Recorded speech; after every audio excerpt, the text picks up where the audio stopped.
As soon as Sung-yoon returns to Earth from the Tower of Trials, he calls his former coach, the same guy who kicked him out of the Hunter Training Center. Sung-yoon wants to take the Hunter exam one last time. The coach just laughs in his face, reminding him that all his previous results were complete failures. He knows too well that Sung-yoon has zero chance, but Sung-yoon insists, even threatening to demand a refund for 7 years of useless training. When he arrives at the Hunters Association, the coach makes sure this time Sung-yoon's failure will be spectacular. He prepares the most difficult opponent possible, and even damages the sword Sung-yoon will have to fight with, all just to show our MC his place. Sung-yoon is given a choice of opponent levels from 1 to 10. In the past, he always chose a level 1 goblin, and still lost because he was so weak. But this time he shocks his coach by choosing a level 10 opponent, the Phoenix. As soon as the test starts, the Phoenix immediately casts a debuff on him, slowing his movement by 25%, and after the very first clash, the sword breaks exactly as the coach planned. But Sung-yoon doesn't panic. With his insane strength and speed, he stabs the Phoenix in the eye with the broken piece of the blade. Then he rips a tile from the shattered floor and throws it with such force that the Phoenix's head splits open instantly. The tile even almost hits the coach, who's standing there absolutely stunned. He still can't understand what the heck is going on. How did this weakling suddenly become so strong?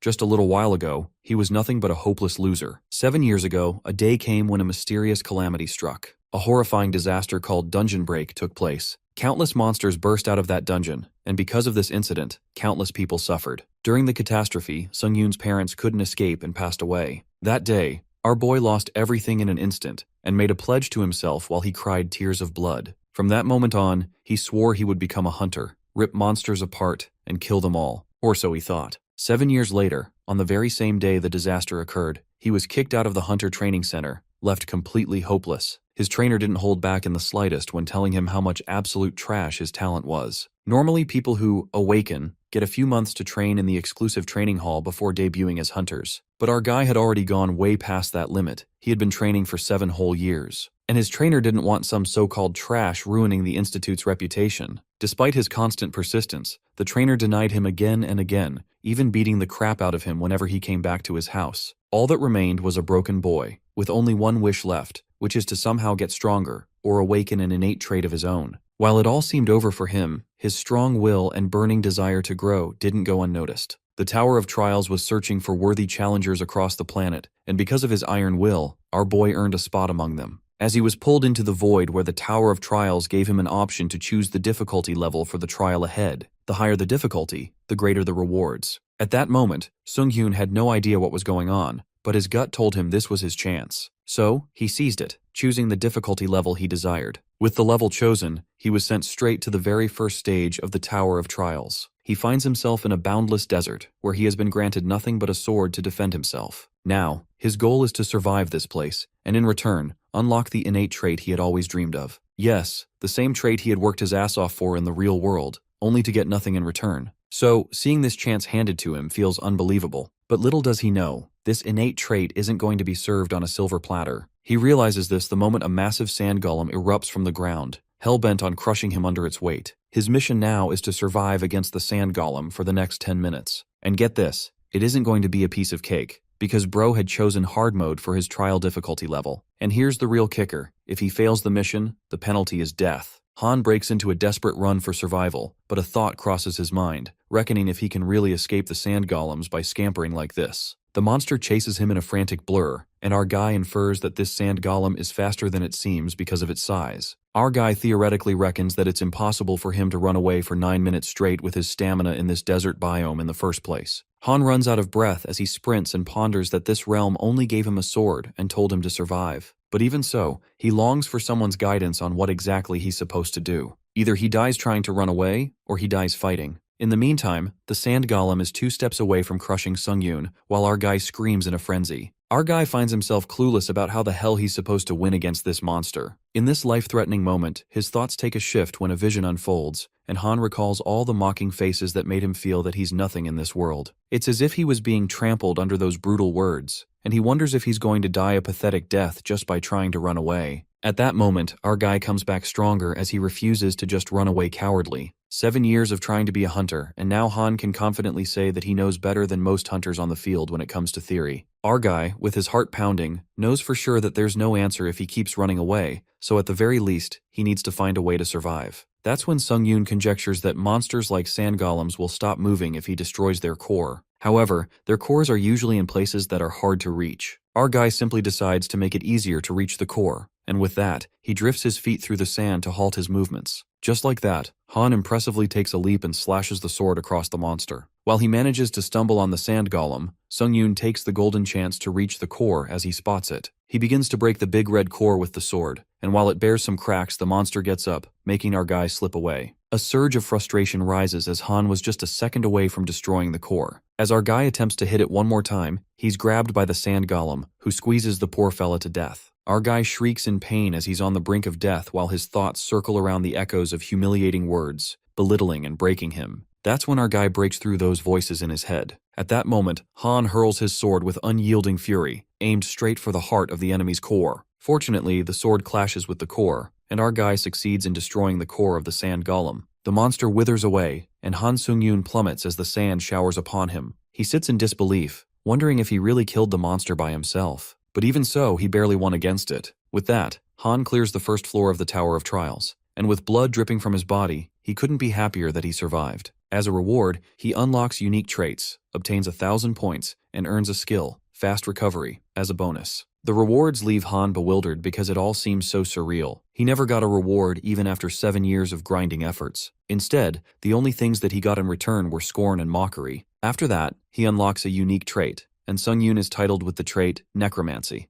That's when it occurs to our guy that he can become a hunter too. But all of this is possible if he survives. Suddenly, a gust of red aura reappears, and Han notices that it's the fog where the sand golem died. It turns out that his new skill, Necromancy, gets activated, and now he can choose to absorb the sand golem's spirit. Our guy processes that this black fog is his unique trait. Nonetheless, he decides to absorb the monster's spirit, and the fog violently hurtles towards Han, making him scared. Han absorbs the spirit of the sand golem, which increases his efficiency by 7%. Strangely, that red orb of energy gets engulfed into our boy's body, making him freak out. Since our guy can feel the spirit inside him, he comes to realize that he can store it if he absorbs it. Han uses the spirit energy to increase his stats permanently and feels a surge of energy filling his body. This makes our guy barely able to process the miracle unfolding before him, since his stats have really increased, because never once in 7 years was he able to raise his stats. But now, Sung-yoon is finally able to raise his stats permanently with the help of this unique necromancy trait. A wave of stunned joy washes over him when he realizes that he can become a hunter now if he returns to the real world with this skill. Shortly after that, the system informs Han to move to the waiting room. The moment our guy enters the portal, he collapses since he lost too much blood, and his injuries get worse than he thought. Suddenly, a green gust surrounds Sung-yoon,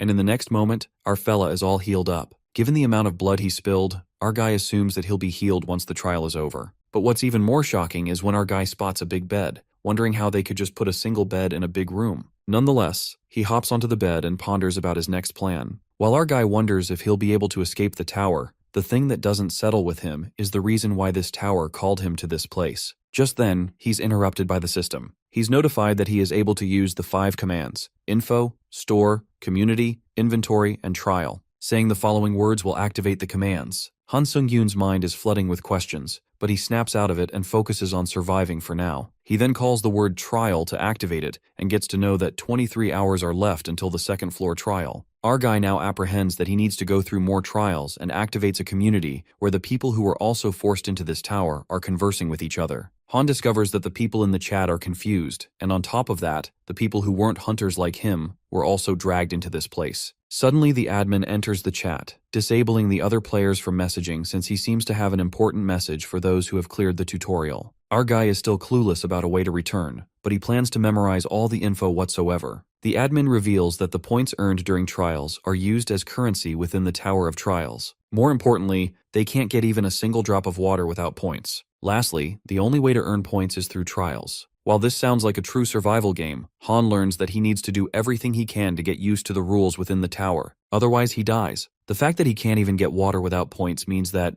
in order to earn points, he needs to keep clearing the trials. With that, the admin exits the chat after giving a shocker, and Sung-yoon feels disgruntled since he thought he'd return and be a hunter, but he's snapped by reality. Our guy then peeks at the longsword and opens the store since this weapon isn't enough to survive. After getting a new weapon, Han starts training while contemplating that all the hunters lost their stats when they entered the tower. But he assumes that it should be easier to learn skills that they've learned before. For this reason, our guy can't seem to forget that he's not on the same starting line as them, who are already hunters. Han gets pumped up as he trains with all his might just so that he can catch up to them. The fire of hard work eventually drains him out as he collapses on the floor, panting. But in a second, all of his energy is restored. Thanks to the healing effect of the waiting room, he can train effortlessly. Just as our guy feels inspired to train for the next trial, his stomach rumbles with hunger. Our guy then scrolls up to the inventory to get something to eat and is only left with 40 points for buying water and stuff. He feels lucky to get those additional points, or else he wouldn't have even dreamt of getting a shield. It appears to be 17 minutes until the next trial begins, and Han realizes that even the chat that was confused is quiet now that it's time to clear the second floor. But a hint of doubt lingers in Sung-yoon's mind as he's uncertain if he will survive again or not. He shakes off that feeling and gets adamant to survive no matter what. Just like that, the trial starts in 10 seconds, and our guy gets teleported to the second floor of the tower, which turns out to be a forest this time. The subject of this trial is to assassinate the orc tribe leader within a given time limit. Our guy finds himself standing on a cliff where he can clearly sight the orc village. A strike of terror runs through him when he witnesses a tribe of giant orcs. But what terrifies him more is that they want him to jump into the swarm of orcs and defeat the tribe leader. After that, Han Sung-yoon musters up the courage as he trudges down and hides in the bushes to watch over the orcs. Normally in dungeons, if there's a guard amongst the orc tribe, then there's also a hunter. Our guy finds it difficult to even win against one orc hunter, but the problem is, there are a lot of orcs. In order to defeat all the orcs, they need at least a party of E-rank hunters to make sure they don't die. Han feels helpless, given the situation, and retreats to come back with a better plan. However, an idea flickers in his mind, and he comes across a way to complete this trial. It occurs that our guy lit up firewood and found enough wood to make more of them. He then stores the firewood in the inventory, and it works. It is then narrated by our main character that it may seem like orcs are lazy pigs, but they're quite a diligent race. They always hunt in the morning and come back when the sun starts to set, so this leaves plenty of time for Han to set up his plan. Our guy figures out that the only way to complete this difficult and numerical inferiority trial is with fire. Later, Sung-yoon waits for the right time to ambush. According to the Hunter Association, the orc guards aren't always standing and return to the village to eat or take a break. That's when our guy takes the chance and throws the firewood near the orcs' village. The fire spreads, and in mere moments, the forest that cloaks the village sets ablaze. While the chaos erupts among the orcs, our boy scampers for his next move. He plans to close off the village with fire so that he doesn't have to worry about facing orc hunters that are coming back from their hunt. Before that happens, Han needs to kill at least 2 orc workers. Just when the orc workers rush to bring water to quench the fire, our guy sneaks up on them and stabs one of them with his sword. After killing an orc worker, Sung-yoon absorbs its spirit, the moment he'd been waiting for. His proficiency then increases by 9%. Suddenly, our guy realizes that a guard orc is standing behind him, and he evades the crushing blow of the orc with his shield. While Han holds up that sword, he uses the stored spirits to increase his stats. Our boy's strength rises, and moments later, he annihilates the guard orc, decapitating it. The skill's fast recovery revitalizes, and our guy learns that absorbing the guard's spirit has increased his stamina. With his stats increasing, Sung-yoon feels confident, because if this continues, the danger of fighting a guard will go down significantly. The determination is apparent, and our boy reckons that there are 3 orc workers, 1 guard, and an old clan head. Our boy knows for sure that if he manages to take down the guard, then he'll have no problem defeating the old clan head. On top of that, Han feels high-spirited after absorbing the guard spirit since wiping out the workers isn't threatening at all. Just like that, our guy attacks the orcs, and after killing the workers, he notices that the guard orc has separated from the clan head, which means it has given up on guarding it. Simply put, this guard orc is the last obstacle he needs to overcome. Our guy slashes through the monsters, tearing them apart, and after killing most of them, he's left with the guard. Suddenly, the clan head creates a fire attack and strikes Sung-yoon. The blaze tears through the air, wild and unstoppable, but Han's shield saves him from the flames that could burn him to a crisp. That fire is stopped by the shield while the head orc is relieved that he's finished off the perpetrator. Promptly, the dust settles, and our guy appears alive with his clothes burnt and his shield bearing marks. It turns out that Han accomplishes an achievement to endure the fire, and with that, the skill fire resistance is created. With his new iconic skill, these orcs are now dead meat as anger flashes across Han's eyes, ready to assassinate them. Our guy confronts the head clan and mercilessly chops off both of its hands. The orc screams in agony as the blood spills, and it immediately runs inside the tent. Just then, Han Sung-yoon walks in and witnesses a sight that leaves him staggered. He finds the head orc protecting its children, who are scared to death, making Han realize that these monsters also value their family. The sight triggers a memory when our guy recalls how his parents shouted at him to run away and survive when they were attacked by the monsters.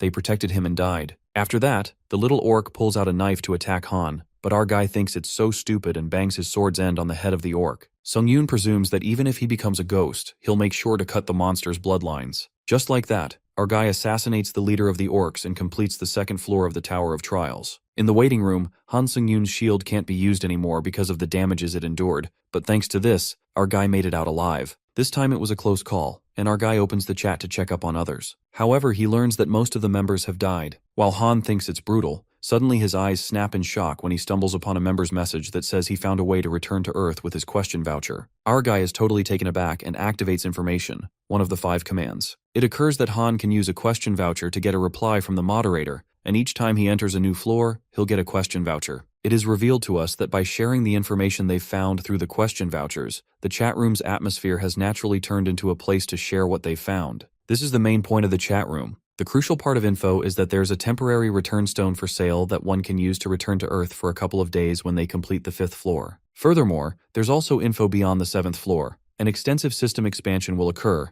and items that can make one permanently return to Earth are sold. After processing all the info, Han Sung-yoon presumes that if he returns to Earth with his current abilities, he'll easily become an E-rank hunter. But this pressure takes a toll on our guy, because if he had this ability on Earth, it would be a complete scam. The more Han urges to go back to Earth, the thoughts make him low-spirited. He thinks logically that he barely just completed the 2nd floor, and reaching the 8th floor seems far-fetched. Even so, our guy decides to stay positive since his stats, which were nothing, are now averaging and heading towards 20. First, our guy absorbs all the 5 spirits he got by putting his life on the line, which increases his status, and his body overflows with strength. As soon as those spirits are swept in, Han finally gets it, the realm beyond humans they talk about. His strength could be matched to that of a high-ranked monster after he absorbs 5 spirits and runs like a bolt to test it out. Our guy couldn't control his immense speed and bumps into a wall, which makes his nose bleed. It's because of his unexpected growth, so the gap in his physical body is insane. Soon after, Han purchases a big dead tree shield with 2100 points. It's created from a big dead tree, and when Han's stamina drops, the buff is triggered. Our guy thinks it'll be perfect if he uses the reward items from the previous trial from the inventory. He uses the black steel dagger with nice reaction and attack speed, and the assassin's cape that increases all stats by 5 when agility is under 50 and increases speed. Han gets all prepared with his items and plans to get used to them until the next trial begins. With that, he starts relentless training with a strong motive to become strong enough that no one can approach him. Hours later, Sung-yoon enters the 3rd floor of the tower, and the subject of this trial is a duel. Our guy finds himself in a cave and gets notified that the Guardian of Darkness is about to enter. Han braces himself since, like the sand golem, that monster can come from any direction, so better be prepared. The timer ends, and the Guardian of Darkness emerges from the shadows. Even our guy can't sense a single movement of that monster. To our surprise, that monster catches Han off guard when it ambushes him and stabs him in a split second. The Guardian of Darkness appears more dangerous than expected as it smirks while our guy groans in pain, disoriented by the sudden occurrence. He's then instructed to defeat the Guardian of Darkness, the doppelganger, who moves like Han's shadow. Han Sung-yoon struggles to defeat the Guardian of Darkness and activates his skill, Fast Recovery. Our guy realizes his spine would have been cut if he hadn't moved, but then he notices something. Sung-yoon observes the position of his opponent, which is the same as his, and notices the doppelganger is copying his moves. Our guy decides to figure it out by clashing with it once, and succeeds in attacking him, but then he learns that it can use a healing skill. In an instant, the Guardian of Darkness leaps onto our guy with the exact same moves Sung-yoon pulled off earlier. Han grasps the situation quickly and decides to use his own skills to take his enemy down, but is left stunned when it attacks him, and somehow, the doppelganger manages to grow stronger in a short time. Han Sung-yoon uses the assassin's cape, activating its innate effect. He decides to end this in a minute. Our guy manages to do some damage to its body, but as he assumes it worked, his arm is cut off, making him scream in pain. Sung-yoon observes the Guardian of Darkness and finds him not moving. Our guy is aware that it will take some time to heal and sees this as a chance to kill it. But since his hand is cut off, our guy thinks of a way to do it without having the sword in his hands. An idea pops into his mind, and even though he thinks it's an insane thing to do, Sung-yoon thinks it's better to die trying than to die in vain. Our guy uses the shield to hit it, resulting in the Guardian of Darkness collapsing on the ground, and using this as a chance, Han Sung-yoon hits it with the shield with full strength. The system congratulates him for clearing the 3rd floor of the Trial of Towers. Upon entering the 4th floor's waiting room, Han Sung-yoon has been healed of all debuffs and injuries. As he tests it out on a wall, he's glad he healed perfectly and ponders about the spirit of doppelganger he earned in the cave after clearing the 3rd floor trial. He believes that the spirit is incomparable to the other monsters he faced. Meanwhile, the system notifies him that his trait, necromancy, has reached 100% proficiency. With his rank being improved by 1, Sung-yoon reaches necromancy level E and finds out he can absorb their skills. In addition to that, our guy now also has an additional effect from which he can randomly obtain one of the awakened skills of the spirit when absorbing the spirit of death. Our guy realizes that's how he managed to obtain fast recovery after experiencing near death, being well aware that skills aren't easy to get. Not expecting to have a broken trait like this, Han Sung-yoon decides to test his fate. With that, he enters the community of the 4th floor and feels at home, waiting in the lobby. As our guy is about to swipe the screen, he sees the information given about the next trial, which is an integrated trial in which they would have to work as a party. Sung-yoon sees the comment of one of the competitors, stating that the competition among the hunters would mean killing each other, leaving our guy stunned. The next trial begins with the system informing our guy about him being matched with another challenger, and they would have to defeat the Goblin King within the remaining time, that is 1 day. With that, the system notifies him about the failure penalty being death, and Han appears in front of 2 other hunters. A girl named Lee Haeon starts with the introduction now that they're a team and lets them know about her specialty in helping the team, being an E-rank hunter back on Earth. The other guy, named Lee Sung-hoon, specializes in close combat and was a D-rank hunter on Earth, which explains his arrogant tone. Our fellow reveals his specialty in close combat as well and lets them know that he wasn't a hunter, but hoped to become one in the world. This grabs Sung-hoon's attention as he gets curious about our guy being an aspiring hunter, making it obvious that he's looking down on him. Our guy is confident that he can play his part, but his teammate mocks him and warns him about being kicked out if he's detrimental to the team. Sung-yoon, being used to this, forgot for a moment about how people treated him back then, but he's also aware of Sung-hoon's skills, hence growing hushed. Our guy is well aware that skills are the only thing that matter in the tower. The system notifies him about the theme of the trial being a 3-to-3 competition, in which they have to work with their team and complete the trial before the other team does. And with that, the doors of the castle open. Lee struggles to take down the goblins, wondering how the hell they're moving in such an organized way, and calls out the newbie, who's our guy, yelling at him to fight. While our guy complains about him not even paying attention to his surroundings, Lee Haeon announces to help him after she's done with her spell, but is interrupted when Sung-hoon screams at her, ordering her to buff him right now. She reveals her supportive spells are all used up, not knowing what to do when Sung-yoon steps in and informs her that he is going to help his teammate since he needs his help. Haeon tries to stop our guy but fails, concerned about who's going to watch her back, and as she turns around, she is left speechless to witness all the goblins dead. Sung-hoon loses his cool as he fails to defeat the goblins and blames the newbie for his failure. He's about to get hit when someone appears in front of him and kills the goblin. Turns out, it's Han Sung-yoon, who orders him to stay back since he's just getting in his way as his aura now changes completely. Defeating all the goblins, he slices them like butter and accomplishes the title of a goblin hunter. Our guy pulls an Uno reverse on that big guy and says that he's a fucking bother right now. With that, Han Sung-yoon goes like the clappers and slices the goblins into pieces. Lee Sung-hoon's jaw drops when he astonishingly stares at Han cutting through the enemy like a phantom wind. The spirits of goblins linger, and our boy senses that they can't see his unique trait, sword energy, so he can easily absorb them. He then absorbs the souls and increases his stats. Sung-yoon also gets to know that one of the skills possessed by goblins is also being absorbed. That skill turns out to be a ranger's knowledge that can widen his field of view, and it'll be easier to see approaching enemies. At that moment, our guy experiences the sight of a goblin and smirks, knowing that he has hit a jackpot.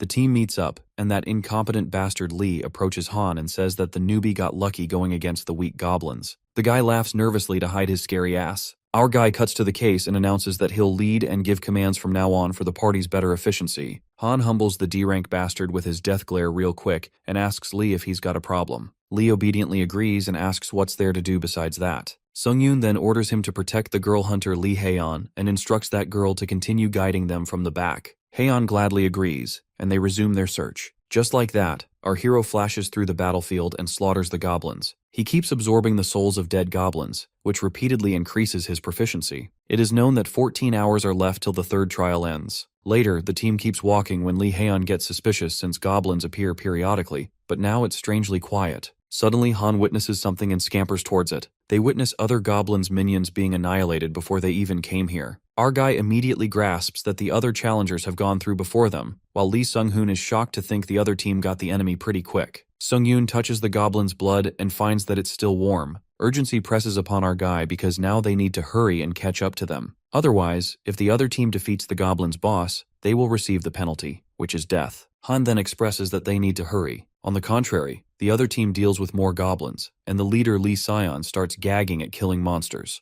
With a sinister smirk, he slices the head off the last goblin. The team member praises the leader for killing all of them. while Lee Sion rants about how he's doing all the fucking hunting by himself. Leader Sion then asks his member Lee Junho if he's having fun because he's carried, and orders him to open the boss's room door so they can go back. Lee Junho scaredly walks up to the door and thinks he's been fucked up. Suddenly, the system notifies that all members of the Challengers team will enter the Goblin King's spiral tower, and the boss battle will begin when only one of the two teams remain. An ominous red aura cloaks them, and they cannot leave the current location from this point on. It turns out that Han Sung-yoon's team arrives at the spiral tower. Witnessing that the other team is alive as well, Lee Sion finds it annoying, while our guy informs his team members that he'll fight against them alone. Our fella asks Lee Haeun to give him only an agility buff, but the girl hunter raises her concern since she knows that Sung-yoon is strong. She saw his strength with her own eyes, but still, hunters might be more frightening than monsters. Han understands and agrees to let her know if it gets dangerous. He plans to leave the backup to Haeun if that happens. After the girl increases his agility, our guy strides towards the enemy. Well, our main character is giving Assassin's Creed vibes. He's so cool. As he's walking, Sung-yoon presumes that he's better than an average hunter and has killed more than 30 goblins. While Lee Sion's team braces themselves, our guy flashes towards his opponent, certain that he can do it.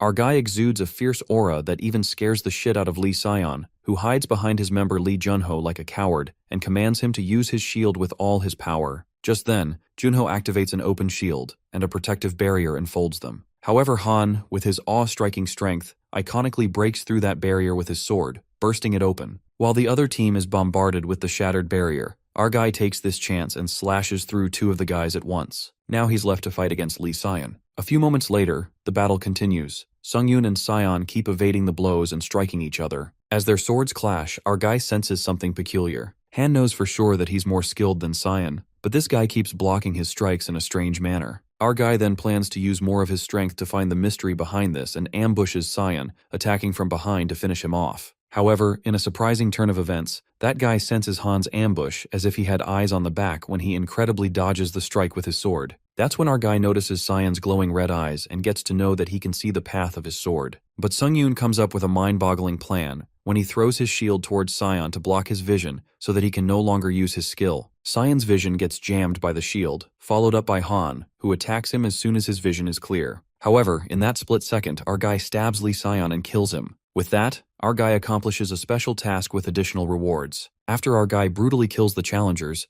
Haeun notices Han's hand quivering as blood drips from it, and she asks him if he's okay. Gloominess overtakes Sung-yoon's face, but he responds that he's fine. Lee Haeun apprehends that our guy must have been shocked since he killed a human. After all, she thought he'd be cold and strong. Nonetheless, with no time to grieve, Han plans to proceed with the boss fight straight away and asks Haeun and Lee Sung-hoon, who are also ready to do the same. In the meantime, our guy gets done defeating the trial's goal, the Goblin King, like it's a cinch, leaving Lee to believe that he's a monster. After that, they complete the trial of the 4th floor, and as a reward for completion, all of their stats increase by 4, followed by an instant acceleration skill as a bonus reward. Lee Sung-hoon moves to the lobby first, and while our guy wishes Haeun a safe return, she says something in return. The girl hunter oversteps and affirms to our guy that he only did what he needed to do, referring to killing humans. She lets out that it was something someone had to do, and if Sung-yoon wouldn't have done it, she would have, for the means of survival. Our guy smiles upon hearing this, and Haeun sends him a friend request. The girl thanks Han since they won the 4th trial because of him, but finds it a little upsetting since she didn't get any rewards.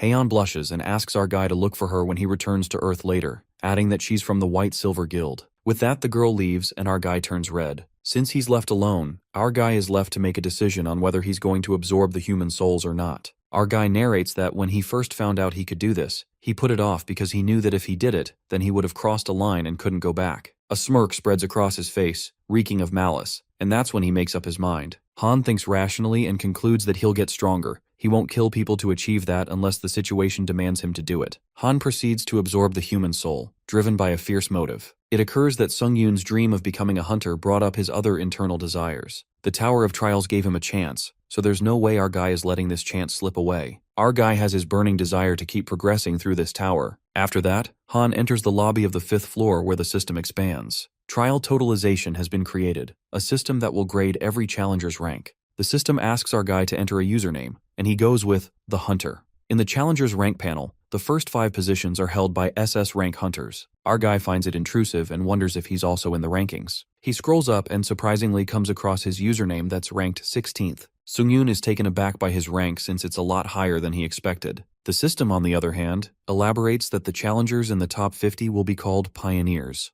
They will obtain benefits on the 8th floor, and if these players remain pioneers until the 8th floor, they will obtain a privilege called Halo. Han wonders if this is some sort of skill and knows that he'll figure out what happens when he gets to it. Our guy absorbs the 3 human souls, and as the energy is howling, Sung-yoon feels like he's really surpassed the limits of a human. Later, Han purchases a return stone that can be used to return where he came from for 3 days. Our guy then decides to test it and see if he can bring equipment with him. Using the stone, Han returns back to Earth, and his powers are now on a whole other level. Player Han's wish to return to Earth gets accepted, and after consuming the return stone, our guy returns to Earth as he plummets into a portal. Our boy comes back to his residence, and he has to return to the Tower of Trials in 3 days. Moments later, Sung-yoon opens his eyes and finds himself in his room. He's left surprised and admits that he's really home. Before anything else, our guy prioritizes his sleep because, comparing this bed to the waiting room, it's heaven. But then a pungent stench crawls up his nose, and Han realizes that he stinks real bad and needs to wash up.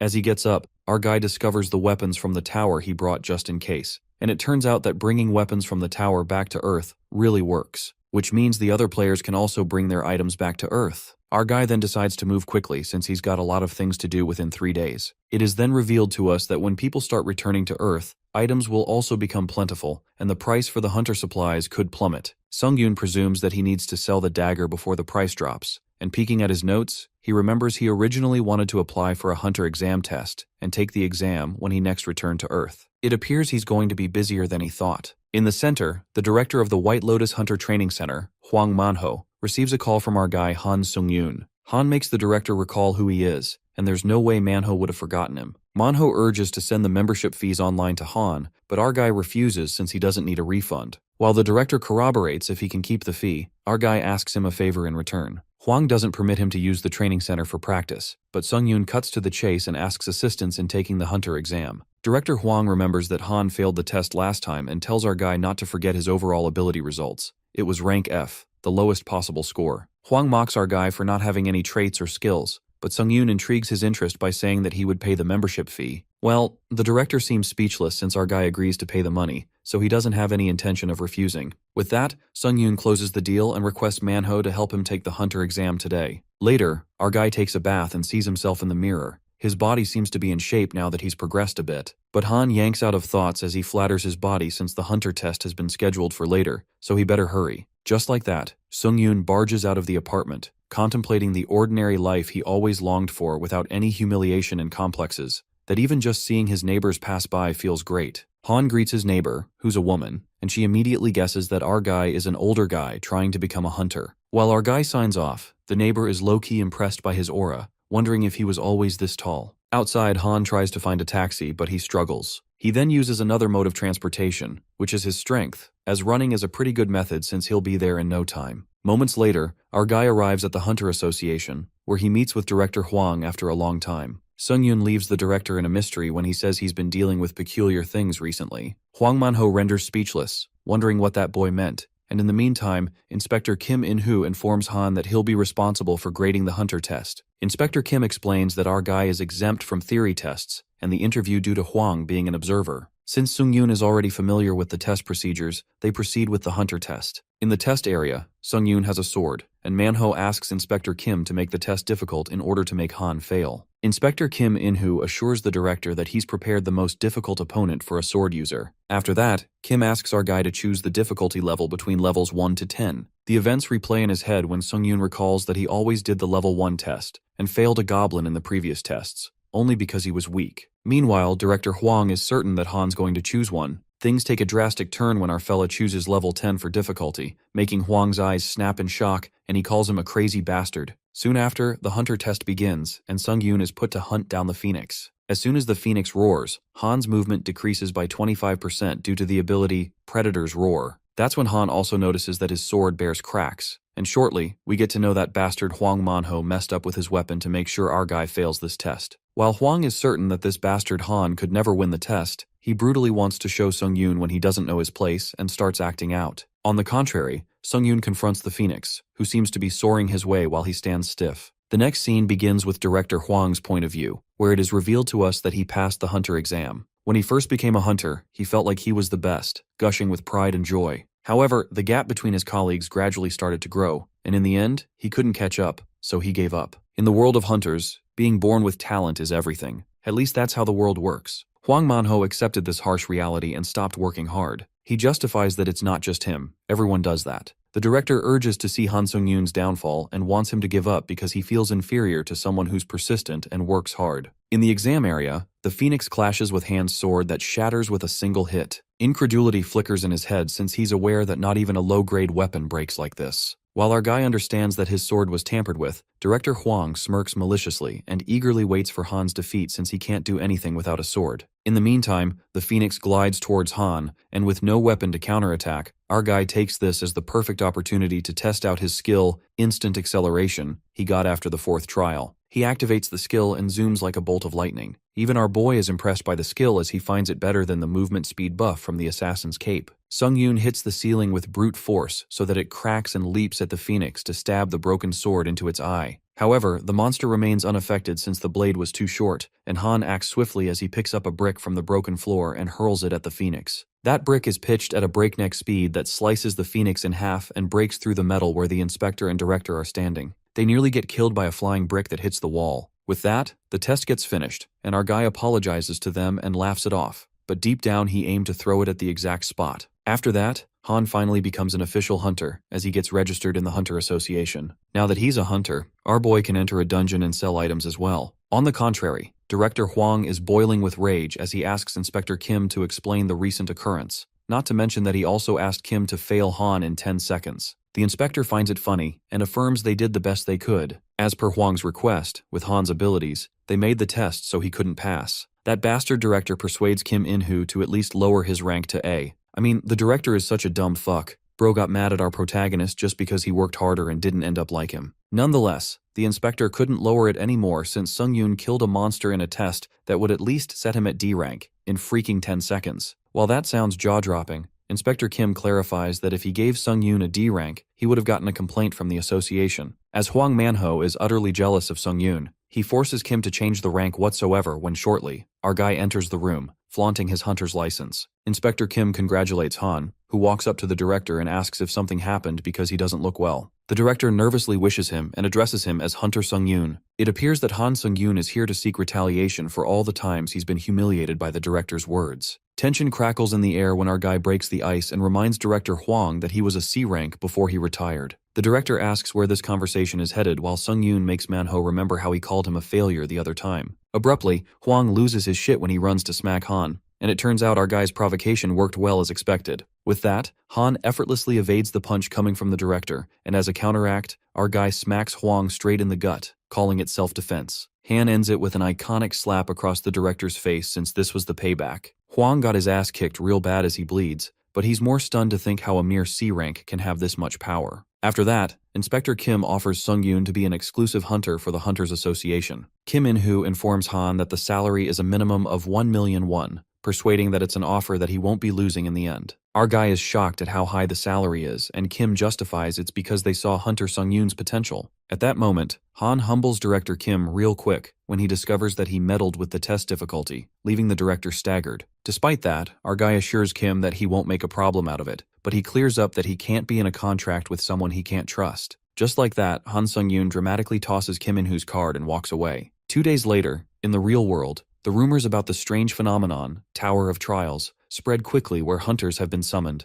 Our guy learns that everyone knows about the Tower of Trials. Plus, Han sold the equipment at a decent price and used the 3 days productively. Now that it's almost time, Han will soon return to the Tower of Trials. With that, our guy gets teleported to the tower and is thrilled to feel the pleasure of being able to grow again. Our guy smirks and thinks he'll be busy when he returns. Eventually, Han is back at the tower, and as expected, he is able to use his items freely both in the tower and in the real world. The items brought back from Earth, Han put these in the inventory. Without cutting off some slack, our boy gets warmed up and prepares for the 5th floor trial. Just then, Sung-yoon is welcomed by an achievement known as the First Returner, and the skill Eyes of Truth is created. The skill Eyes of Truth gets activated, exuding purple aura, and using this magic power allows him to view the details of anything, even determine the truth of a person's words. Our fella strikes it rich with this skill as he realizes that not only can he view the details behind items, but also determine if someone's lying. Han calls it unexpected luck. After that, our boy purchases a thunder sword and a secretive hunter's shield at a heavy cost. Although it's expensive, Sung-Yoon looks for the good sword's bonus effects, which is when he hits the opponent, they will have a 10% chance of being paralyzed. Sounds like a nice prerogative. He then gets ready for the 5th floor trial since it's been a while. Han enters the 5th floor of the Tower of Trials, and the title of the trial is Hunt, with the remaining time of 1 day. The condition to win the trial is to defeat the wolf person, the boss of the Wolf Gorge, and the penalty of failure is the player's death. Sung-Yoon arrives at the 5th floor and is amused to see that he's surrounded by a herd of wolves. Our guy goes in for a feast and starts slashing the monsters, but he feels that they're too weak. Suddenly, a wolf bangs into something big, and it turns out to be giant wolves 10 times bigger than an ordinary wolf. The giant white wolf roars and devours the little wolf, ripping it into pieces. That's when Han feels thrilled, since this is how a trial of towers should be like. With that, the white wolves leap towards our guy, and now that the situation has become fun, he incredibly slashes the monsters with his thunder sword like a freaking maniac. Even our guy thinks he's gradually becoming insane, given how strong he's become. After Han effortlessly wipes out the wolf monsters, his skill Hunter Dagger and Fast Recovery rise to E and D rank. But our guy presumes that the Hunter Dagger skill he got on the 3rd floor is growing slowly, and thinks of getting a new sword skill. He then lets the wolves attack him, and eventually annihilates them all. With this, Sung-Yoon's 3rd hunt is over, and he infers that the sword paralysis effect didn't happen as much as he thought it would. He then starts absorbing the souls of plenty of dead wolves, increasing his proficiency to 16%. Our guy is surprised to see his necromancy skills proficiency increasing nicely, and if he keeps at it, he might be able to grow his unique trait. He then moves forth and senses that he's getting closer to the center of the Wolf Gorge. As he goes deeper, our guy witnesses brutally annihilated white wolves, which makes him wonder if there was a territory fight. But analyzing their injuries, Han supposes they were made by a sword, which means these monsters were killed by someone insanely powerful. He also notices traces carved on walls, and to unravel the truth, our fella activates the skill Eyes of Truth, and learns that these are traces of D-rank aura, made from a very proficient aura which created a clean slice in the wall. However, Han is still baffled since there are many things he's unaware of. Our boy finds it a little unsettling as the ominous aura creeps in, and suddenly, Sung-Yoon senses that energy is close by and runs after it. He dashes with full speed to catch up with it, and what he witnesses there leaves him totally astounded. It appears that someone mysterious is fighting the Wolf Gorge. Eventually, that creature defeats the wolf person, hence the passing conditions of the trials have been met. That's when the system analyzes the cause, and Sung-Yoon gets to know that an intruder has been detected in his trial. The trial's goal gets modified, and our guy is given a new command to kill the interdimensional intruder. Han now confronts an intruder who's an armor knight that came from the other dimension. Our guy takes a little time to process this, and realizes that the Tower of Trials exists in other dimensions as well. Sung-Yoon is left in disbelief by the strange occurrence and wonders what's going on. Unexpectedly, that armor knight speaks to our player in a mocking tone,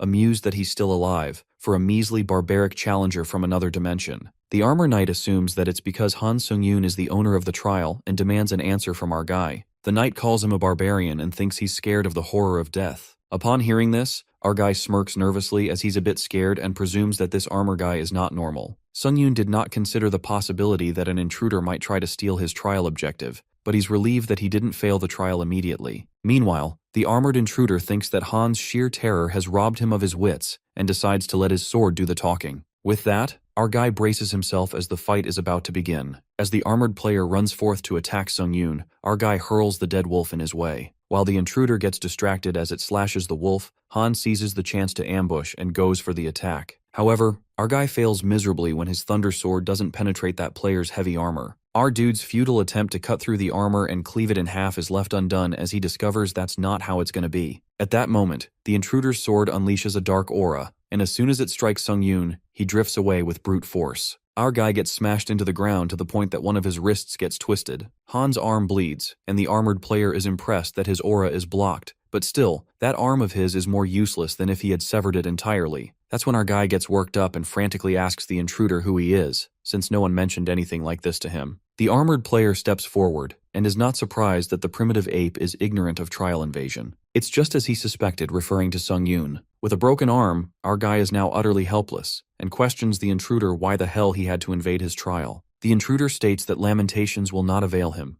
This is simply the way of the tower. He decides to grant mercy to Han Sung-Yoon for a swift end to his suffering. Just as the knight aims his sword at Han, our guy hysterically stops him and asks him to reveal what trial invasion is. The intruder sees no harm in it, seeing as Han's death is inevitable. The Armored Knight reveals that trial invasions are one of the functions added to the system from level 8 onward. A player may purchase a trial invasion token at the store to interfere in another challenger's trial. That's how the armored guy invaded our fella's trial. Sung-yoon seems to be flooding with questions and asks the knight to elaborate on what he meant by saying this dimension is more primitive than theirs. Our guy conjectures that the intruder player is from another world, and the armored guy agrees with it. Suddenly, our boy rises and activates his skill Eyes of Truth to see if this intruder is lying or not. Well, it turns out that the armored guy's statement is entirely truthful. After Han confirms the truth, abruptly, the intruder directs the sword at him and gets enraged at Sung-yoon for daring to suspect him of dishonesty. He is not happy at Han's lack of manners, calling him an ape. While the intruder furiously swings the sword, our guy gets cocky and asks what he's gonna do about it. The armored guy gets mad and calls Han a puny primitive fool for acting cocky. That's when Han Sung-yoon spills the beans. Since the intruder gave him some valuable information, he decides to tell him something in return. Han confesses that his twisted arm doesn't feel too bad, thanks to his pain resistance skill. What's more shocking is that our dude is not holding his arm like this because it hurts. It occurs that as soon as our boy lets go of his arm, his fast regeneration skill heals him automatically, figuring the intruder would let his guard down if he looked hurt. Our guy literally flips the tables and makes it exhilarating as his arm looks perfect, as if it was never broken. The armored player is flabbergasted when he learns that our boy is a swordsman and a healer. However, he states that the inevitability of his demise remains unchanged if he has no more to offer. But our guy lets out that it's hard to say since he just keeps getting stronger and stronger. That's the turning point. His real power awakens. Han Sung-yoon's power shines through when he uses all the dead souls in possession to increase his stats. The energy overflows, and his strength drastically increases.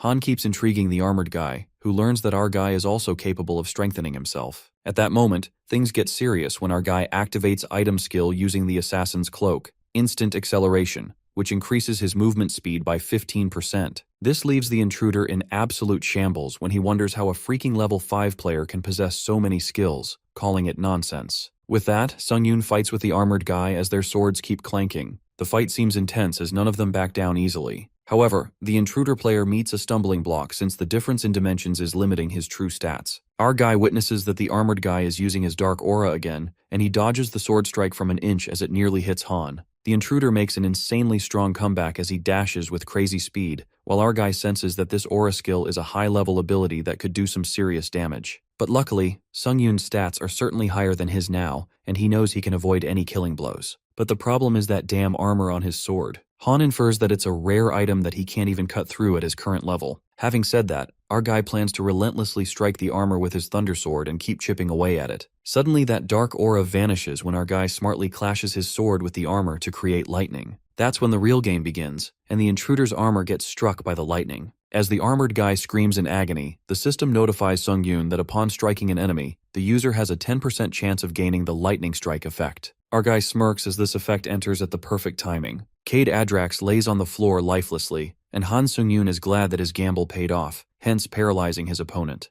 The armored challenger groans in pain as he refuses to believe that he lost to a mere 5th floor challenger, wondering how he can have that many skills. Our guy decides to finish him as he lets him know that he's the careless one for trusting his armor and skills. He takes a step forward, but Cade tries to prevent him from killing him and suggests giving answers to everything Sung-yoon wants to know. However, our guy refuses to listen to him and stabs him while he curses him, calling him a barbarian. Even though Sung-yoon is becoming numb to killing, he still feels uncomfortable every time he does it and thinks of it as a problem. The system congratulates him upon clearing the 5th floor of the Tower of Trials, and our guy absorbs Cade Adrax's soul. As his proficiency increases by 15%, Sung-yoon feels relieved as he almost couldn't absorb his soul. Wondering why the reward message is not popping up, our guy is notified about the difficulty of this trial not being proportional to the rewards. The system reveals all the rewards being modified and the skills he just obtained. That is the 3 lacerations, along with 75,000 points as a completion reward and an additional 3,500 points. Sung-yoon's C rank is now replaced by an A rank, and our guy is happy about it as he now knows how strong the intruder knight truly was. Our guy is notified about entering the lobby of the 6th floor with all his injuries and status abnormalities being restored, and his information being updated on the leaderboard.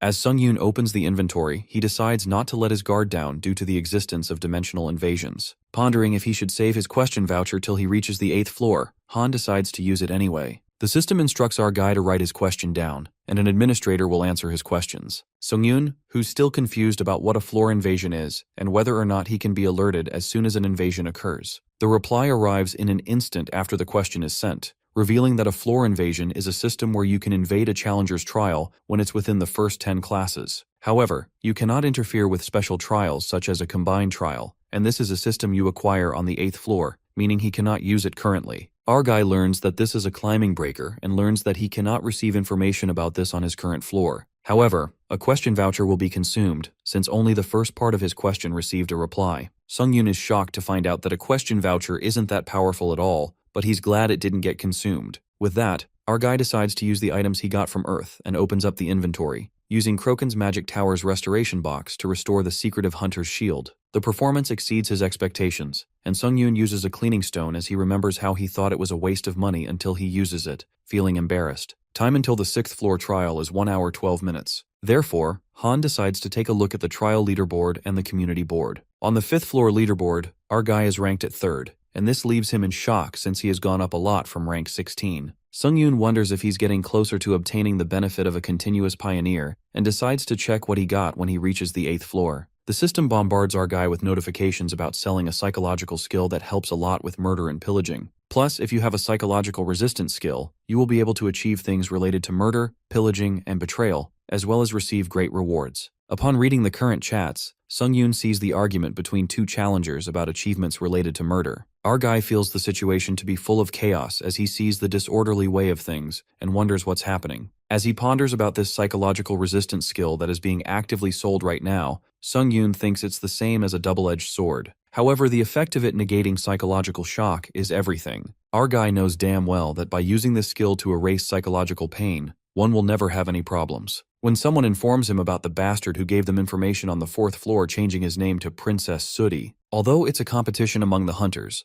our guy thinks that they are, in fact, saying that they should kill him. Sung-yoon remembers the challenger that screwed up the mood in the 4th floor lobby, as he feels he did that on purpose to make everyone feel competitive. Our guy decides to remember this name for now, and then the system asks him if he would accept the 6th floor trial with difficulty level hard and the objective of the trial being conquering within 50 minutes of time. Pass conditions are to capture one of the surrounding tiles within the time limit, and fail conditions, on the contrary, are the challenger's death or time running out. Rewards for the trial consist of a randomly picked box B, and the penalty of failure is death. Sung-yoon is then transferred to the 6th floor, which looks like an ocean, and is notified about his teammate's allocation being complete. The system suggests cooperating with his teammate and completing the trial. Our guy, who has been waiting, looks concerned when his teammate doesn't come out, but then a spear appears right on top of him as he instantly moves aside, grabbing the spear. A guy also comes out along with the spear, and it seems like he was attacking Han on purpose, making him wonder what and why he's doing that. The guy justifies his actions by stating that murdering a teammate is the easiest way to obtain achievements, while Sung-yoon doesn't like the idea of it. His teammate calls our guy a bastard for acting all hypocritical, reminding him to look around him before he pretends to have a conscience. Flashbacks of people being betrayed by their teammates appear,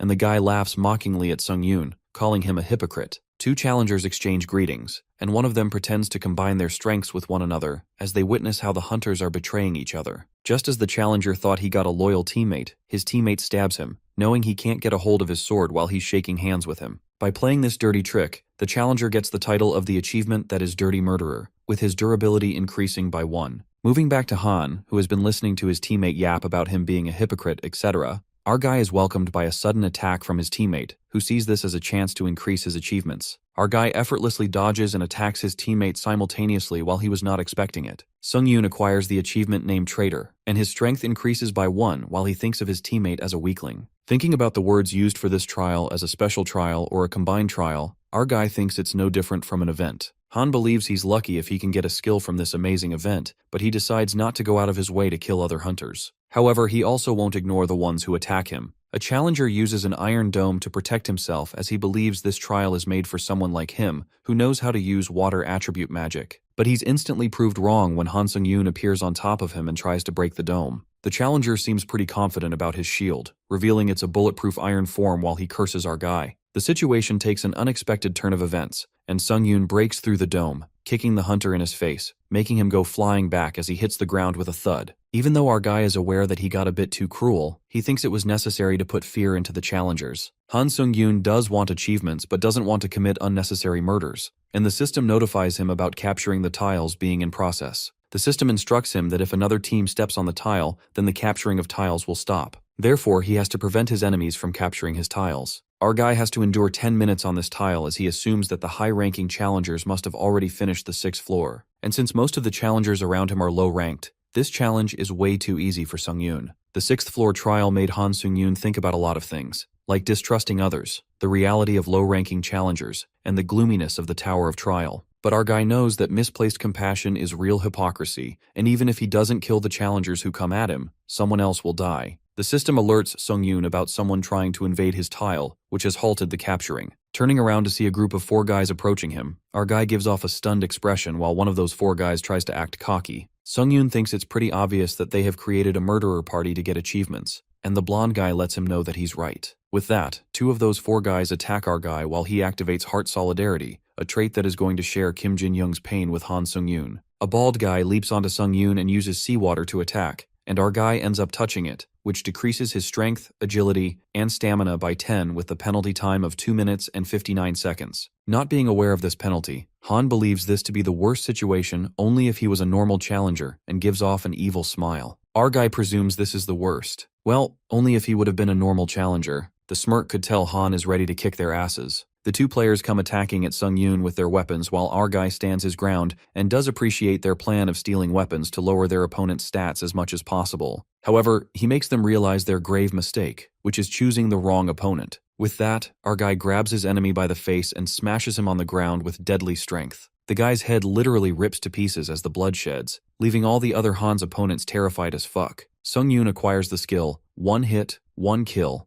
and Extinction of the Weak. The skill, Extinction of the Weak, as the name suggests, is rather amusing since if any of the user's stats are higher than the opponent's, the user's strength will increase proportionally. Shortly, a bald opponent attacks Han, calling him son of a bitch. However, that player calls upon death because his stats are lower than the user's, hence activating Han's new skill, Extinction of the Weak. The opponent strikes, but the terror kicks in when our boy evades the attack and drops a kick right into that fatso's face, making his nose bleed. He then ends the opponent by landing a fierce kick on his bald head, crushing him. This blow lands Sung-yoon to acquire the achievement, Merciless Murderer. With only 2 opponents left, our guy strides towards them. The other guy suggests to the blonde player that they should attack Sung-yoon together. However, that blonde bastard mercilessly chops off one of his legs, making him slump in sheer pain. As the player screams in pain, our guy could also feel it since they're sharing the pain, but fortunately, it doesn't deal him actual damage. The only issue appears that this pain is hindering Sung-yoon's movements. Meanwhile, the poor boy shrieks in suffering and calls that blondie a fucking bastard, questioning if he still calls himself a bloody human. That blonde player brutally stabs that boy in the gut. Since they share the pain, our guy could feel it too and struggles to move forth. The blonde bastard warns Sung-yoon to go away, threatening him to go away, or else he's going to slit the idiot's throat, the one who got his leg cut off. On the other hand, our guy still has the strength to move thanks to the pain resistance skill, although it's still hard to maneuver. As expected, Han is left with only one way, and that is to kill the other challengers quickly with the Heart Solidarity. Right at that moment, when the blonde bastard notices our guy coming at him, without any reluctance, he slits the throat of the other player, making Han stop in his movement as sharp pain sears through him. Our guy grasps his neck as if his neck had also been cut open, but he knows for sure, if he doesn't pull that move now, there won't be another chance. Just like that, the blonde player leaps towards Sung-yoon to end him with his sword. That's when our guy turns the tables when he clutches the blade of the sword and iconically breaks it apart. Since the feeling of slitting the throat is so thrilling, our guy decides to make that blondie go through the same thrill. The blonde player realizes that he's screwed big time. With the blade of his own sword, Sung-yoon slits his throat and kills him. After that, Han achieves the Iron Blood Climber and 1500 points. Eventually the limit is reached and they capture a tile. Han Sung-yoon's team survives after annihilating their own kind. The players celebrate their triumph with exuberance, the joy of surviving. On the other end, our guy wonders if it was someone's instigation that so many people started to get murder achievements in the beginning of the trial. Whatsoever. In the end, those who won were the ones who remained a team. Of course, there were exceptions. The players who killed the others convinced themselves that they did nothing wrong. Instead, the ones at fault were the bastards that got killed. Quite ironic, isn't it? Our guy glares at his hand drenched in blood and believes that in other people's eyes, he must be looking like a monster for killing humans so ruthlessly. With that, they complete the trial of the 6th floor, and a random gacha box is sent in the inventory as a reward followed by 8,000 points. As the player moves to the lobby, Sung-yoon absorbs the souls of dead players, making his unique trait Necromancy reach 100% in proficiency. Our guy's trait then upranks to D. Just like that, Han moves to the lobby of the 7th floor and gets to know that he can view his achievements. In the panel, he's able to see all the achievements he has acquired in different ranks. Our guy realizes that the S-rank achievement, which is the first returner, wasn't an ordinary achievement after all. He then decides to look into the details, and under each achievement, he gets rewarded differently. That's when Han learns that murdering people did get him a lot of achievements, and on top of that, when he gets them, he also receives a variety of rewards like skills, stats, and points. Just then, our guy stumbles upon the random gacha box and is taken aback, thinking the reward from the 6th floor is quite ambiguous. He does not get too carried away since he assumes the item will be in the range from F to B rank. Nonetheless, Han decides to get whatever there is in the box and proceed to absorbing the souls. But what happens is totally unexpected. The light flashes from a box, and a little green creature jumps out of it. Our guy is left baffled and wonders if he has to catch this little thing. Without much thought, Sung-yoon begins the catch hunt and chases after the green little monster. After struggling a bit, he manages to grasp the monster. However, it bites Han's hand with its sharp fangs. Our poor fella groans in pain, bawling his eyes out. The little monster flips back like a ninja demon and smirks, while our guy looks done since he went easy on this little one as it was cute. But now he decides to go all out. Sung-yoon chases the little shit like a maniac, but he keeps failing. Eventually, our boy leaps and lands a critical hit, a crushing punch directly onto the monster's head. After the punch, the monster breaks away, and our guy obtains an item of the best rank from the gacha box. Since it's the best rank, Han believes that it's a B rank item. And yes, it turns out to be a wrought iron pendant, which increases sword skill effects by 7%, and using magic power will activate the exclusive effect, Iron Protection. The pendant materializes in his hands and our guy decides to check it out. The item gets activated, and his skin develops a property that absorbs 10% of all physical damage. Sung-yoon himself is amazed as it's better than most A-rank items since the pendant increases the sword skill effect by 7%, followed by 10% of all physical damage absorbed. Simply put, it's an OP item with both attack and defense properties. Our guy feels over the moon since it exceeded his expectations and got a freaking amazing item. But there's a drawback. As soon as Han is done using the pendant, all his magic power gets consumed by it. It occurs that the exclusive skill of the wrought iron pendant, Iron Protection, gets deactivated and drains our guy's magic power like crazy. He then decides to save his magic power to only use the pendant during important moments. Han proceeds to check out his trait Necromancy that advanced to D rank when suddenly he's interrupted by the panel materializing before him, asking if he wants to enter the trial of the 7th floor. This leaves him confused since they need to wait in order to challenge the next trial. Han whatsoever is all for it. However, he wonders if this is the same for everyone. He then opens up the community where the players are discussing the sudden removal of the waiting time for the trial. But surprisingly, the players, instead of causing mayhem, think about the benefits that will be doubled if they enter the tower faster with no prep time, since it's useless. Sung-yoon discovers that everyone's wait time has disappeared, and no one really fussed about the fact that it had been removed. They aren't really interested in the pioneer benefits, and just seem to want to go home. Our guy presumes that's maybe because they're all low-rank challengers, so it changes nothing for them. Besides, what surprises him more is the atmosphere that's completely shifted from the 6th floor. Sung-yoon believes that the murdering maniacs are all staying quiet since the next trial is an individual one, so there's nothing to gain by standing out.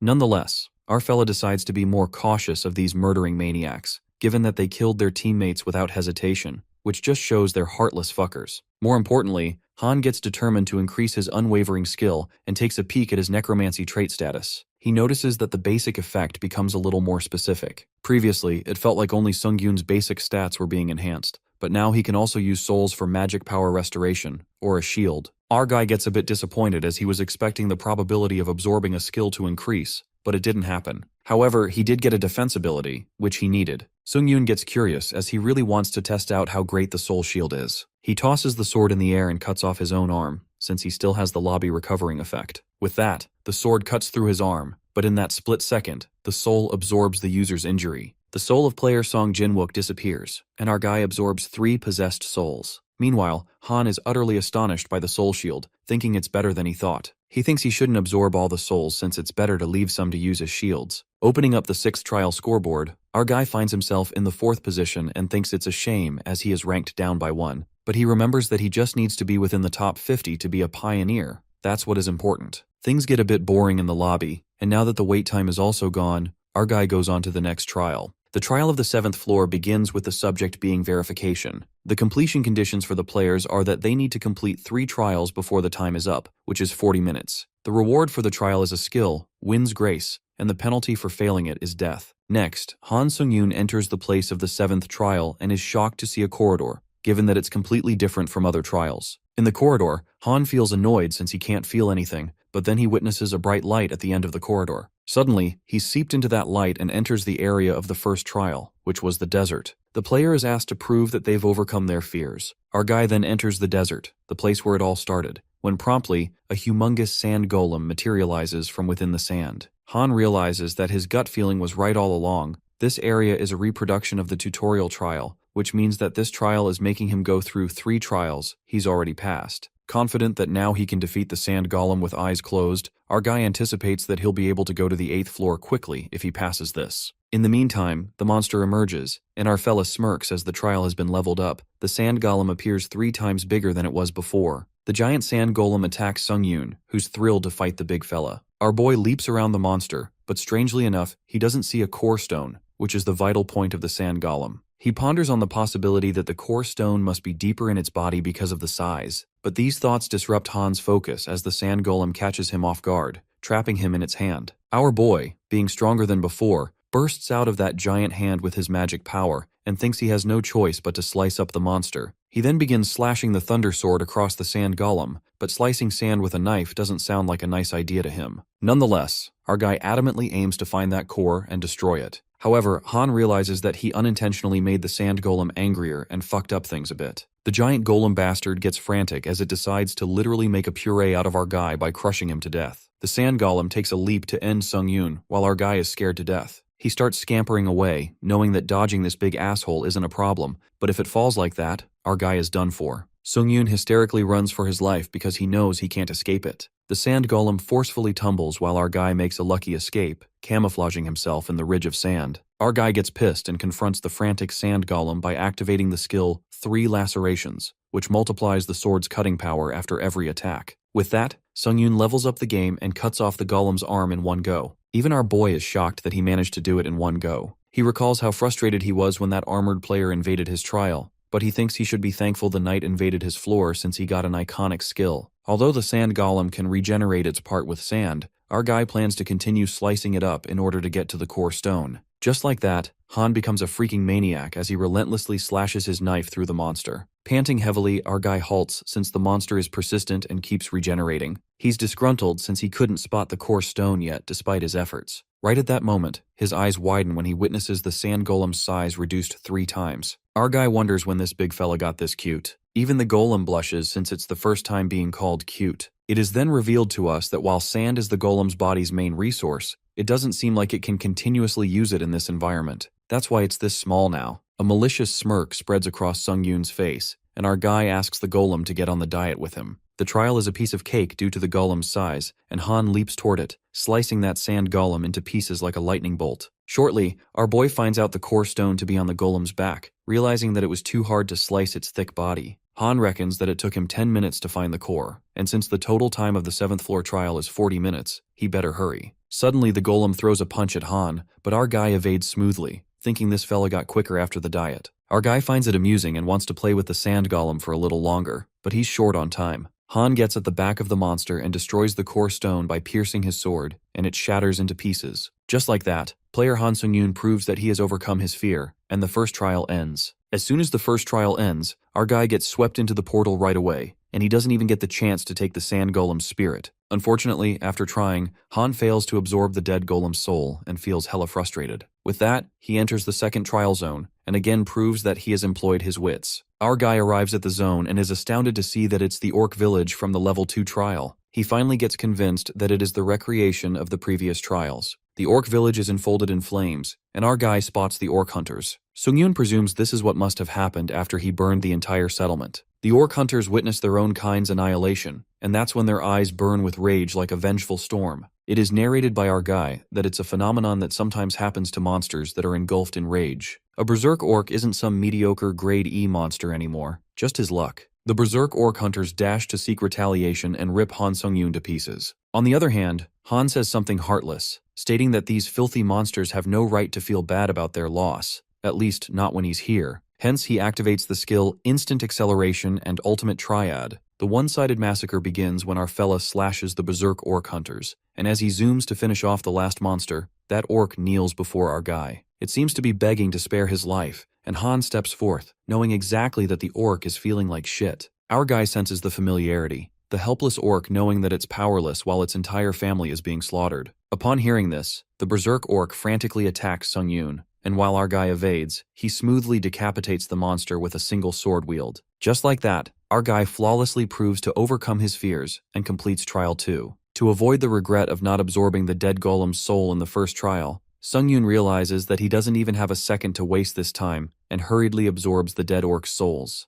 This time Han manages to absorb all the orc hunter's dead spirits, and his skill proficiency increases by 6%. Our guy reaches 100% proficiency in the skill Hunter-Style Dagger, hence it moves up to rank D, and the same goes for the skill Instant Acceleration. Moments later, our guy enters into the third trial zone to prove that he has left behind all hesitation. Panting, Han thinks this level just won't even give him a moment to breathe. But this time, the trial zone leaves our guy perplexed. The zone turns out to be the place from the occupation from Trial 6. He tries to make sense that the 2 trials were the recreation of the previous trials, so he was assuming the third would be the same. Han notices that the layout's a little different, and considering the second trial had nothing to do with using his wits, our guy calls himself a moron for expecting the tower to use common sense. He then opens the inventory and drinks the potion of life, regaining his stamina and magic power by 20%. Our boy gulps down the potion and feels the energy surging through him. After that, Sung Yoon carelessly tosses it into the water, thinking nobody cares about polluting this tower anyways. Just as Han jumps over the rocks, the water springs forth in a frantic manner, making our guy halt in his movements. Our guy is shocked to witness all this commotion just for littering, looking done with this bullshit. He instantly activates instant acceleration and dashes at crazy speed. While running, Han presumes the other 2 recreations followed the same rules as the actual trials, which means to get through this third trial, he has to find the red occupation tile. Till then, our guy reckons that he just needs to avoid the water, and now that he's faster than the waves, he doubts it'll be able to catch up to him. But the overconfidence gets the worst of him when the water rumbles and bursts from the tile that Sung Yoon's on, making him stumble. The system materializes and notifies that our guy has been doused by the trial of water. Han Sung-yoon is fucked up this time since all his stats decrease as he got hit by the water, and again he blames himself for assuming the tiles would fly up in the same order as before. Our guy reminds himself that the tower doesn't abide by common sense, and that's when Han gets a hold of himself. Using instant acceleration, he incredibly hops through the floating tiles that are hovering by the water splashes, because if our guy fails, he'd die here. Shortly, our guy spots the red occupation tile at a distance, and just as he's relieved this bullshit trial will end as soon as he jumps on it, his excitement is short-lived when the water splash blocks his way, and Han gets convinced that this water trial is outright trying to kill him. Despite the hurdles, our guy keeps up with his steps, and just when he's almost there, suddenly a splash of water slams into him from behind, catching him off guard and drenching him instantly. Han's plan to complete this trial plummets into ruin. Right at that moment, the unique effect Blessing of Iron using the wrought iron pendant absorbs 10% of the user's damage. The dark aura materializes from the pendant, and it appears that the damage dealt to him has been absorbed by a dead spirit. That's when the spirits of the dead orcs are used up to save Sung-yoon. While our guy witnesses the souls protecting him, he presumes that he felt the force of the water, but the protective shield absorbed the shock before it could deal any damage. Han takes the chance and leaps, releasing himself from the water torrent, and runs towards the red tile. But talk about a streak of bad luck. The skill Instant Acceleration deactivates as the time ends, hence deliberating Han's speed. Our boy is screwed up real bad because all his magic energy gets drained out, and he's seriously done for if this speeding skill deactivates. At that moment, Sung-yoon immediately absorbs an orc's soul that replenishes his magic energy. Our guy could feel his strength coming back, and he leaps towards the red tile that's just an inch closer now. But fate has other plans when a water torrent cascades, but this time, our guy does not back down. He's done with this shit and slashes his way through the water. He then takes the leap and jumps across that stream of water, but instead, he's sent soaring into the air right onto the top of the red tile. Our guy screams at the top of his lungs as he's experiencing a fearful plummet. He then crashes onto the red tile and gets his ass saved, thanks to the soul's shield. Our guy gives a deadly stare to the water torrent since he nearly got fucked and died. Finally, this hell of a trial comes to an end, and our boy completes the third trial. But the water seems to have some personal issues with our fella, as it bids him farewell with a last splash of water that soaks him wet. Sung-yoon looks done with everything and curses this ludicrous trial, not to mention it's messing with him all the way to the end. With that, our boy completes the 7th floor trial and obtains the skill Winds of Grace, along with 15,000 points. As Han moves forth to the lobby, he looks disappointed. He contemplates this trial was a total failure. At this rate, he's nowhere near ready to take on the next one. Plus, there's no guarantee that he'll keep getting lucky either, just like he did in this trial. Suddenly, the rumbling ceiling interrupts Han's thoughts. It turns out that the number of players who cleared the 7th floor trial exceeded 1,000. For this reason, the 8th floor is commencing the system expansion, followed by unlocking the skill store, enabling branching choices in trial, enabling permanent returns. This means that Sung-yoon can now access the skill store and even permanently return to Earth. Our guy has been looking forward to these new options, but most important of all, relief washes over him when he's notified that he's selected as a pioneer in all previous levels. Thus, he can select a halo as a bonus. At least something good happened with our main character. It is revealed to us that a halo is a perk that's only given to players who were selected as a pioneer in all previous levels. Moreover, Han learns that each halo can affect the player's innate trait or skills, so they are instructed to choose carefully. This makes our guy realize that the decision about choosing a halo is extremely crucial, given that he's never seen the Tower of Trials ever giving him advice like this. Shortly, Sung-yoon is asked to choose one of the halos, ruler, hunter, or monk. He proceeds to read their descriptions, and the ruler halo is the most suitable for him since it's closely linked to the user's innate trait and greatly enhances the user's potential. On top of that, the Tower of Trials is outright telling our guy that it's the most suitable halo for him. But getting curious, Han looks at the two others, and the hunter halo doesn't sound so bad either, as it's closely related to increasing skills and stats, followed by effects which greatly accelerate the growth of stats and skill proficiency. But the monk one sounds like a dud. So Han respectfully passes on this one and is left to choose between either Hunter or Ruler Halo. It seems that our boy had already made up his mind when he chose the Ruler Halo that evolves his innate trait based on this Halo's unique effect. The options are based on the player's current abilities. There's a summoner that allows the user to expand absorbed dead spirits to raise powerful undead warriors, and the two other options are Sword Mage and Artisan. Our guy simply chooses the summoner since it suits him the best, and it's added to his innate trait Necromancy. After that, the unique power Skill Synthesis gets created, and a new status window materializes before Sung-yoon. At last, our guy gained a halo and feels overwhelmed as the dark aura seeps in. Han then checks out what Skill Synthesis is and learns that he can combine two skills as desired to make new ones, finding it totally incredible. This doesn't end here when our guy is given to select two skills from the opening list, and Han gives it a thought, believing that he should fuse those skills he doesn't use very often. Our boy then chooses Elitism and Swift Charge and synthesizes these two skills. After it gets completed, a light flashes from the panel, and our guy is left stunned as his eyes snap open in shock. The skill Juggernaut is created and is granted to Han Sung-yoon. It allows the user to break the invisible restraints, such as those imposed by a skill or an innate trait, on a condition that a user's magic power must be higher than the caster who cast the invisible restraint. Our guy gasps in disbelief and gets to know this is what Skill Synthesis actually does. He thought he'd be lucky to get a grade E skill, but instead, he ended up with a grade D skill that's seriously overpowered. Sung-yoon finds this power very amusing, so he gives it another try, and this time, he selects Ranger Aptitude and Burn Resistance. He synthesizes the two skills and wonders what it'll be this time. To his surprise, Han is granted a grade E skill Powerful Sight that allows the user to partially see in dark environments and enhance the user's eyesight. This time, the skill grade was raised only by 1, and our guy supposes this is how it works. To Sung-yoon's extrapolation, Elitism and Swift Charge have a pretty good synergy, hence the synthesis turned out well, whereas Skills Ranger Aptitude and Burn Resistance aren't that compatible. Our guy regrets that he got a hunch it was an awkward combination. After going through an intricate halo selection process, Han hops on the bed out of exhaustion. He feels weird now that he's a consecutive pioneer and an aura holder. Our guy lets the pessimistic thoughts get to his head, ruminating if he can really own these achievements, or maybe he just got lucky with his innate trait. Han shakes off these cynical feelings since it's no use dwelling on it and proceeds to check the rewards. The skill, Winds of Grace, he got rewarded raises speed by 10% upon saying the skill name. It can be overlapped 7 times. While our guy is already smitten by the speed increment, he's more in love with the fact that he can overlap it 7 times. Simply put, Han can freaking enhance his speed by up to 70% at one time. Our guy feels on top of the world, and his thoughts get wilder, like he's in La La Land, getting crazy over the fact that this skill doesn't even require magic energy. He feels like he's conquered the world since this skill, Winds of Grace, has literally no downsides. Sung-yoon then opens the inventory and wears Boots of Swiftness, which enhance the user's speed when they exceed a certain pace. Our boy feels nice since all of the rewards from the 7th floor trial are related to speed. This makes him feel like he's won at life. Han then opens the skill store and is annoyed since everything is so expensive. But still, he needs all the magic-related skills he can get and purchases the skills Magic Circuitry and Magic Resistance. With the Magic Resistance skill, our boy can defend himself against skills like Bind Heart. From before, that led to share the pain of his teammate. On the other hand, the skill Magic Circuitry gathers all the magic energy within the user's body to increase the efficiency of magic usage. Han Sung-yoon uses this skill when suddenly the red energy begins to emerge, and his body feels hot.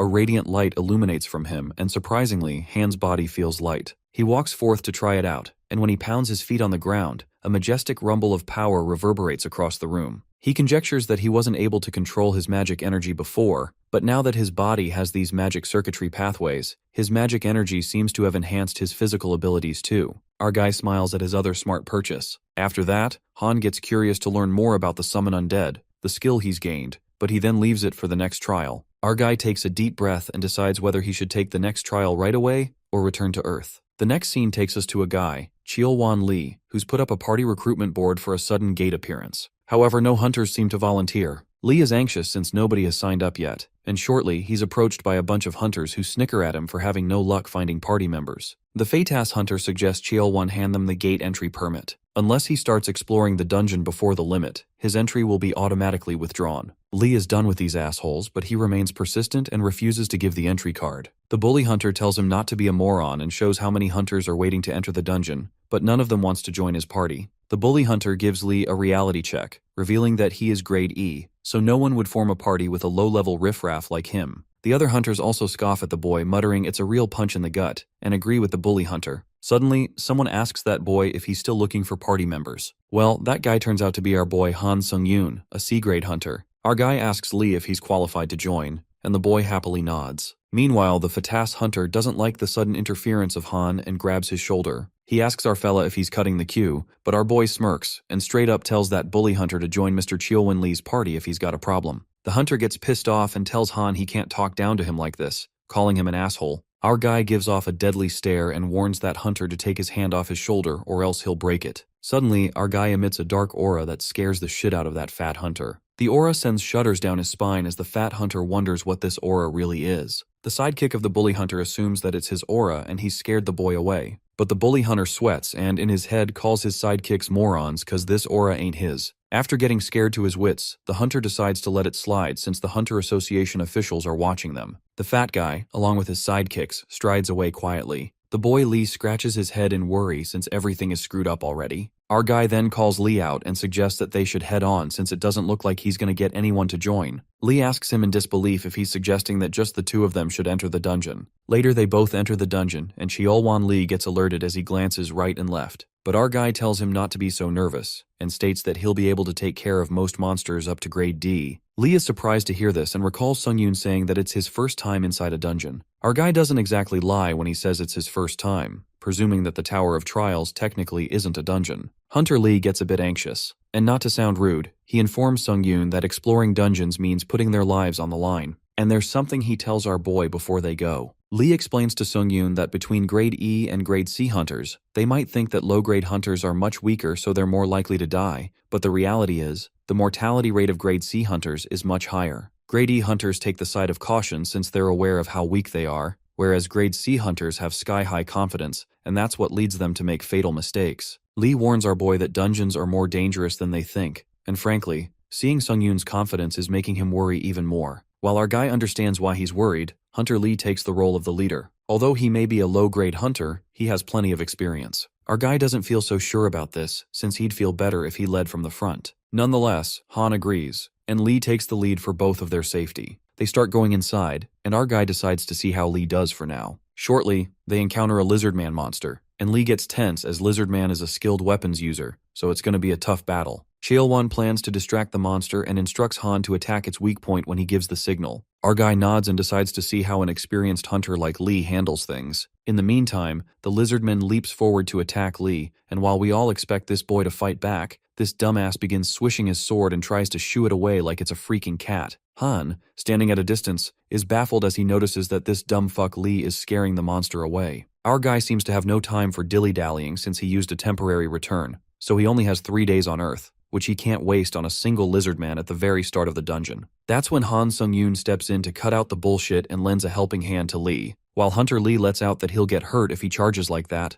our guy uses instant acceleration and zooms like a rocket. In an instant, our guy slices up the lizard man, making the blood splatter. This leaves Lee slack-jawed while Han poses incredibly, and thought he'd help since he's in a rush, hoping Lee would understand. After witnessing that fight, Cheolwan nods, as he has no problem with it. Our guy then makes another suggestion, and Lee nods immediately, as if Han's the boss. Our fella then decides to take the lead from this point on. Just like that, a large number of lizardmen start emerging, and our guy breathtakingly slashes through them, stabbing them to death like it's a breeze. Lee is rendered speechless when he witnesses Han annihilating the monsters, thinking it's nothing more than a one-sided massacre. He just can't believe what he's witnessing, anticipating that this might shake up the entire hunter industry. Meanwhile, our guy yanks out the crystals from the dead monsters. They are magic crystals, gemstones that can be used in metallurgy or alchemy. Han extracts many crystals and stores them in Lee's backpack. Cheol-wan then apologizes to our guy and wishes he could help more than just carrying things. The boy lets out that he won't even complain if Han takes the bigger share of the reward. As they are busy talking, suddenly a lizardman ambushes our boy. The moment it's about to stab with the sword, our guy evades the futile attempt smoothly and flings the lizardman upwards with brute force. The monster gets crushed after smashing into the wall, and that even causes the rocks to topple. Sung-yoon then suggests that they should talk about the reward once they are out, or they might get themselves in trouble if they don't focus. He promises to keep Lee safe as best as he can. With that, Han absorbs the dead souls of the lizardmen, and while all the souls are being absorbed, our guy pretends to yawn to avoid suspicions. After all the souls seep in, Sung-yoon isn't quite happy to see a 0.7% raise in proficiency, assuming that grade D monsters won't help with proficiency at this point. Just then, a gate materializes, and Lee can't believe they made it to the boss battle gate. He contemplates that he has never dreamt of attempting the boss battle. In fact, he would be over the moon with clearing the dungeon halfway. But as long as he sticks with Sung-yoon,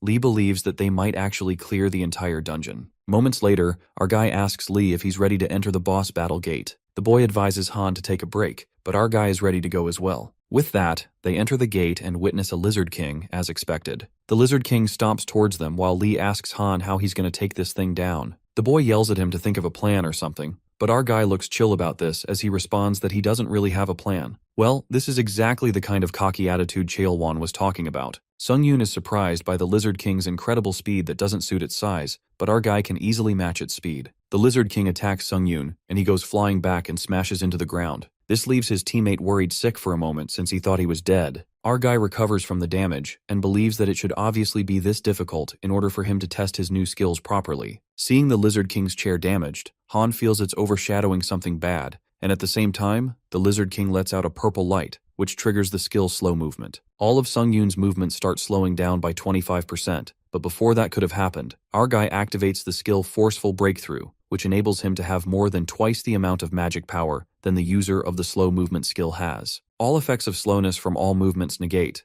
but his teammate, Lee Cheol-wan, gets affected by the skill the Lizard King used as he pleads to Sung-yoon to save him. The Lizard King, instead of continuing the fight with our guy, leaps towards his weak teammate while Han tries to prevent him from getting there. As our guy realizes he's too far away and won't be able to make it in time, he uses the skill Summon the Dead, resulting in many skeletons erupting in front of the Lizard King. But they are destroyed instantly since they're pretty inadequate. But in that 1 second, Han Sung-yoon uses the skill Wind's Grace, which increases all his movements by 60% and saves Cheol-wan while slaying the Lizard King's neck. This results in his stats increasing exponentially due to absorbing the Lizard King's soul, increasing his strength, agility, stamina, and durability by 1 and 5. Our guy also absorbs the Lizard King's skill, Spiritual Eyes. The team leader of the Hunter Association Gate Management Team, Shin Woo-jin, yawns as he waits outside the gates that appeared. Feeling bored, he confirms with his subordinate if something significant happened, but he denies, leaving Woo-jin in deep thought. Knowing that the association's raid team would soon arrive when the advanced hunter party comes out after partially raiding the gate and would finish it by defeating the boss, Shin feels rage since he's from the same association, but his team doesn't get any commissions. He feels jealous of the raid team. His eyes sparkle when he remembers that if the advanced team clears the gate in one go, then his management team will receive a bonus, but he's aware that it's only possible if they have an A-rank hunter. Just as he's thinking about it, Han, along with his teammate,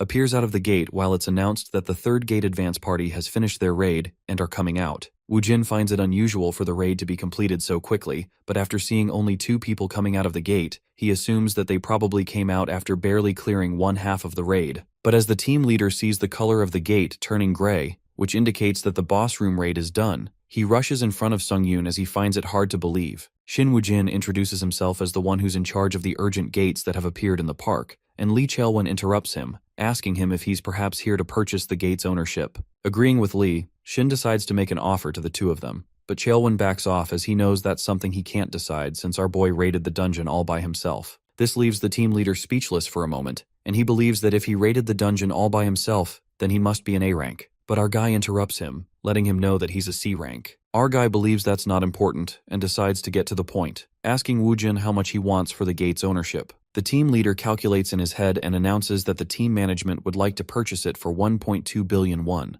and this leaves Sung-yoon in utter shock. On the other hand, team leader Lee Hae-yeon exhaustingly keeps the pile of books and papers on the ground, feeling tired due to working non-stop as soon as she returns from the tower. Suddenly her phone rings while she wonders who must be calling her at this time, and as she looks at her phone, she's left in shock. Lee Hae-yeon, from the management team for the challengers of the Tower of Trials, is certain that this will bring an innovative change. She remembers the higher-ups making a big deal out of it, as she didn't think winning over challengers would be such a difficult task. Hae-yeon is well aware that she couldn't even get 10 people who chose easy difficulty, and this was enough to satisfy her superiors. The thought of this makes her worry, but then she remembers the guy she met in the tower, who's so strong that him clearing the 4th floor all by himself would not be an understatement. She regrets not making an offer to Han Sung-yoon earlier, but then her phone rings, and it turns out it's Han Sung-yoon's message asking her to meet him if she's returned from the tower. Our guy, who's been sitting in a restaurant, is still in disbelief that he earned 1.3 billion won as he feels unbelievable and great at the same time. Lee Hae-yeon enters the restaurant breathing heavily, and upon seeing her, Sung-yoon calls her out. Seeing her uneven breath, our guy wonders if she ran over here and lets her know that she could have taken her time. Hae-yeon sits in front of him as she looks mad about Sung-yoon not replying to her message and questions him if he knows how long she waited for his reply. Feeling awkward, our guy apologizes as he reveals not having interest in things like that. The girl in front of him asks him to treat her with coffee and a cheesecake in order to make it up to her, while Han agrees nervously. Hae-yeon is curious if he has stopped climbing the tower, but our guy reveals that he plans to continue,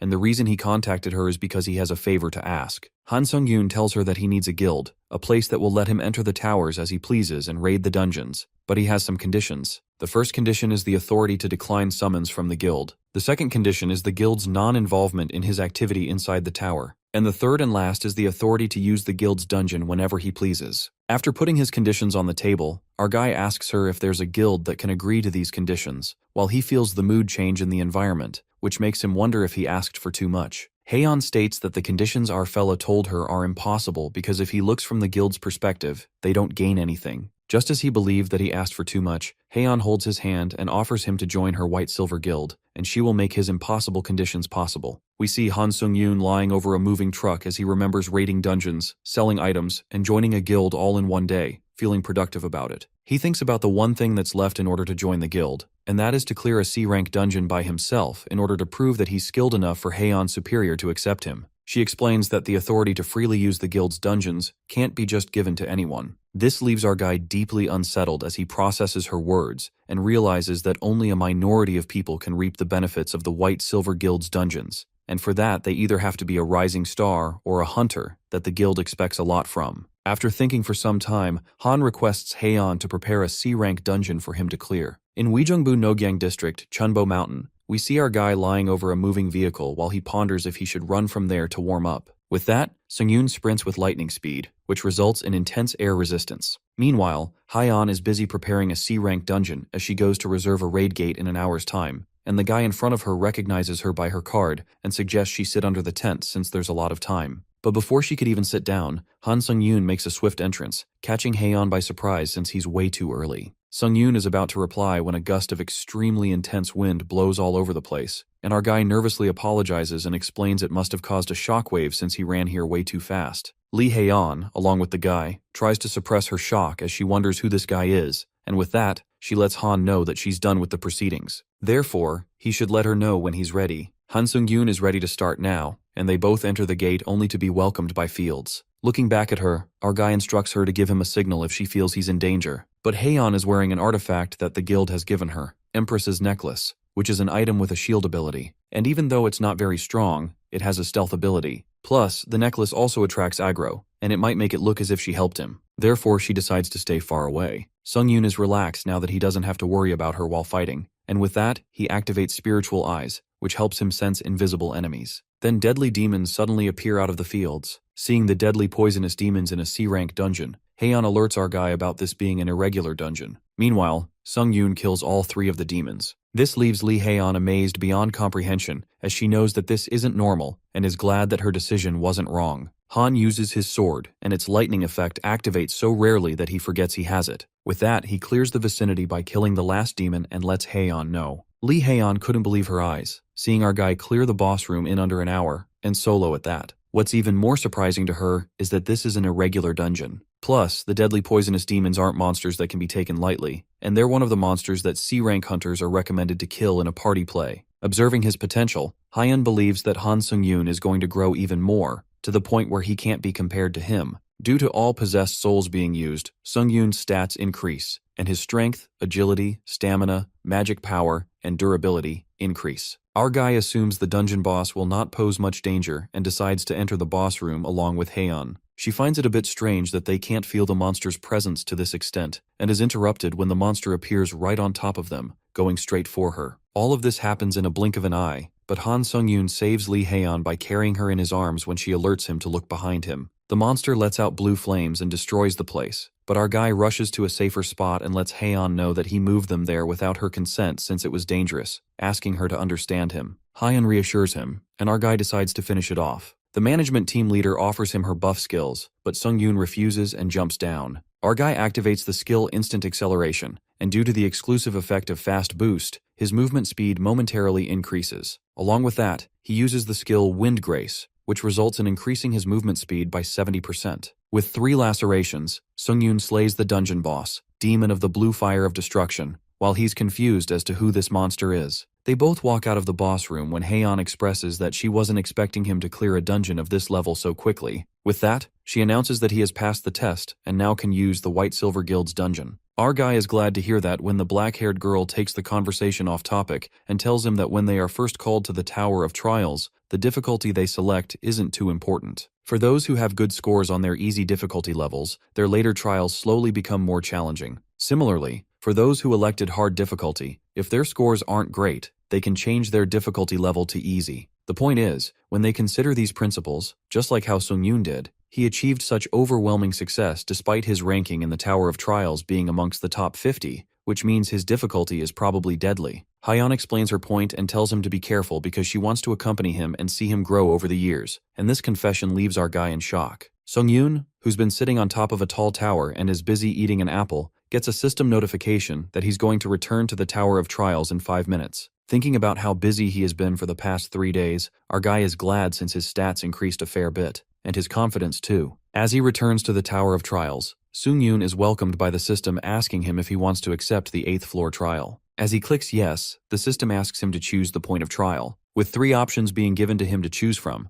our guy selects combat in order to increase his proficiency in necromancy, while the system lets him know that he can't change his option after selecting it. Sung-yoon is positive that he won't have the need to change it, and the system notifies him that he has a pioneer qualification. Therefore, a face-to-face chat with the administrator will begin, and after searching for an administrator who specializes in combat, the system lets him know that a chat with the administrator Iron-Blooded Monarch, who specializes in combat, will begin. With that, Han Sung-yoon enters the Iron-Blood world. The consultation begins with the combat route admin Iron-Blood Sovereign. Shortly, our guy gets teleported to a place and learns that he has entered the world of iron and blood. To apprehend things, Han activates the Eyes of Truth and gets to know that the world of iron and blood is a secret abode of the admin Iron-Blood Sovereign. Our guy smirks at how useful this skill is. However, the admin is displeased with the probing challenger. He then understands that the admin is directly communicating with him through these messages. Just then, a sword rises up from the pile of snow. The admin asks player Sung-yoon to desist from such futile efforts and follow the sword instead. The sword leads the way, and after a long distance, the sword halts in front of a house. Our guy opens the door, and the admin, Iron-Blood Sovereign, gazes at him. To everyone's surprise, the admin turns out to be a white-haired woman, leaving Han's eyes wide open. The admin greets the pioneer and informs Sung-yoon that she has been tasked with advising him. At first glance, our guy nearly mistook her for a cute foreign influencer, but come to think of it, she's an admin that rules over the Tower of Trials. Sung-yoon gets a bit nervous when suddenly the admin materializes right near him so that their eyes meet with each other. Our guy low-key freaks out as the admin gets too close in a blink of an eye, the fact that he didn't even take his eyes off her. The admin then grabs a bottle, and she was wondering what manner of savage would show up, but she's surprised to see our guy who seems as normal as they come. While Han asks her if she knows who he is, the woman reveals that she knows him indeed, and compliments his feats during the level 4 trial. As she pours the drink into the glass, Han curiously asks her if she's been watching his trials this entire time. But the admin confesses that she only watches it through the leaderboard, since they have no way of directly observing the challenger trials below level 8. Upon hearing this, our guy appears shocked, and judging by his face, the admin assumes that Sung-yoon is under a misconception of sorts. She clarifies that administrators of the tower are neither gods with the power to do as they wish, nor the absolute rulers of the tower. It would be more accurate to describe them as servants of the tower. As such, Sung-yoon has nothing to fear from her. Since she serves the tower, she cannot harm him in any way. Now, putting the idle chit-chat aside, the admin tells him that this consultation is a perk provided for his benefit, and he can ask anything that piques his curiosity. Han figures out that it's the truth since he doesn't feel any hostile intent from the admin. In that case, our boy asks her what this consultation is about exactly. The admin answers that it's a perk granted to pioneers to satisfy their curiosity directly with an admin. Han then asks that during the level 5 trial, he was almost killed by an invader from another world. He expresses curiosity and asks why he came to him specifically when he could have invaded someone from his world. The admin feels that answer might disappoint him and proceeds to reveal that upon invading a trial level taking place in another world, a challenger may steal the reward from the trial and receive a superior reward. These invaders may hail from worlds where a tower has already existed for decades. As such, they understand the high reward association with defeating challengers from other worlds. Moreover, the tower will eventually merge with the tower of another world one day. Our guy asks her to elaborate, and the woman utters that it is just as she said. From level 20, trials more often take place in groups rather than by individuals. In short, soon, our guy will be pitted against challengers from other worlds. Sung-yoon then realizes that it explains why invaders might want to take out future competitors in advance. After that, the admin assumes Han has quenched his thirst for knowledge, but our fella has one final question, yet the simplest one. He questions what really is the Tower of Trials. This question even makes the admin pause for a moment, and she lets out that she would very much care to know the answer herself. Han is confused that even an admin of the tower doesn't know the answer to a simple question. That's when the truth unravels, and the admin confesses that the administrators were once challengers themselves. Challengers who perish after level 40 are given the opportunity to be resurrected as administrators. She expresses that she dreamed of climbing the zenith of the tower, yet she fell far short in the end. In fact, all the administrators, including herself, are challengers who met their demise before reaching the top of the tower. At last, they had no choice but to serve the tower. After hearing all this, Han clenches his fist in frustration and is disgruntled that the admin was nothing but an ordinary challenger from the start. And here he had high hopes that he'd finally get some answers about what lies at the end of the tower. This makes the admin enraged as she frowns and slams Han against the wall. With a ghastly look in her eyes, she warns our boy that the end of the tower is not to be spoken of so lightly by all. She looks at Sung-yoon's blank face and seems quite unperturbed. The admin asks our guy if there is no fear in his heart, to which he replies that this consultation is his personal reward. Besides, he didn't sense any bloodthirst from her. Right at that moment, Sung-yoon cracks the wall with his strength and forces his way out of the abode, making it clear that he wouldn't let her kill him so easily. The admin is left staggered and bursts into laughter at the fact that in all her time here, she's never once met a challenger who destroyed her abode. Still, she admits that Han's bravado gives her faith and proposes a contract of mentorship to him. Our guy is taken aback by the sudden confession. Later, Han gets back to the lobby of the 8th floor and instantly opens up the contractor store. He peeks at the contract and realizes it wasn't a dream after all. He really has an admin for a mentor. Our boy remembers what the admin said about not being the one to cast aside challengers with skill and grit. He's then asked to sign the mentorship contract, and Han taps yes.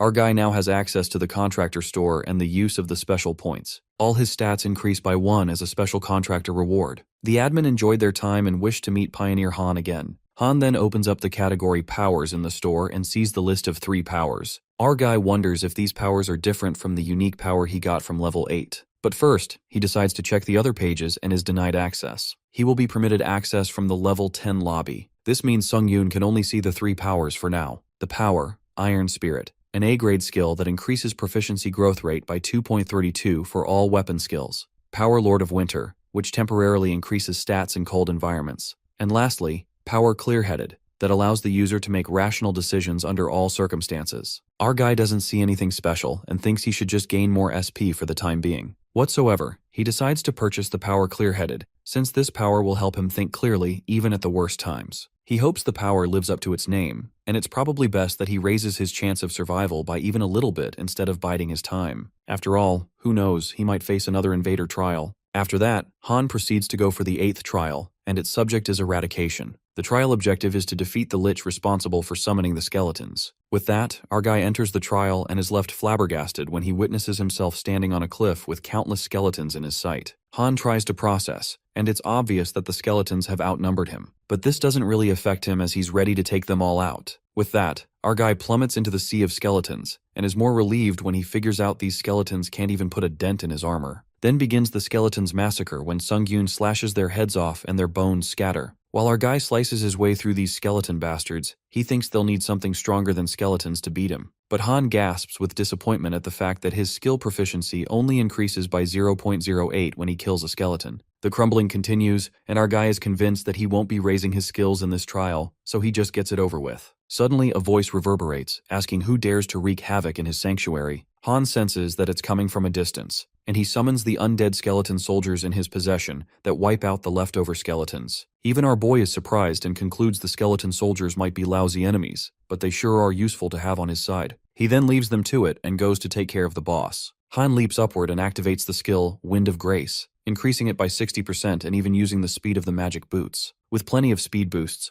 our boy soars at ludicrous speed, and with the castle in sight, he discovers where the skeleton boss is. Han confronts the Skeleton King, who gives him a deathly glare and is quite infuriated at a mere mortal's boldness to intrude upon his sacred sanctuary. The king opens up the book to cast spells to make Sung-Yoon pay a heavy toll for his impudence. That's when giant titans emerge, and our guy notices that these monsters are as strong as the sand golem. The Skeleton King expects our guy to be scared shitless at the extent of his folly. However, Han chooses to be cocky and provokes the king by asking if he doesn't have anything stronger to throw at him. Our guy says he'd be disappointed if this is all the king has got. He smirks like a villain and pulls out his dagger. The Skeleton King simmers with anger at the humiliation and calls Sung-Yoon a foolish mortal, for his loyal guardians will tear the insolent mouth of his to shreds. The Titan monsters frantically stomp their way to crush our fella. Our guy activates the instant acceleration and decapitates the monsters in a flick. In the blink of an eye, Han slashes through those monsters and gets closer to the king, ripping its legs apart. Before that, a subtle joy gushes through him when his skill proficiency increases by 1.2 after absorbing the souls of the Titans. At least higher-level undead give him more proficiency points. The Skeleton King, who was talking big, is now lying helpless on the ground and questions Han on what manner of savage beast he is. In the king's imagination, our guy grins diabolically and scoffs at the lich that got too cocky. Han then steps forth to end the king,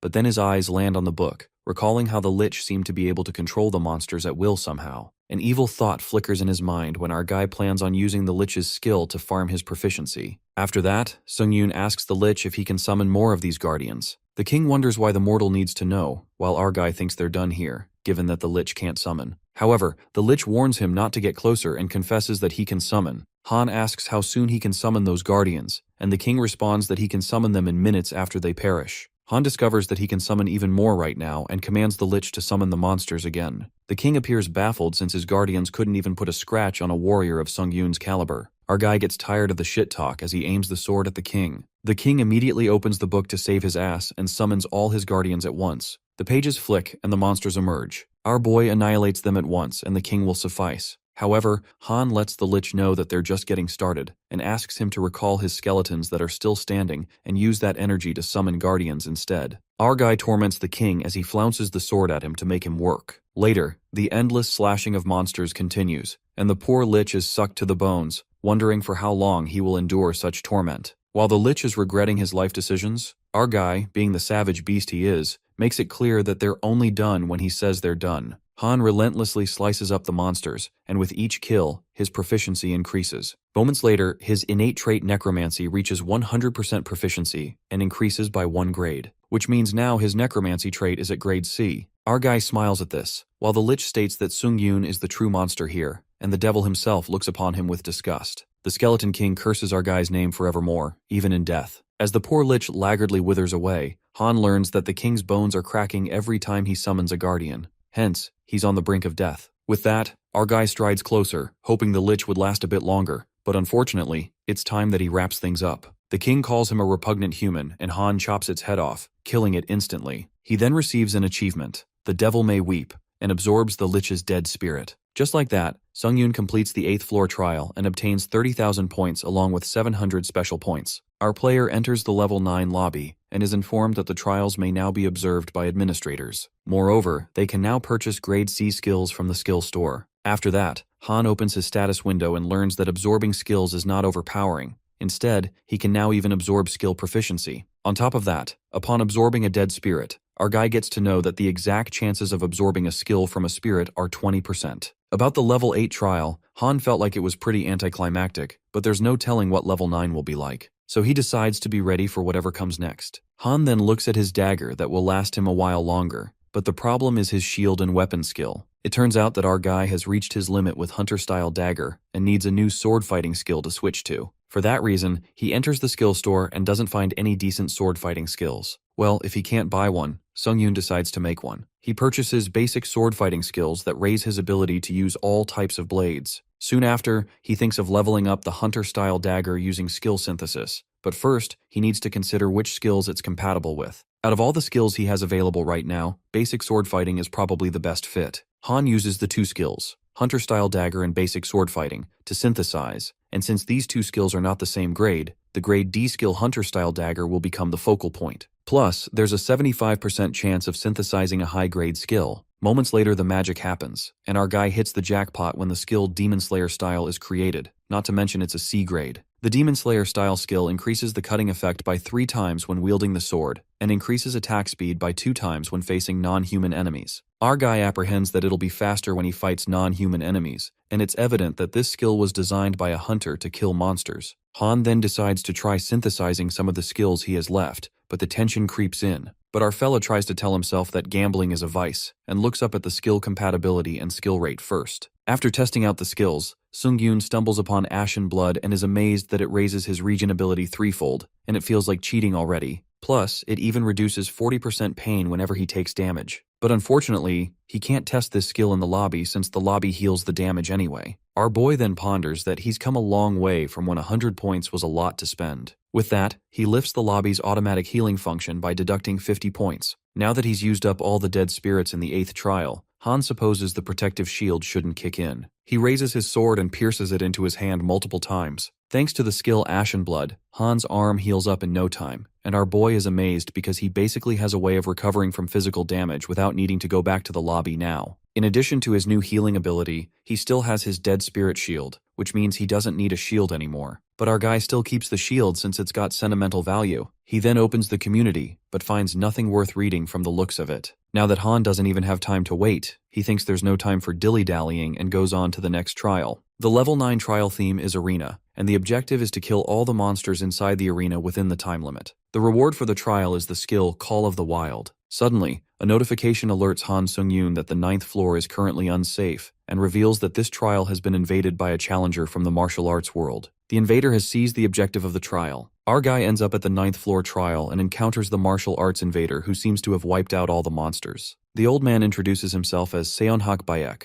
a senior elder of the Great Martial Alliance, and asks Han to introduce himself. In the meantime, the Tower of Trials changes the objective of the trial, which is to kill Seonhak Bayek from the martial arts world. Han asks Invader Bayek why he wants to know his name, to which he responds that it's simply good etiquette to reveal one's name and title before a match. Our fella frowns and bluntly mutters that he doubts the old man invaded this level with good intentions, so there's no point in introducing themselves. Seonhak thinks the boy is so small-minded to not know anything of honor between martial artists. In his mind, Sung-Yoon is done with this bullshit and wonders why the hell there aren't normal people who invade from other worlds. Nonetheless, the martial artist Bayek tells Han to have it his way since he refused to observe proper etiquette, leaving him with no choice. The invader swishes the sword, and the old man soars towards his opponent. Our guy activates the skill Grace in the Wind and increases it by 30%. Han then fights back with awe-striking speed. It's like 3 Hans are in the battlefield. As the old man drifts back with brute force, he's rather amazed since he thought such martial prowess a rarity in this dimension. Beck apologizes to Han for underestimating his skills, but our boy doesn't have it and asks him to shove it with the gentleman act. After all, he came here to kill Sung-Yoon and steal his reward. He doesn't beat around the bush and tells Beck that this isn't an etiquette class but a fucking trial. Anger flashes across Han's eyes when he tells the invader to stop pretending there are rules to whatever they're doing,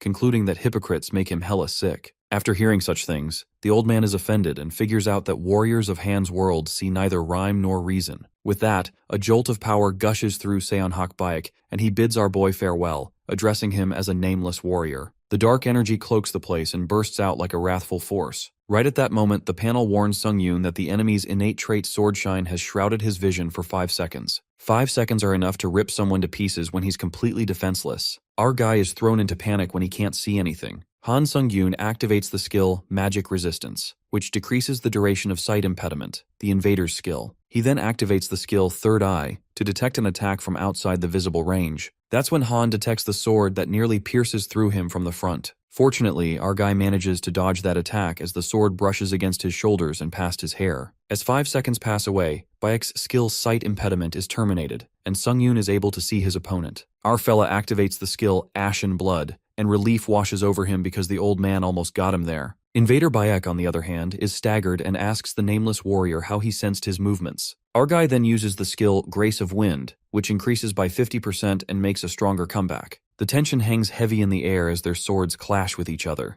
The fight gets intense as they strike each other. Han spins and lands a kick, but the invader evades and attacks with his sword. But our guy twirls, and at that moment, Seonhook Baek grabs Han's hand and halts his leg movement with the sword. The old man calls out our guy for his peculiar tricks, while Sung-yoon pauses, presuming that Bayek is tougher than he expected. His curiosity peaks when he wonders how their stats can be on the same level when clearly our guy is much stronger. Sung-yoon then attacks, and Bayek warns him, saying he shall hold back no longer. The old man again uses his puny trick and uses the innate trait Sword Shine, shrouding his vision for 5 seconds. Our guy is fucked up again and activates the same skill he did before to see through the mist. But Han struggles to keep up with Bayek's attacks since his attack speed suddenly gets so much faster. He then activates the skill Blessing of Iron, using the wrought iron pendant, and his skin absorbs 10% of all physical damage. But these skills don't seem to do much, and Han is grabbed tightly by his opponent's magic skill. Shortly, the invader's skill gets terminated, and the mist disappears. At the right time, our guy drifts back as Baek wields his sword and takes the least damage, as only his arm cuts off. Han Sung-yoon smashes away with crushing force and bites his own hand to activate the healing skill. He heals his arm, and the invader calls this another puny trick. Baek lets out that he fancied Han as a gifted martial artist at first, but now he sees that his little bag of tricks is nothing but a borrowed boon. Han, clenching his fist, tells the old man to speak for himself, and is aware that he got his innate trait from the tower. Our guy returns like thunder after silence and activates the skill Grace in the Wind, escalating it by 70%. Sung-yoon advises the invader not to be such a hypocrite, while the invader bastard thinks that the nameless warrior will insist on continuing with his gimmicks and blabs about a true swordsman who does not rely on stolen abilities. I mean, this old bastard is flaunting the tower's innate trait like he was fucking born with it, and is calling out our main character for using stolen powers. What a dumb fuck. Our guy seems to have enough of this bullshit when he charges at Baek with the dagger, but he blocks it with the sword, asking Han if he has no honor. Sung-yoon responds that apparently he does not, and asks the old man how it feels to die from a parlor trick. Even Baek struggles to hold the attack due to Han's power. The scene then takes us to Seonhak Bayek's point of view, where he narrates that he has invaded dozens of trials in dozens of worlds. It was with this very sword that he cut down countless otherworldly players. Those who were hailed from planet Earth were often lacking in every aspect to the point that it was likened to a pot of honey left unguarded.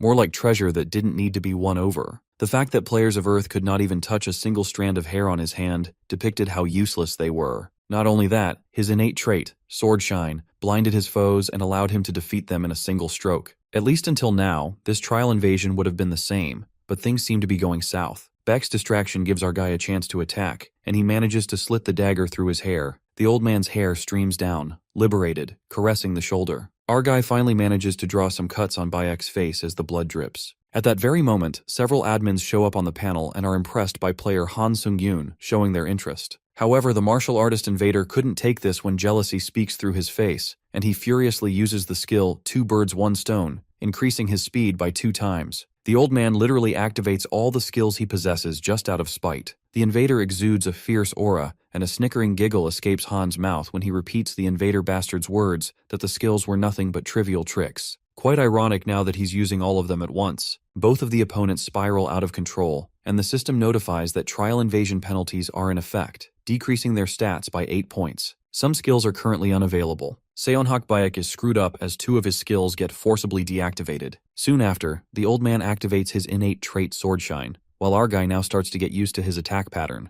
Baek screams and calls Han a devious follower of a demonic path, determined to cleave him in half where he stands. The rage takes over Bayek as the torrent of fire ascends, while Sung-yoon crouches to save himself from the sparks. Our boy activates the skill Ultimate Triad that will strengthen the next 3 attacks. With that, Han uses immense power to make his way to the invader and kick his ass this time. That ferocious attack of our warrior breaks the beloved sword of the martial artist and pierces the dagger through him. While our guy trips after using uncontrollable power, The invader walks away, dumbfounded. He quivers, calling his defeat preposterous, and suddenly his body cleaves in half. I mean, Gramps was whining about puny tricks, but was the biggest egoistic hypocrite himself. Dude got what he deserved. After a freaking long battle, the invader is annihilated, and Han smirks as he completes the 9th floor trial. After that, Han absorbs Seonhakbaek's dead spirit, and his skill level increases by 27%, which is impressive. He then gets rewarded for completing the trial, but for some reason, the reward he received does not match his difficulty level. Hence, the rewards get adjusted. Our guy almost forgot that rewards can change, wondering what he'll get this time. It turns out to be a C-grade skill, 6th Sense, as the trial clearance reward,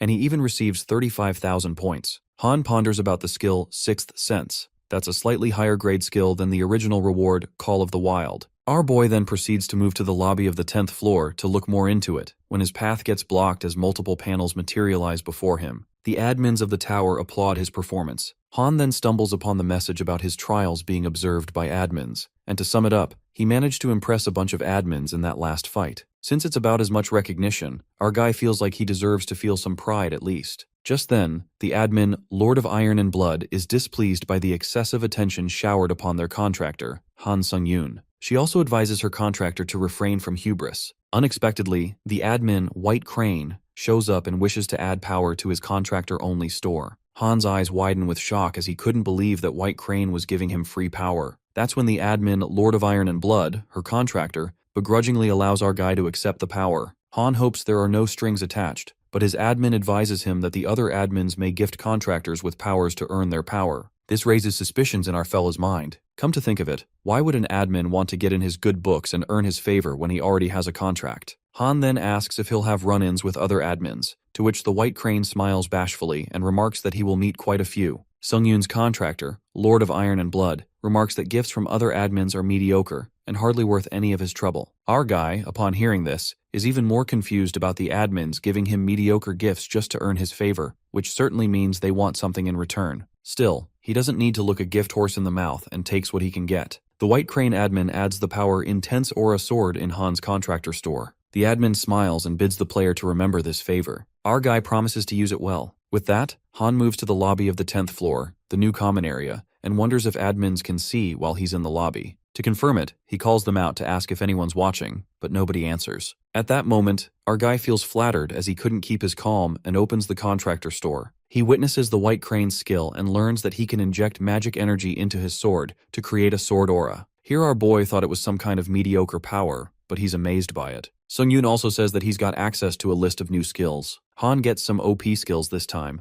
Power Total Rejuvenation can strengthen the user's skeletal structure into combat force. Power Iron Blood Sword allows the user to summon a magical sword of iron and blood without using the user's magic energy. Lastly, Power Touch of Death raises the effectiveness of necromancy and black magic twofold and mildly decomposes the enemy's body. Even our guy agrees that these skills are serious game changers. But sadly, since he's low on SP, for the moment the only power he can buy is either Bodily Rejuvenation or Intense Sword Aura. Our guy thinks hard whether he should buy it or collect more SP. He ruminates that the old man Seonhakbaek from level 9 was an absolute beast to fight against, so if he wants to survive enemies like him, he needs as many powers as he can. With that, our guy purchases the skill Intense Sword Aura and activates it to test it out immediately. Han wields the sword, and his ultimate triad skill infuses magic energy into the sword as well, but this feels completely different. Our boy surmises that the ultimate triad forces an explosive wave of magic through the sword, whereas a sword aura allows energy magic aura to flow gently through the sword like a river. He uses the skill for quite a time, and learns this intense sword skill raises the magic exhaustion rate by 2% every minute, which leads our guy to conclude that his magic exhaustion will be about 100% in 50 minutes. Just then, he deactivates the skill, and decides to be careful with his magic reserve from now on. Shortly, Han gets reminded about the reward skill he got from the 9th floor, the 6th Sense, which tends to make his instincts sharper. It is useful to him to have a sharp intuition that he can use to make reliable decisions. Nonetheless, our guy is curious about the community, wondering if players are talking about the new common area. In the community, everyone's talking about the common area being full of foreign players and interacting with them. But what catches Sung-yoon's eyes is when he gets to know that he can trade powers with the admins. Since there are so many players here, our guy sees it as a good opportunity. Thus, he decides to go to the common area himself and take a look. Moments later, Han gets teleported to the common area, which seems like a nice place. A mere hunter arrives at the common area. In the meantime, some Korean hunters discreetly peek at the guy, guessing that asshole looks like a Korean hunter. The other guy recognizes that he's a grade A hunter from South Korea. Suddenly, a murderous intent comes creeping in when the guy lets out that he's sick of Korean hunters acting all high and mighty, asking if they're allowed to kill other players outside the common area. The grade A hunter who's walking away is suddenly struck by magic energy, hindering his movements. The hunters from earlier emerge from the bushes, and one of them tosses out his sword. While the poor boy has no way to escape, the evil hunter assumes that these Korean hunters knew everything there was to know about the hunter world. The guy gets a bad feeling from this, and since they're not in trial, he didn't expect player killers here. The player killer aims his sword at the boy when suddenly a nun hunter interrupts and warns the murder maniacs to stop, or else she'll use the community chat room to expose them to everyone. The bastard player rises up and agrees on one condition. He asks that girl hunter to take her clothes off, ending it with a malicious smirk. This killer bastard tells them to put down every item they have and do as they say, so they might let one of them live. The murder maniac's preposterous intentions are obvious, while the girl hunter freaks out at their obscene demand. The guy decides to do it forcibly, and just as he approaches his hand to take off her clothes, someone comes walking from behind. It turns out to be our boy, who doesn't care to bother with what's happening around him. As he's walking away, the killer bastard gets curious to see Han in a cloak and calls him out. Our guy takes off the hood, and the killer guy supposes that Sung-yoon is a Korean too. Right at that moment, the evilness drips from their faces, and they make their life's biggest mistake. They attack Han all at once. Well, Han hoped to pass by quietly, but he's got no choice now. With that, our guy uses the skill Juggernaut,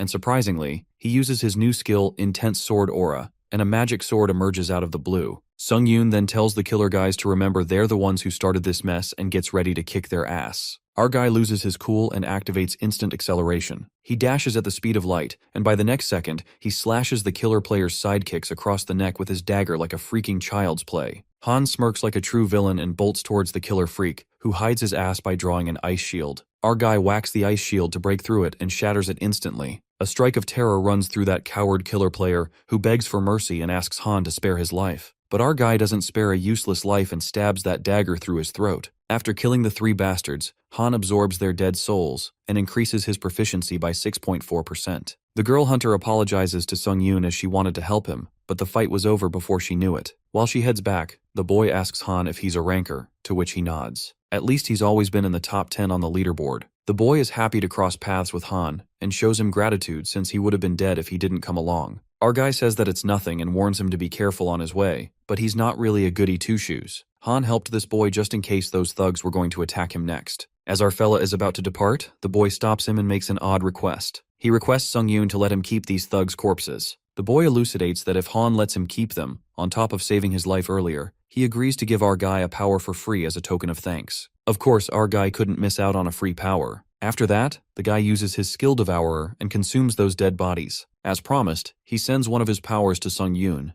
and the power appears to be Wings of Steel that gets added into our guy's contractor store. Han couldn't be happier to have another power in his bag. The boy then mentions that the skill he sent Han lets him summon wings that attach at his back and allow him to levitate. Our guy assures him that he'll put it to good use, and low-key, he can't wait to try this new power in the lobby. Meanwhile, the admins fight over Han Sung-yoon as everyone tries to win his favor. The Lord of Iron and Blood expresses her displeasure at those who covet her contractor. Our guy is baffled to see that all this fuss is because of him. But judging by how eager admins are to fight over players, Han gets convinced that there must be something they want from them. Knowing he'll find out about it sooner or later, our fella proceeds walking to the common area along with the hunter guy. On the way, the boy explains to Han how the common area is divided into an arena, an auction house, and the casino. He further reveals that so far there are 3 other worlds that have invaded trials in their world, called Ares, Murim, and Kallion. Challengers from Ares seem to follow some kind of knightly code. Challengers from Murim are similar, but they're a little more aggressive. Whereas Kallion is home to different species such as elves, fairies, and beastkin. Upon hearing this, it occurs to Han about the 2 invaders he encountered. The Black Knight was from Ares and White Crane was from Murim. While our guy is surprised by his information on the other worlds, the boy smiles and reveals that he used his questions to find out as much as he could. Later, they arrive at the common area and the boy hands Han his business card just in case. But our guy is utterly shocked to find out that this guy is a team leader under the Association Challenger Management Team. With that, they enter the common area, which seems to be bustling, and the boy looks kinda hyped up. He informs Sung-yoon that he's headed to the auction room, while our guy smirks, revealing that he's heading to the arena. Moments later, our boy enters the arena, which looks more like arcade games, and there's a sense of thrill that fills the place. The admins fondly reminisce about the past when they see the arena, and are deeply excited by the passionate energy filling the arena. Sung-yoon then finds himself a seat and the arena system gets activated. Our guy is asked to select either bets or duels, and he presses the help button. It is revealed that the arena is divided into bets menu and duels menu. Upon selecting bets, the players can bet points on duels between other players. They may win or lose points, depending on the outcome of each duel. Our guy then apprehends that the people earlier were watching their bets unfold. On the contrary, upon selecting duels, they may engage in combat against other challengers for a prize. Each player is notified of their opponent's leaderboard and real name once they agree on the duel. Lastly, a duel can be held with a prize on the line, such as a power or a skill. It is also known that players will be teleported to the Coliseum for a mutual combat once the duel is made. Simply put, the arena system is all about the prize on the line for the duel. In that case, our guy looks up to the players to see if anything catches his eye. On the other hand, the hunters in the arena are obsessing over the hunter Catherine,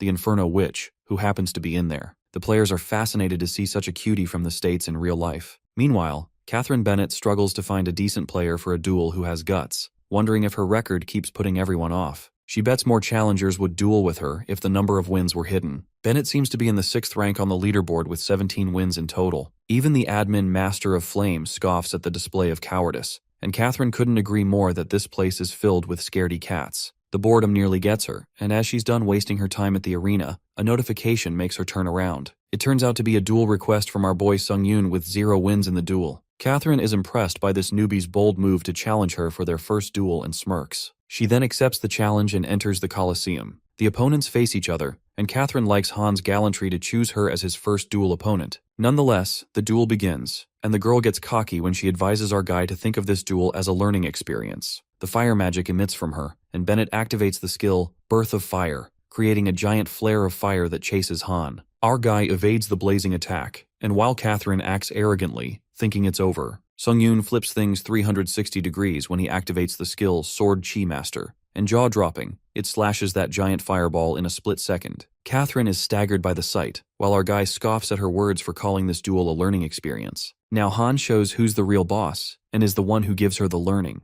The next scene takes us to a serene place where we see an administrator observing Han Sung-yoon's fight through her water mirror. She's amused to see that our guy has already become adept with the sword aura. She smiles and thinks it was a stroke of genius to grant Sung-yoon rather efficacious power, and from this point on, she ought to build a rapport with him faster than the other administrators. She covets that maybe player Han is perhaps the one who could remedy her failures and fulfill her dream at last. In the Coliseum, Catherine attacks our guy with multiple blazing balls soaring his way as Han evades, using instant acceleration. He flings upward and slashes the fireballs. As our boy soars away, his assassin cloak gets caught in the fire and nearly burns his entire cloak. With that, Han plummets to the ground and presumes that without skill grace in the wind, the special effect from the cloak was barely enough to keep him afloat. But the trouble doesn't end here when Catherine gets well prepared with her power of flames, determined to see how long he'll last. Meanwhile, the Lord of Iron and Blood watches Catherine's encroaching flames in amusement. The other admins are also fascinated by her flame power. Our guy, on the contrary, wields his dagger to slash the flares of fires with the power of intense sword aura. By every minute, the magic exhaustion increases as Han utilizes this skill. He feels like this fight will get tougher if it keeps dragging on. At that moment, our guy absorbs Seonhakbaek's dead spirit that increases all his stats. He absorbs the electric sword aura skill from the old man. This skill imbues the user's sword aura with electric charge and lightning damage, along with allowing the user to strike with a sword wave. Our guy is confused about what sword wave really is, supposing it's referring to the fact that he can use a long-range attack with his sword aura. While our guy is distracted, Catherine disrupts his thoughts and tells him to quit daydreaming. Sung-yoon yanks out of his thoughts and witnesses blazing arrows above him that are waiting for a signal to attack him. The encroaching fire arrows follow Han like shadows while our boy keeps running away to dodge them. They strike him from all directions. Just then, our fella activates the skill Ashen Blood and takes the risk of making this work the first time. Nonetheless, Han decides to do it since it'll be a good practice. He holds his sword upward that faces the flames and activates 2 swords aura power at once. The dagger enfolds in the powerful aura, and when Han wields his weapon, a radiant yet violent power breaks free that tears through that blazing orb majestically. While Catherine is too busy gasping at the terrifying yet breathtaking sight, she realizes that the magic aura is about to hit her. She immediately forms a fire shield to protect herself and plans to strike back. But our guy ruins her sweet plans when he emerges from behind and aims the sword at her neck. Catherine Bennett is scared shitless and accepts her defeat. Just like that,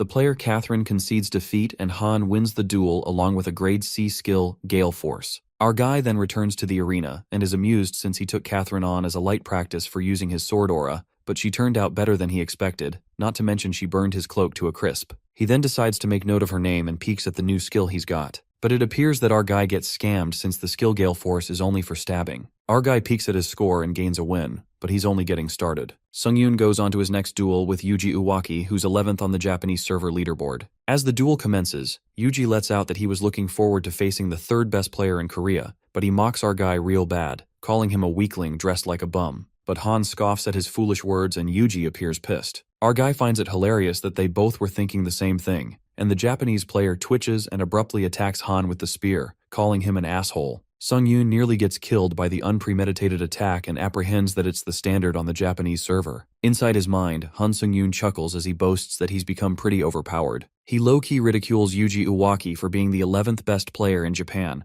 proudly admitting that this feels like a cakewalk to him. And to our surprise, his condescending aura gets the best of him, and Han takes it too far when he purposely pierces his dagger through Yuji as blood spills. The guy suffers from an untenable amount of damage. Just like that, our guy wins the duel like a walk in the park. The smirk says it all, and Han welcomes his opponents to the skills buffet. One by one, our guy relentlessly defeats his opponents like swatting flies. This even earns him a title of Master Duelist. The scene then switches to the Murim, Central Plains, the world of the martial artists. There the servant informs his young master about the demise of Great Elder Seonhak Baek. According to the last update from the Great Elder, he discovered a new connection to a dimension called Earth, to which he was intent on mounting a trial invasion. Abruptly, they are interrupted by something that dashes towards them frantically, and the stomping echoes nearer. That's when a dragon-like creature emerges. The young master, who was meditating, confesses that it's been 5 years since he suspended his ascent of the tower. The sword moves into the owner's hand like a tamed pet, and the young master flips smoothly. In a single move, he pierces his sword onto the monster's head, killing the giant beast instantly. The servant is taken aback to see how his master made easy work of a divine beast with such might, concluding that the young master's martial prowess truly is terrifyingly powerful. The swordmaster yanks out his sword from the beast's head and finds this world Earth intriguing. He then orders his servant to spare no means or methods in finding out against whom he should avenge Elder Beck's death. Well, it looks like another prey will soon fall into our main character's skills buffet. Later, Han gets back to the lobby and feels relieved after his fatigue washes away. He feels overwhelmed about the power he unexpectedly stumbled into, the Wings of Steel, a power that lets him fly through the air. Even the thought of it makes Han feel giddy. Unfortunately, this skill costs 500 special points, and it's a shame that our guy is out of SP right now. So he proceeds with his next thing, which is synthesizing some skills. This time, Sung-yoon synthesized the skills after an hour of careful planning. The skills he created include Defense Shield of Retribution, Movement Speed, Silent Shadow Steps, and Attack Speed Wild Sword Flurry. Besides getting 2 C-grade skills, our guy managed to nab a B-grade skill, Shield of Retribution. Our guy activates the B-grade skill, only to find out how remarkable it is. Soon after, Sung-yoon enters the 10th floor trial, and the trial's objective is to prevent the resurrection of the Abyss-stricken Lord within the time limit of 3 hours. The reward for clearance is a skill proficiency potion, and the penalty for failure is death. This trial turns out to be a team assignment, and the system assigns teammates based on leaderboard rankings. It unfolds that the top 4 players in the leaderboard are merged into a single team, entailing rank 1 player, Kim Seung-hoon, rank 2 player, Chun Seok-oh, rank 3 player, Han Sung-yoon, and rank 4 player, Suda Princess. The pre-trial period of 30 minutes starts. The Tower of Trials gives this pre-trial to foster teamwork and coordinate to defeat the boss monster. The rank 1 player Seung is intimidated by a group trial, and Chun-seok, who's the second in the leaderboard, is excited to see him since he's back to taking on trials again. Meanwhile, our guy now gets to know the top 2 players, assuming they must have met each other before in another trial. While Kim and Chun-seok are chattering, suddenly the blonde player, ranked 4, frantically gestures at our guy, revealing that he saw him in level 4. Kim Sung-eun figures out that rank 3 and 4 have met each other before, and judging from the blonde guy's reaction, he gathered that it wasn't pleasant. Strangely, the blonde player quivers in fear and confesses that Sung-yoon is the huntsman they met in the group trial on level 4. He also remarks that our guy is a murderer who uses killing achievements to gain power. It is then revealed to us that Seungjin Kim, also known as Suda Princess, is a compulsive liar, so deceiving others was simply second nature to him. This guy stirred up fights using any means possible and reaped the rewards amid the chaos. So he basically stole the rewards by tangling everyone into a fight. That was his chosen method for survival. Even in the unfamiliar world of the tower, he found his propensity for deception to be just as effective. Nonetheless, The admin false clown grins and guffaws at contractor Sungjun Kim's conceit. The admin's vibe surely goes well with the evil, conceitful pseudo-princess. While our guy could sense the devilish intent from that guy, pseudo-princess presumes that he's caught Han off guard, given his reaction, and plans to push them a little more. The blonde guy, using his devious means, accuses Han Sung-yoon of slaughtering his own teammates in cold blood. Our boy finds this ridiculous, and as he tries to speak something in his defense, Kim Seung-hoon summons his weapon and accentuates that a solid team of 3 is better than a divided group of 4. Rank 1 player makes it clear the trial can't be taken lightly and asks which one of them is telling the truth. Kim concludes that the one who lied will be eliminated. The tension crackles in the air, and our guy surmises that if things go sideways, in the worst-case scenario, he'll have to fight all 3 of them at once. Right at that moment, Chun Soko steps in as a real game-changer. He acts as the only sensible player, and given that Pseudo-Princess has met ranked 3 hunters on level 4, Chun-sok switches it up on him and infers that Sung-jun must know the huntsman's real name. Rank 2 guy is a literal genius when he traps Pseudo-Princess in his own deceitful game and makes him recall that the nickname system only came into effect at the level 5 lobby. In that case, as long as Sung-jun knows the hunter's real name, they can be sure they've met before. But Pseudo-Princess's cockiness kicks in, and he confidently reveals the hunter's name to be Cheolmin Lee. The guy is diabolically insane and gets convinced that there's no way to prove anyone's identity in this place. Oh, Chun-sok addresses our guy as Cheolmin, asking if he has anything to say. That's when the tables turn, and Han pulls out his hunter's license, thinking it's beyond ludicrous. A sense of relief washes over Sung-yoon, feeling glad that he mistakenly bought this after he returned to Earth. Our guy reveals his real name, while Pseudo-Princess is frozen in sheer shock. Now that things are coherent, Kim Sung-hoon knows who he should eliminate. Even the admins mock his unconvincing deceit and enjoy the outcome of his pathetic nature. The irony that the admin, Messiah of Lies, called him pathetic is just hilarious. Seung-jun is screwed up big time, but our guy interferes and appreciates rank 1 player Seung-hoon's offer, but our guy insists on taking care of this himself. Han lets out that he's pretty pissed off right now, and Sung-hoon leaves him to it. On the other hand, Pseudo-Princess wonders if he's going to fight one-on-one, but the malicious intent creeps in when he presumes that he's made a bad impression on the other 2, but he can still kill this moron Sung-yoon. This way, they will have no choice but to let him live since they don't want to risk taking on a 4-person trial with just the 2 of them. Pseudo-Princess grins evilly, while our guy is amused by the story he just made up and assumes that Seung-jun will take accountability for his words. But the cocky blonde guy doesn't take this shit and lets out that all he has to do is survive. Pseudo-Princess opens his magic book to use the powers and clarifies that Sung-yoon's not the only one here who can fight.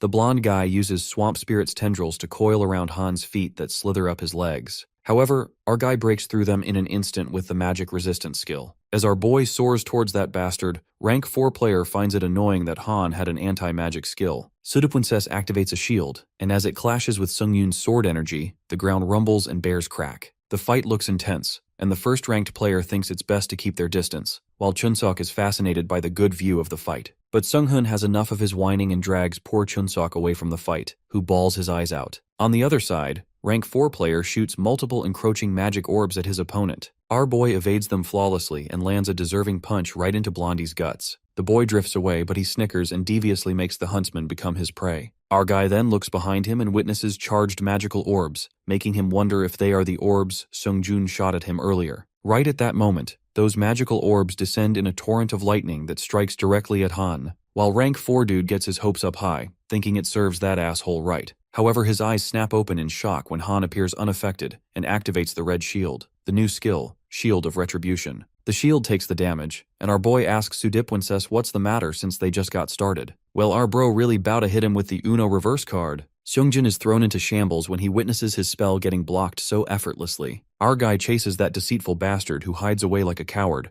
but Han insanely slashes through the rocks just to find him. Meanwhile, as this continues, rank 2 player Chun-sok asks Sung-hoon if he's heard about player Han Sung-yoon. Kim Sung-han apprises that he does not recognize Han from the hunter rankings. While Chun-sok conjectures if he hasn't heard of Sung-yoon, then it means that he wasn't even a hunter in the outside world. The rank 2 player wonders if it is even possible for a civilian to get this powerful. Sung-in finds it practically impossible for anyone other than top-ranked hunters like themselves. But what's even more shocking to him is that this is not even the full extent of Sung-yoon's strength. The rank 1 player even dwells on the possibility that player Han Sung-yoon might be on the same level as him. This leaves Chun-sok quite shocked as bro Sung-hoon rates Han this highly. Even so, Chunsook lets out that Han fella is 2 tiers below him on the leaderboard. That's when Seonghan reveals that it's only speculation, but it's possible that Seungyoon was unlucky with the teammates assigned in the group trials, which means that this dude's abilities were massively underestimated. On the contrary, our monstrous main character finds Sudapwinsis from the rat hole and rips the dagger through his arm. The blonde guy screams in pain as blood streams down his arm, while Sung-hun, who's been observing their fight, finds it astonishing that Sung-yoon took down his opponent without killing him and made it look easy too. Sudapwinsis gets put in his place real quick and gets the test of his own deceiving morals. He begs for mercy and manipulates our guy into thinking that they won't be able to complete this trial without him. His lies seem so real again when he tries to convince his teammates that this tower won't let them pass this trial with one person missing. Sung-yoon turns out to take advice from his 2 teammates, but they tell him to decide as he wishes. At that moment, Seongjin Bastard takes this chance and strikes the sword towards Han. But our guy escapes it somehow, like he saw it coming, and that's when he loses his cool. Han runs forth to stab his dagger but slashes Seongjin's magic illusion.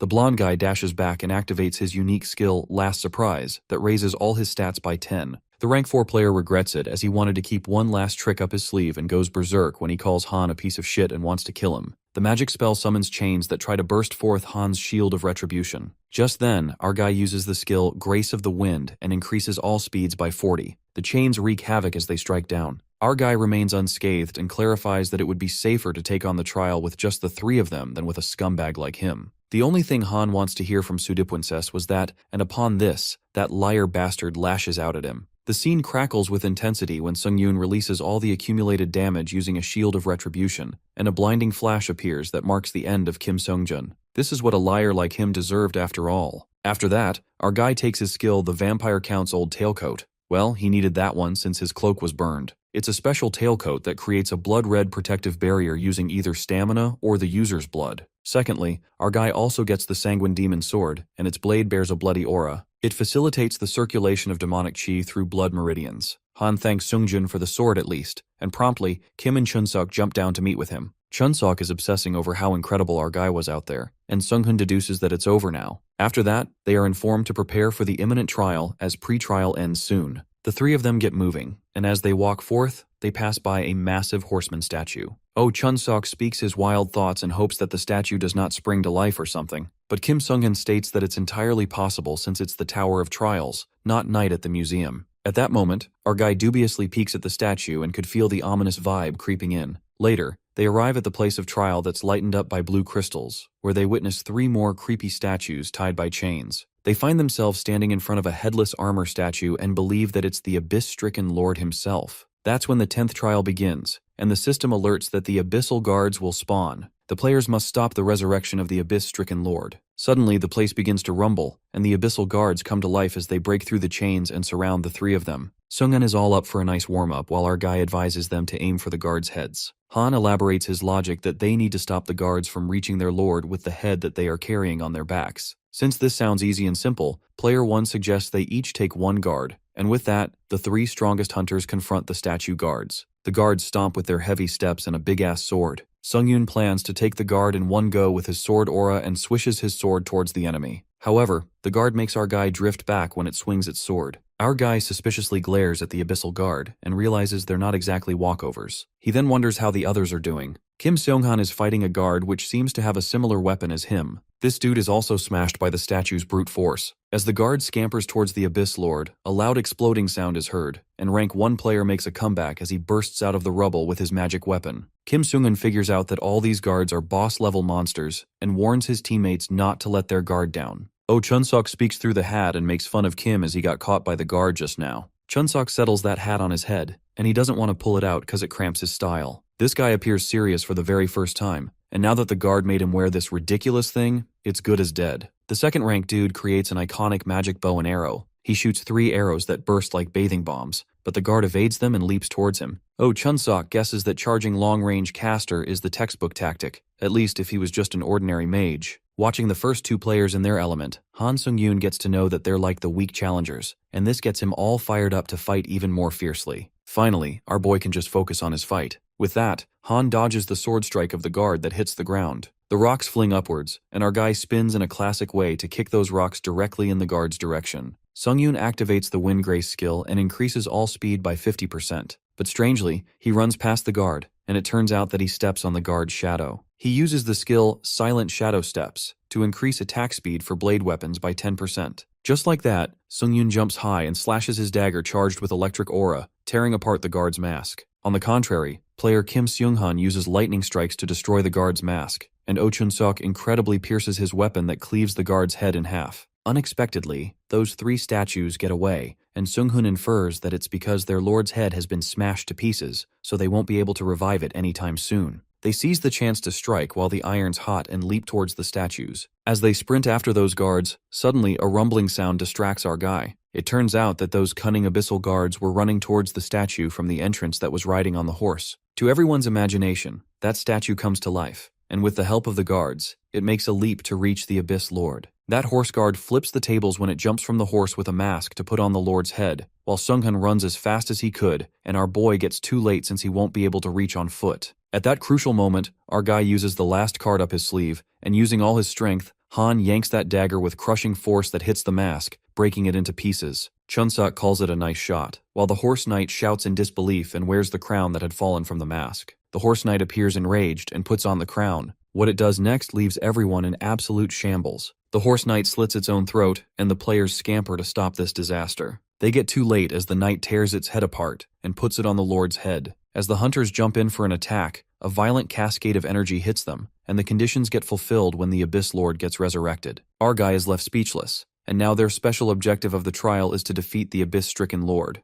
The system nullifies all the damage with the power of invulnerability. They also get to know that this boss monster can only be hurt by a challenger with higher average stats than itself. Han Sung-yoon wonders what kind of power the boss monster even possesses. Meanwhile, the Abyss Lord summons a sword and exudes a dangerous aura when it holds the sword. The Lord's sword strikes the ground that literally could rip one to pieces since the ground breaks apart, and all three of them drift away to escape the deadly power. Our guy is utterly staggered, and he's really curious to know what kind of overpowered ability it is. The fact that they can't even hurt it makes Han question himself. How the hell are they supposed to take it down? In the meantime, the boss monster leans closer to Sung-yoon. While our guy tries to run for his life, the Lord swishes his sword that nearly pierces him, but our boy gets away with the least damage. Han blames himself for dragging his feet, and when he peeks at the abyssal guards, something clicks in his mind. After that, Kim and Chun-seok come running to Han, asking if he's alright. The first-rank guy briefs that they need to find a way to take down the boss monster and plan to take out the guards first. Out of the blue, Han asks for a favor, and asks his teammates if they can keep the boss busy for a while. But Seung-han finds it illogical since the boss will be impervious to damage, so certainly it's more efficient to use their time to get rid of the guards first. That's when our guy spills that he has an idea to put that abomination down for good.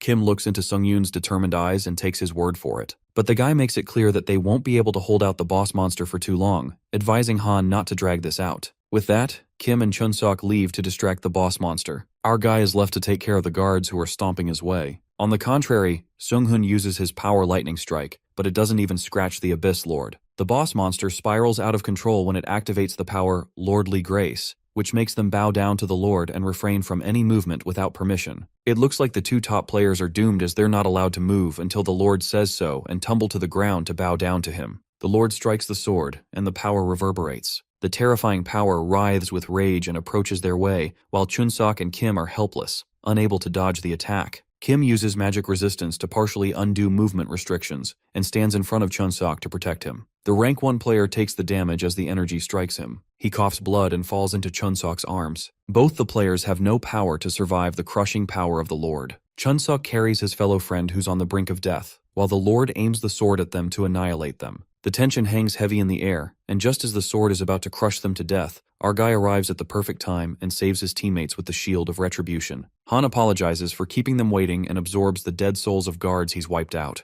All his stats increase permanently, and Han releases all accumulated damage using the shield of retribution. Our guy activates the sword aura skill that makes his sword glow with awe-striking power. He then takes a leap and slashes his sword in a frantic manner, and its aura strikes the boss monster, cracking his body. The boss monster screams and activates his lordly grace to refrain everyone from any movement without permission. Our guy surrenders under the Lord's power as he bows down. He grits his teeth in anger and activates 2 skills, Juggernaut and Magic Resistance. His skill fully undoes all movement restrictions. Our guy incredibly breaks through the Lord's power, and this alone makes 3 of his skills, Juggernaut, Magic Circulation, and Magic Circulation, increase to a higher grade. The Lord counterattacks with his sword, and our guy grins like a psycho as he saves himself with the shield. Even he himself thinks that he's in actual danger for once, and yet he can't stop smiling. Actually, Han knows the reason for that. It's because he wants to win. Just like that, our guy fearfully jumps into the mouth of danger and relishes the challenge of becoming stronger. It's a primal desire that burns inside his soul. Meanwhile, Chun-Suk is talking with brother Kim and asks if he's watching Sung-Yoon fight because that dude might be the real deal. Kim Sung-hun, being the top ranker, feels odd to be watching the battle from the sidelines for once, but still they ought to congratulate Han. Kim admits that our guy has certainly earned his way to the top of the rankings. On the battlefield, the vibe is intense as the Lord's deadly power tries to burst forth the Shield of Retribution, but it's all part of Han's plan when the Shield of Retribution reaches the maximum damage accumulation. Our guy risks his life as he plans to shrink the shield blast's range so that the damage output will be as concentrated as possible. That's when our guy releases all the accumulated damage using his shield.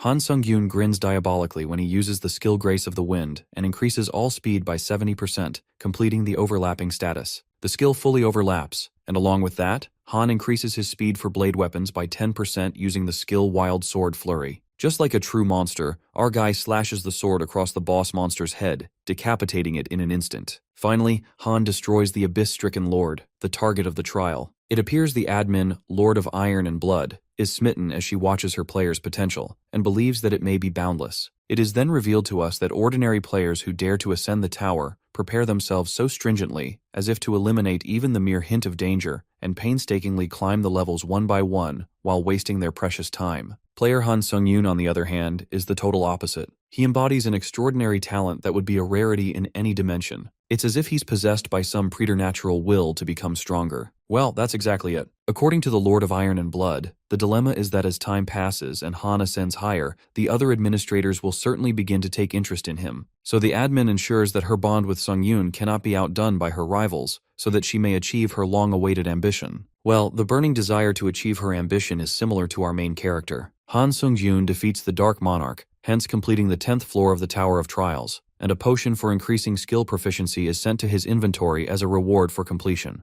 Along with that, our guy obtains 60,000 points, 1,000 SP, and an additional 1,000 SP as a reward for completing. Since Sung-Yoon contributed the most in the special task, he obtains a great number of SP points as a reward for the special task, and our guy is happy with the additional rewards. Chun-Suk is beyond shocked as he wonders how Sung-Yoon did this, and our guy reveals to him that he had a skill he was able to use and got lucky with it. Sung-Hoon points at Sung-Yoon as he admits that he has surprised him in many ways and decides to talk about this in detail later after he sends our guy a friend request and heals his wounds. Challenger Kim Sung-Hoon and Oh Chun-Suk send our guy a friend request, and with that, they part ways. Since more than 1,000 people have completed the 10th trial, system expansion will now begin, and the category Dimensional Travel is added to the store, with which Han Sung-Yoon can now travel to other dimensions. Our guy assumes that the system means he can travel to places like Ares or Murim by dimensional travel, but he believes it's suicide. The system notifies him that an administrator's observation domain and interference domain have extended to Earth's dimension, which means he can now converse with an administrator in the lobby and is able to go to the administrator's territory and make additional contracts respectively. However, the system warns him that only one additional contract can be made, and it will be restricted after the contract has been created, but he can terminate the additional contract anytime. Our guy thinks deeply about it for some time, but then decides to organize the things he got from the 10th floor. Firstly, a potion for increasing skill proficiency, and upon consumption, it can increase the proficiency of the skills by 20%. As our boy consumes the potion, it is asked of him about the skill he would like to choose to increase his proficiency in, and our guy chooses Wind's Grace without another thought. The system confirms his choice, and the proficiency of skill Wind's Grace increases by 20% and reaches 100%, hence increasing its rank by 1. After that, Sung-Yoon absorbs the soul of the Dark Monarch, and his stats increase permanently with his strength, agility, stamina, magic power, and durability. Our guy also obtains a new skill, Mana Management, which is an amazing skill. Han Sung-Yoon is interrupted when administrators White Crane Swordmaster and Iron-Blooded Monarch invite him to their territory at the same time, and this leaves our guy in a tough spot. It sounds more like a double date. Sung-Yoon accepts the invitation and arrives at the Iron and Blood territory, where he meets the admin, the Lord of Iron and Blood, who laughs confidently, knowing he would choose her. She reveals that she won a bet because of him, and our guy realizes the reason why he was invited at the same time is just because of a bet. Noticing her clothes, Sung-Yoon asks her if she's not cold. Our guy decides to ask her about the Mana Management skill he obtained, wondering if she should tell him anything about it. The admin believes it's a very good skill and decides to talk about it briefly before they enter the abode. She instructs him to try bringing up all the magic power within his body as intensely as he can with the new mana management skill. As Sung-yoon does that, his mana circuit is greatly affected due to the activation of the skill mana management and is forcefully increased by it. A ridiculously powerful amount of mana takes over his body, and our guy tests it out, which results in strong winds, due to which the piece of thin clothing covering the administrator's body is blown away, and Han Sung-yoon witnesses this. After that, when they both are eating, the white-haired woman expresses disbelief about Sung-yoon being such a devious guy. Our guy gets flustered and tries to explain that she's mistaken, but she laughs and tells him to try activating his magic skills one by one with mana management when he has time, and as his understanding about the skill increases, it will lead to each of his magic skills leveling up. Han is confused as to why she called him, and asks her if she's aware of the system expanding when he entered the 11th floor lobby, to which the admin reveals that she can come here without the tower. Furthermore, she reveals that's not the reason why the interference domain was added, but the real motive is so that admins can actively nurture their challenger. When our guy fails to understand what she means, the iron-blooded monarch decides to show him and uses interference domain, hence gifting the challenger with an authority, a new authority of iron-blooded sword that has been engraved in our boy's soul. Feeling overwhelmed, our guy asks her if she can give authorities out like that, and the admin refuses strictly, leaving Han confused. The white-haired monarch believes she's done enough for the tower to do this, but Han fails to understand why she's helping him so much and choosing him. That's when the admin confesses that she sees potential in him and explains that administrators are rewarded for nurturing their challenger. But the motive isn't positive, and they're actually just investing in their challenger because of their own earnest wish. Sung-yoon wonders what an earnest wish is, but before they could continue, the admin White Crane Swordmaster invites him again to his territory, not once but multiple times. The Lord of Iron and Blood decides to end the conversation upon seeing an impatient fellow and bids our guy farewell. Sung-yoon accepts the invitation and is moved to the administrator's territory, the forest. Our guy looks around him and finds the place to be perfect for his training. Since he was curious about the training method the iron-blooded monarch told him about, he decides to test it out now and uses mana management. His proficiency of skill.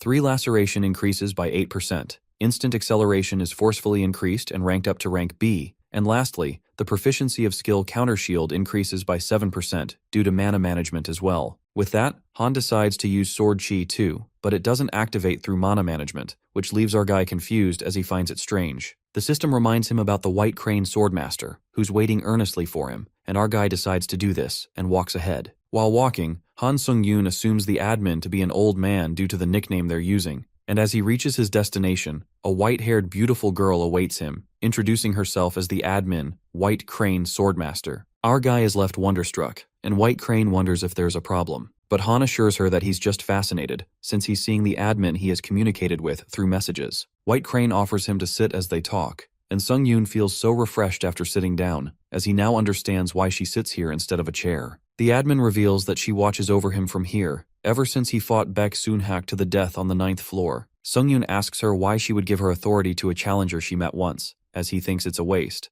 But the pretty girl strongly disagrees with him and believes that he needs to understand his worth accurately. Furthermore, she reveals that the great Elder Baek couldn't achieve Lightning Sword Chi even though he once was a great swordsman in Murim, and he lost a portion of his strength when entering the tower. Therefore, she believes that defeating a challenger like him is a great achievement. With that, she also reveals that she's the one who was contracted with Baek, so there's no need for our guy to deny it. This leaves Han Sung-yoon speechless as he assumes that she might have a grudge against him, but the White Crane Swordmaster interrupts his thoughts as she tells him not to bring the mood down and that he was just an easy challenger to earn points. The administrator lets him know that she's made contracts with many challengers before, but has never invited a challenger here, except for Sung-yoon. With that, she straightforwardly offers him to make an additional contract with her. Our guy is curious about what benefits he will receive if he does what she says, and she lets him know that if he agrees, she will make him the administrator White Crane Swordmaster's disciple. When Sung-yoon asks her for further elaboration, she explains that an administrator can only appoint one disciple in their life,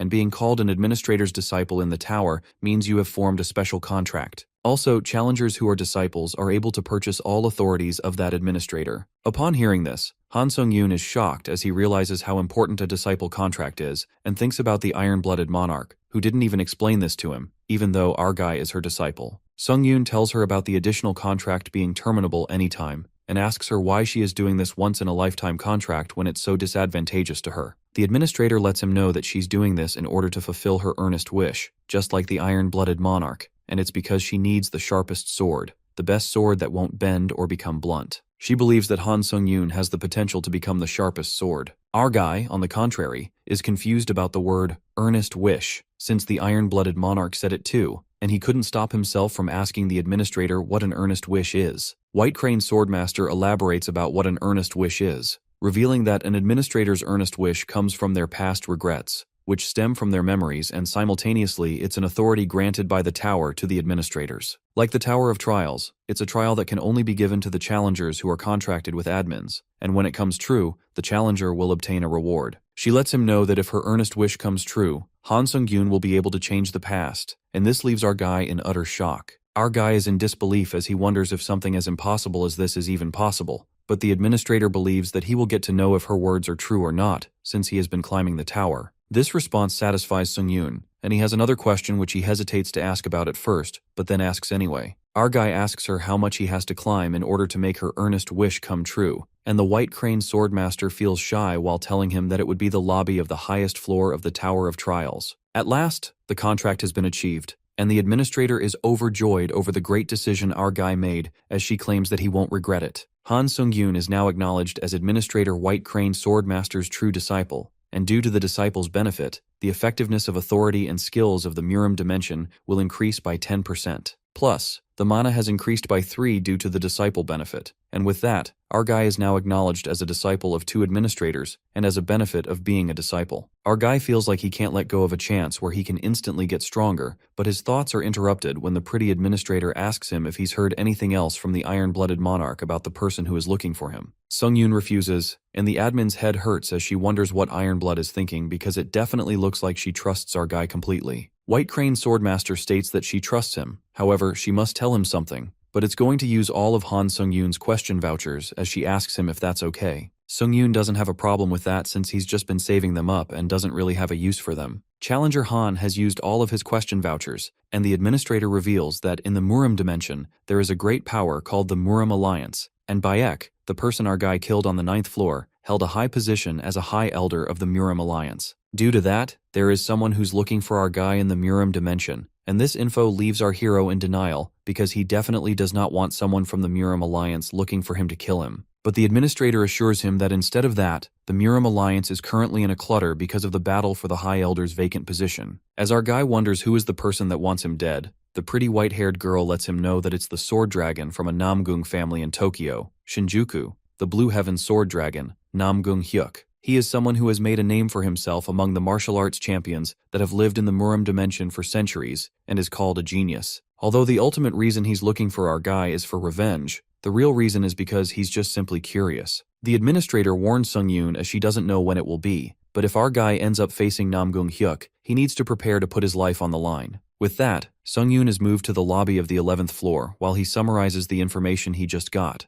that the Murim's psychotic murderer is looking for him. Our guy purchases the Authority Wings of Steel C+, and Return Stone F+, and decides to level up like crazy before running into Hyuk Namgung, his bloodthirsty enemy. Sung-yoon returns to Earth using a return stone and gets confused after seeing countless messages and missed calls from Hyon, making him wonder if something happened. Our guy uses the Wings of Steel and departs for the Hunter Association, where we see people gossiping about something that happened in Japan. Han Sung-yoon reaches there, leaving people shocked as they wonder if that guy did just fly. Inside the building, Hyeon, along with her senior, welcomes our guy while they apologize for troubling him inside the tower. Sung-yoon, after some formalities, asks them if something is wrong since they called him so urgently here. Hyeon breaks it to him about something big that just happened in Japan, and since she was worried that our guy might end up flying there alone after hearing about the incident, that's why she called him here. The senior, instead of telling Sung-yoon about it, decides to show him the body cam footage since the situation is pretty bad. This footage is of a Japanese hunter that's been shared with them by Japan, and the location is Shinjuku, Tokyo. The senior informs that the Japanese Hunter Association had detected a strong wavelength from a gate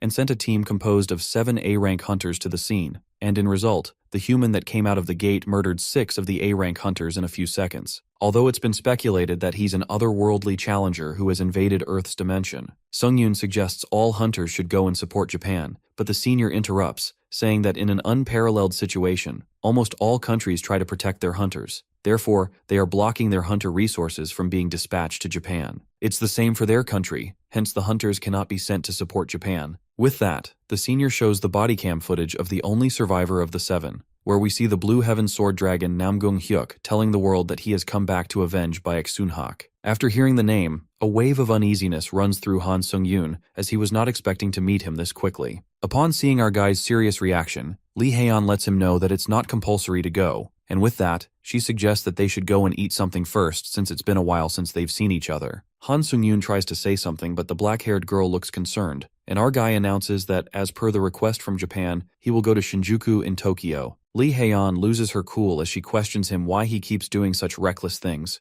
not even thinking about other people's feelings, even if it's just a little. Our guy pats her head in a reassuring way and lets her know that it's something he needs to resolve. The scene takes us to Hyuk's past, where young Hyuk holds a sword while the kids in front of him look at him with fear as they think it's too much for a light spar. Baek appears and praises Hyuk as he witnesses the sword chi at the age of 13 and believes that he's achieved more than he did when he was young. The old man pats little Hyuk's head and warns him that martial arts are not to harm humans, but are a path for transcendence. Therefore, he shouldn't harm anyone without a reason. The Tower of Trials selects a challenger from the Murim dimension, and as time passes, Namgung Hyuk grows strong while people cheer for him, but he's not satisfied. His desire isn't satisfied just by climbing the tower. He's sorry to his grandfather as he uses dimensional invasion tickets because he has the most fun when destroying humans. Hyuk no longer feels satisfied by killing evil people, and going around Murim to kill people is not allowed, but he thinks that a guy named Han Sung-yoon might make this fun for him as he smiles evilly. Han Sung-yoon reaches Japan, and a lady shows him the way inside the room, escorting him through the way. Upon entering the room, our guy sees Cheon-suk and Sung-hoon already there, while they are glad to meet him again after the 10th floor. Our guy was expecting to see them since he heard from the association, and wonders if this is everyone who's gathered in response to Japan's support request. Sung-hoon reveals that an additional challenger from America will arrive soon,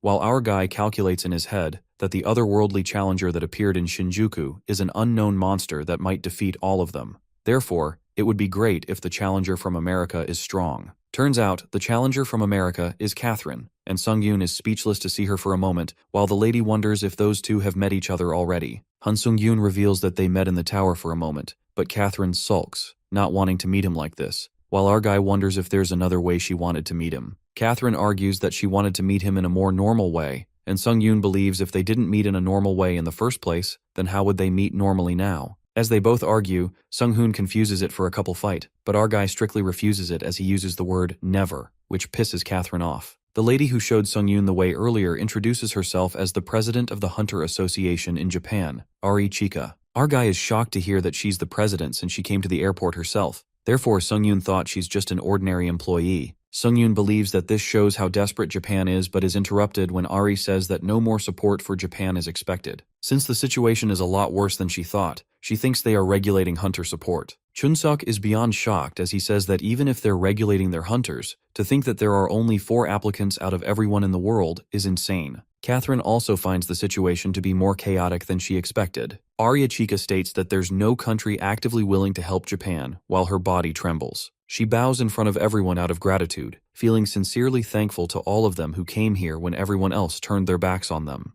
Han Sung-yoon pulls her up as he believes that now is not the time to be bowing heads, and this creates an impression on Catherine, who's starting to believe that our guy is cold on the outside, but soft deep down. But our guy completes his sentence as he says that instead of bowing, the president should increase their award right now. Sung-yoon requests that she increase the promised reward twofold, and he will actively give them all his support to solve this issue. The red-haired girl, when she heard this, takes her words back as she just had a wrong impression of him. Meanwhile, Han Sung-yoon smiles cockily since he didn't come here to become a hero. Instead, he came here because of the reward and growth he will get when he kills Namgung Hyuk. Ari regains her composure and believes that the entity that has appeared within Shinjuku is an abnormal monster, and since they all are putting their lives on the line, she promises to increase the reward twofold. With that, she points at Catherine Bennett and claims that they have a shot at victory because the ability the red-haired challenger possesses can flip the results of the fight. One of the authorities Catherine possesses is called fire suppression. If an opponent who is stronger than her touches the fire that triggers this authority, all their stats will decrease by 10, and a random portion of their skills will become sealed. Using this authority, they can achieve victory if the enemy touches it. Han Sung-yoon thinks that they need to create a situation where Miss Catherine can activate her fire suppression. The news reveals that China's S-rank hunter Zheng, who went to Shinjuku as support, has just met the otherworldly challenger, although it seems like they're conversing. Namgung Hyuk asks the S-rank hunter if he's Han, but the guy reveals that he's a Chinese dude, Zheng. Before they both could continue their conversation, Jamun punches Hyuk in the face, and the fierce martial arts fanatic realizes that his opponent is a martial artist as well. Their fight begins while Han Sung-yoon and all the others witness this from the plane as they complain why that Chinese hunter is acting on his own. Sung-yoon asks Catherine if she can land properly even if they fall mid-air, while she wonders what he means. Our guy says that he has a good idea, and the red-haired girl does have a skill that negates all the damage when she falls. Sung-yoon believes if this works, then they would inflict a lot of damage to him in one go, and in that moment, he instructs Catherine to activate her authority. Without explaining further, Han Sung-yoon apologizes in advance and grabs Catherine as they jump from the plane and uses wings of steel. Chun-sok is happy to see that our guy has not changed one bit, and with that, they both jump off the plane as well. Catherine, in midair, argues with Sung-yoon, but our guy is not even listening to her as he finds it good that the Chinese hunter is taking up Nam-gung Hyuk's attention. Our guy instructs the red-haired girl to use her authority if she sees an opening, and with that, he decides to go first. Meanwhile, Jamun and Hyuk are busy fighting as Nam-gung wonders what type of martial art that is and pushes the Chinese hunter back as he goes flying. Before Hyuk could take a breather, something hits him with full force, and then we see Han Sung-yoon standing right in front of him.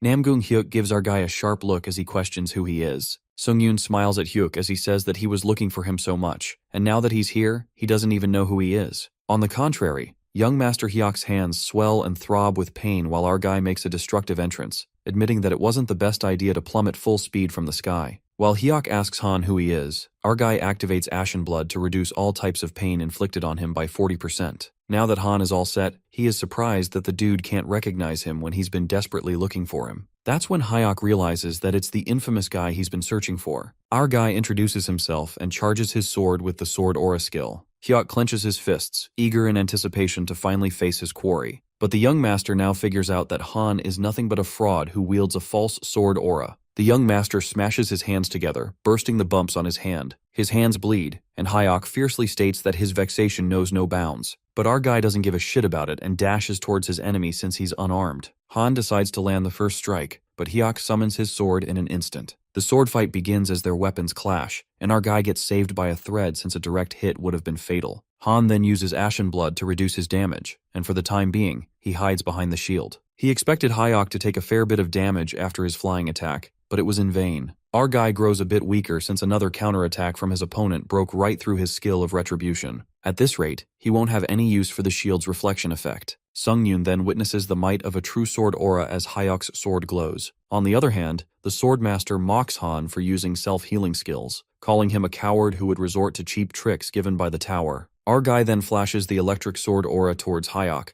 but the guy remains unaffected as if it's nothing. Right at that moment, the young master is bombarded by attacks when Kim Sung-hun and Oh Chusok ambush him, which he impeccably evades. While Hyuk is distracted, Catherine emerges from behind and strikes her curse of flames at him. However, to her surprise, her power doesn't activate, and the young master hops on a street lamp with his sword pointing skyward. The place rumbles when his sword emits a powerful aura, and Hyuk clarifies that he will not have worthless pests spoil his fun. It is known to us that after numerous life-or-death encounters, the hunters all instinctively sense one thing: there is no defense against this attack. Yes, it's Hyuk's sword aura that is terrifyingly powerful, enough to obliterate anything that comes in its path. The young master goes stark raving mad when he launches the deadly attack while the three of them run for their lives. That energy literally cloaks the horizon. The scene takes us to Han's flashback where the admin White Crane asks Han Sung-yoon to consider the modest teachings a token of her appreciation. She holds his hand and gives him a simple injection of magic energy. This is how one can truly connect with the energy instead of limiting it to a single injection.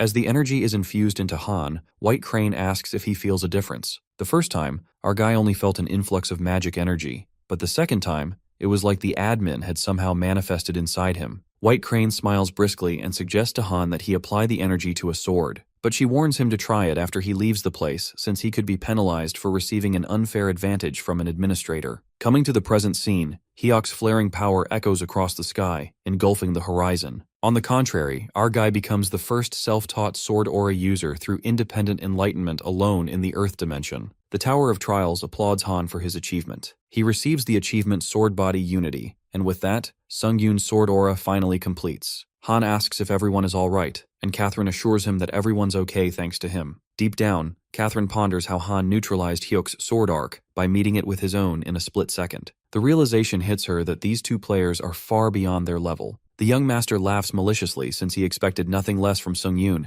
and says that he almost disappointed him. Hyuk contemplates that the more work and care that go into a sandcastle, the more satisfying it is to knock it down. Hyuk strikes his sword, and as their swords clash, our guy gets pummeled. Han presumes that most of the dimensional invaders he's encountered so far have been a little arrogant, but this Japanese asshole is totally unhinged, and that triggers our guy. Our guy drifts back and requests Catherine and the others to retreat to a safe location. Han can't seem to concentrate since he has to think about protecting them like he did earlier. While Catherine refuses to leave, Sung-hoon does agree. It's hard to swallow, but Sung-yoon is totally right. Deep down, the rank 1 player feels ashamed since it's another trial in which he's of no use. Nonetheless, Kim informs Han that they'll proceed with Operation Blaze the moment they see an opportune chance. With that, Kim, Catherine, and Chuseok leave. Meanwhile, Hyuk and Sung-yoon get all the time in the world to fight wholeheartedly. Their energy flashes across the whole city. Loud explosions reverberate, and while the three of them witness the intensity, Chuseok understands why Han wanted them to get away. As Bennett is relieved that our boy can go toe-to-toe with that monster, the masked player infers that it's not the case. It's subtle, but the enemy has read Sung-yoon's moves, and if this continues, our fellow will be cut down. On the contrary, our hero is battling against the odds. He hoped that mastering the sword aura would put him on slightly more equal footing with him. Han recalls what White Crane told him about Hyuk Namgung's sword fighting skill being grade A, whereas his skill grade is only C. While it totally builds a huge gap between their powers, our guy presumes this isn't even a skill issue or whatever. To be honest, Hyuk's strength is simply overwhelming, almost inhuman. Shortly, our guy tumbles to the ground since he used way too much strength on healing himself. As Hyuk approaches him and asks if he's already given up, Han clearly knows that he won't be able to carry on fighting like this. However, in the midst of their fight, Han hits the stroke of luck when Catherine throws a potion towards him. Our guy attempts to drink it. However, a frantic kick lands on him. Well, our dude is an idiot for thinking he could drink a potion in front of a stronger enemy. Instead, that bastard Hyuk gulps the potion down. Catherine is left in disbelief while Chun-seok calls that Japanese dude a total asshole and regrets not poisoning the potion. After that, Namgung smirks and believes that it's human nature to cling to hope, thinking it's the same for Sung-yoon. That potion heals a moderate amount of Hyuk's stamina. He ridicules humans for giving themselves false hope about having a chance to win if they give it their all and leave this place alive. And yet, when optimism is torn to shreds, and every glimmer of hope turns into a pallor of despair,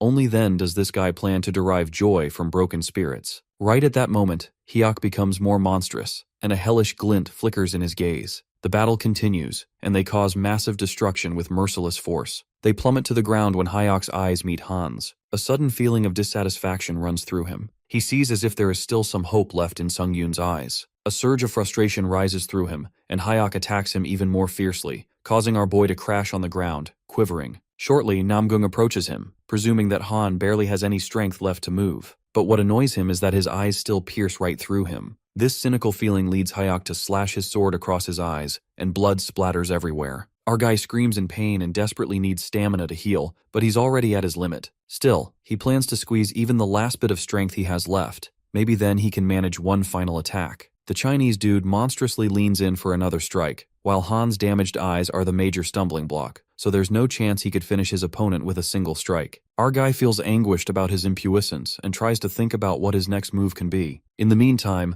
Han's friends come to his rescue and dash towards him. But our guy screams at them to stay back because he knows if they join the fight, they will be slaughtered in no time. That's when the evil sword hunter learns the reason behind Han's repulsive look of hope on his face. It was his little insect companions. Nevertheless, Catherine jumps in with her power of flames, but she fails to keep up with Hyuk's unfathomable speed and gets slashed by his sword from behind. The masked player calls out Catherine and fights Hyuk with his lightning power. But the inevitable happens, and Namgung attacks Kim with deadly force, slamming him into the ground so hard that it bears cracks. Blood drips from Han's eyes while the young master grabs Catherine by her hair, aiming his sword at her. The monstrous guy slightly caresses the sword on her neck, and while she screams in agony, he asks Sung-yoon if he can smell his companion's burning flesh. Our guy furiously asks Hyuk to let her go, calling him a sick freak. The young master's face lights up with a smile when he peeks at Han's dreadful face. This is exactly what he wanted. In the next moment, Oh Chun-seok takes the chance to move sneakily and strikes Hyuk with his ice power. The fellow manages to trap Hyuk's hand along with his sword and dashes away after taking Catherine. He instantly heals her as much as he could while running. Seconds later, that evil bastard breaks free from the ice hold and gets furious at that meddlesome pest. Just then, Hyok catches up to them in a single leap. Meanwhile, Chunseok enfolds the girl into the energy zorb to send her as far away as possible. This is the best he could do for now. During this time, the energy zorb bounces away, and as Chunseok looks for cover to hide, Hyok grabs his head. Hyok slashes his sword at him, but his freezing power bears the damage. Watching his companions getting beaten to death, the guilt overtakes Han. He ponders that even after 7 years, nothing has changed. He thought he grew stronger, his ascension was boundless, but he's still powerless to protect anyone. As the guilt festers within him, abruptly, an army of rats comes rushing towards him. It turns out those rats were running for something: survival. Having mistaken the ensuing fight as a natural disaster, thousands of rats came pouring into the open to make a run for survival. As for our hero's survival, thanks to these rats, he finally found a perfect way to use his one final attack. That's when Sungyun's mental gears spin magnificently, and after killing all those thousands of rats, he absorbs all the dead souls to replenish his stamina. On the other hand, the sword hunter cuts off one of Sunghun's arms and holds it. Right at that moment, our guy tells Hyok that he's crossed the line, calling him a disgusting Murim freak. The sword hunter snickers, not sensing the imminent danger, and waves Kim's slashed arm around because he's enjoying Han's desperate struggles. In a split second, a violent flaming punch lands directly on Hyok's gut. The use of the power of flames on Hyok seals the use of sword aura for 10 minutes, along with decreasing his stats. That guy turns out to be Ziwen Peng, the hero of China, who lets out that this bastard Hyok failed to take his life. It appears that Ziwen has passed on Catherine's flames and just came to hit Hyok. Now that his part in this fight is done, he leaves. Namgung is hurt badly, and is defenseless because his sword aura has been sealed by the curse of flames. Suddenly, the area is surrounded by floating swords, and it happens to be a forced duel. That's when a dueling zone gets established for a radius of 100 feet, using the innate trait, Forced Duel. All other players except Hyok and Sungyun are prohibited from entering this zone. Even without his sword aura, Hyok snickers like a maniac since he can use his fist aura. His cocky ass is pretty damn sure that Sungyun, bereft of his sight, has no defense against him. While it may seem it's the end for our main character, the plot twist enters. In that intense moment, our hero can't remember exactly when it was that he gained the third eye skill and became able to detect attacks from out of sight. He thought that was the limit of the third eye, but it's beyond that.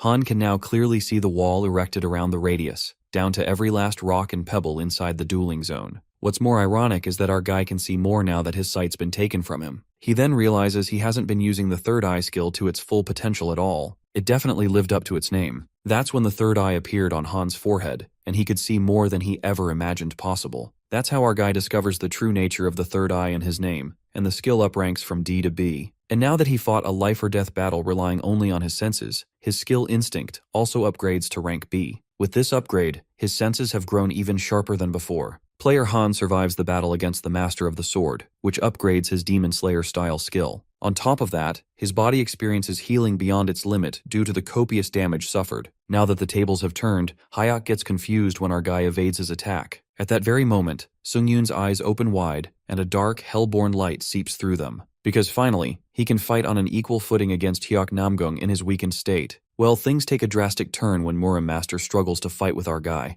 wondering what manner of trickery this is. Hyok feels his movements growing sharper at every turn, and so does the edge of his blade. Well, it's because our guy activates the skill Silent Shadow, which makes him move in the shadows. Han goes all out when he maximizes all his speed skills, including Grace of the Wind and Instant Acceleration. He moves at the speed of light and increases his attack speed for the blade using the Wild Sword Flurry skill. Our guy launches his sword attack, but Namgung evades impeccably. At that moment, Han ponders that he's using every last ounce of his power, but this is barely an even match. He feels like he can't go on like this. And the thing is, his stamina is going to deplete when Hyok's stat debuffs are lifted in 10 minutes. Simply put, Sungyun has to end this while Murim Master is still under the curse of flames. Hence, there's only one thing that can break this stalemate: a wild card. Our hero raises the sword and flings it with overwhelming force. Namgung smirks like a devil and dodges that sword like a breeze. He calls Han's attempt moronic and a foolish gambit born of desperation. The swordmaster's cockiness gets the best of him when he leans in to land a blazing punch, and a chilling stare flashes across Han's eyes when he calls out, "Iron Blood Sword."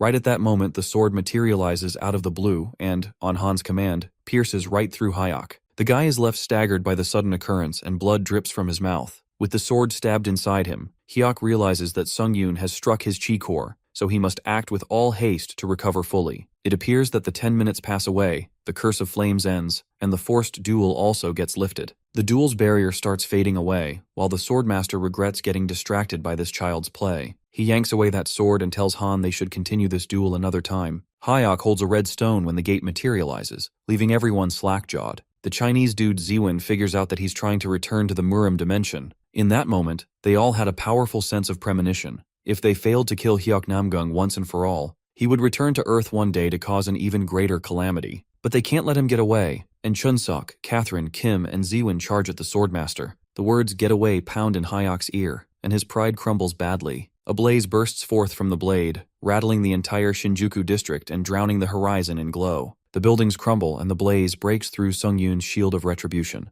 That power burns one of our guy's arms. It withers away like the wind. While Catherine sobs as she witnesses his arm, she shouts, but Han tells her to calm down, reminding them that the enemy is still standing in front of them. At that moment, the swordmaster calls out Han and clarifies that from their very first encounter, he would have slain him in a heartbeat if he desired, asking him if he dares to continue. These words make our guy's blood boil, but he's got nothing to say to that. Murim Master turns back and assures Han not to fret, as he shall come again for him soon. After the guy leaves, Sungyun falls to the ground while everyone runs to him. In the Murim dimension, the servants greet their young master who's just returned. But Hyuk is in pretty rough condition as he coughs up blood. He simmers with anger, determined to drown Han Sungyun in the depths of despair, even if it's the last thing he does. The scene takes us to the hospital near Tokyo, where President Eri rushes to Han, who's finally awake, and his body is wrapped in bandages due to severe injuries. Watching his arm, the president lets out that he has sacrificed so much and expresses gratitude toward our boy. Abruptly, our fella activates the skill Ashen Blood,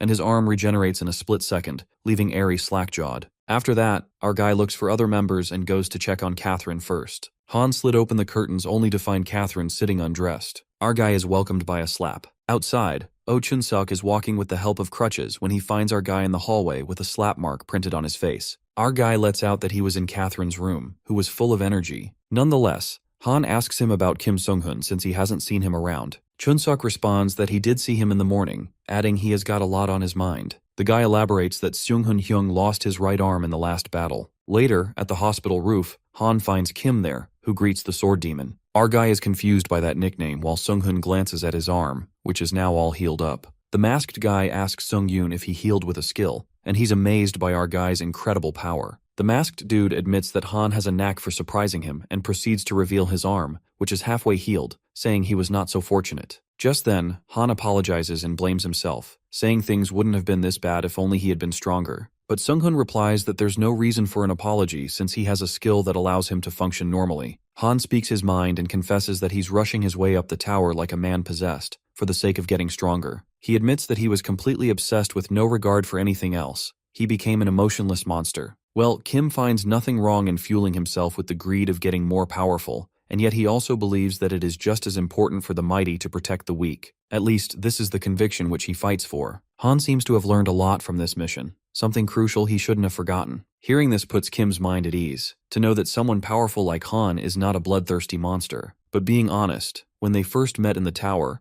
Sung-hun wasn't sure of his intentions. At that moment, Kim lifts his mask to smoke a cigarette, and as our guy takes a glance at his face, his eyes snap open in shock. Our boy recognizes who he is while Kim grins, apologizing for not introducing himself earlier. After that, all the hunters who'd been back from the mission are photographed, and Han gives an interview. Later, our boy hands Catherine a choker she'd lost. All the hunters wear their tower costumes and leave. Since our boy is the only one left, he drapes his red tailcoat and feels different. He smiles and ponders that the association guys must have upgraded it during repairs. In fact, all of his gear is in perfect shape. But this is the least they could do after the hunters put a stop to a national disaster. He hops on the bed and thinks how the last 3 days with the return stone went by in a flash. Han wasn't hoping to become so famous and stumbled upon an image from the fight that had already spread. He assumes the Japanese Association must have been filming them from a chopper and reads the comments that give him the nickname Sword Demon. He learns the reason why Sung-hun called him by that name earlier. Nonetheless, our guy is surprised since he had no idea that under that mask was the Lightning Lord.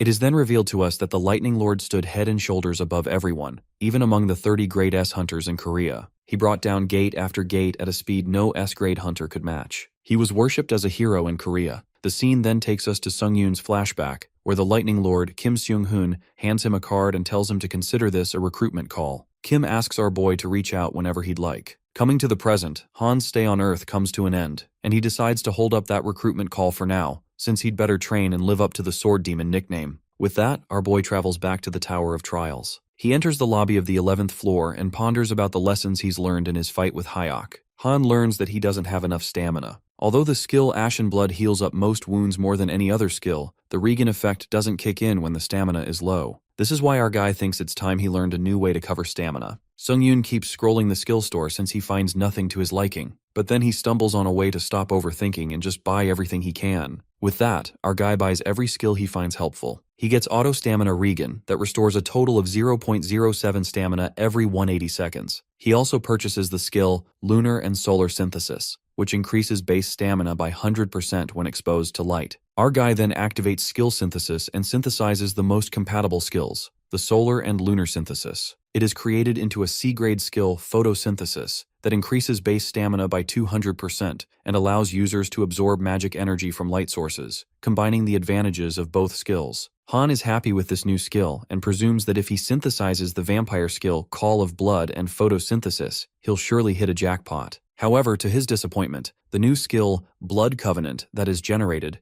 didn't raise a skill and completely wiped out the effect of photosynthesis. Sung-yoon concludes this skill was a dud, and in that case he buys another vampire skill and tries combining the failed Blood Covenant and Call of Blood one more time. After they are merged, a new B-grade skill Blood Prophet is generated, and he can now extract health, stamina, and magic energy from the blood of a living being, and control blood as well. Our guy wonders what it even means and cuts his hand in order to find out. As the blood begins to pour out, it turns out that Han can control blood in a literal sense, as the blood droplets move on his command. He can make it into whatever shape he wants, and even push drops of blood out without having to cut himself open. This sounds hella impressive, and Sung-yoon decides to save that for when he needs a lot of blood. Our guy gets certain that the Blood Prophet skill will come in handy. After that, our guy made the most of his time. He upgrades Eyes of Truth using the synthesis menu. An A-grade skill, Fireworm's Eye, is created that imbues Han's eyes with the fireworm's power and allows him to see things that can't be seen normally. On top of that, this skill has a secondary effect that allows him to gain info on objects, and the user can discern when someone is lying through Dragon Sight. Our guy activates this skill and reads info of every single object he's wearing, like the vampire's Count Old Tailcoat and Boots of Swiftness. When he reads the description of the Sanguine Demon Sword, it reveals that its true potential is unlocked when a user who has reached a level of Firebrand activates the unique effect Blood Aura to the maximum degree. That's when the realization hits Han that Firebrand is the level of power that took Hyoknamgung to decimate the entire Shinjuku district. He infers that only someone on the same level can unlock the Sanguine Sword's true potential. Our guy took this sword as mediocre, but now he gets curious as to what its full potential looks like. Soon after, Han enters the trial of the 11th floor, which is a mental testament, and this time the objective is to clear the way through to the 7th gate within the time limit, which is freaking 7 days. The reward upon clearance is an antique mirror of testament, and the penalty of failure is death. Just as our boy enters the floor, he encounters Priest Johan, who greets him to the Temple of Testaments. The guy opens up to player Han Sung-yoon that he will undertake the trials bestowed by the God of Testaments. His trials will persist until his last breath. Since a mere adventurer like him dared to take on these divine testaments, he must contend with the consequences of his choices. Our guy takes on this trial and asks what he must do to clear it. The priest questions Han if he is ignorant of the rules of the trial led by the 7 gods of Ares. At that moment, the realization dawns on our fella,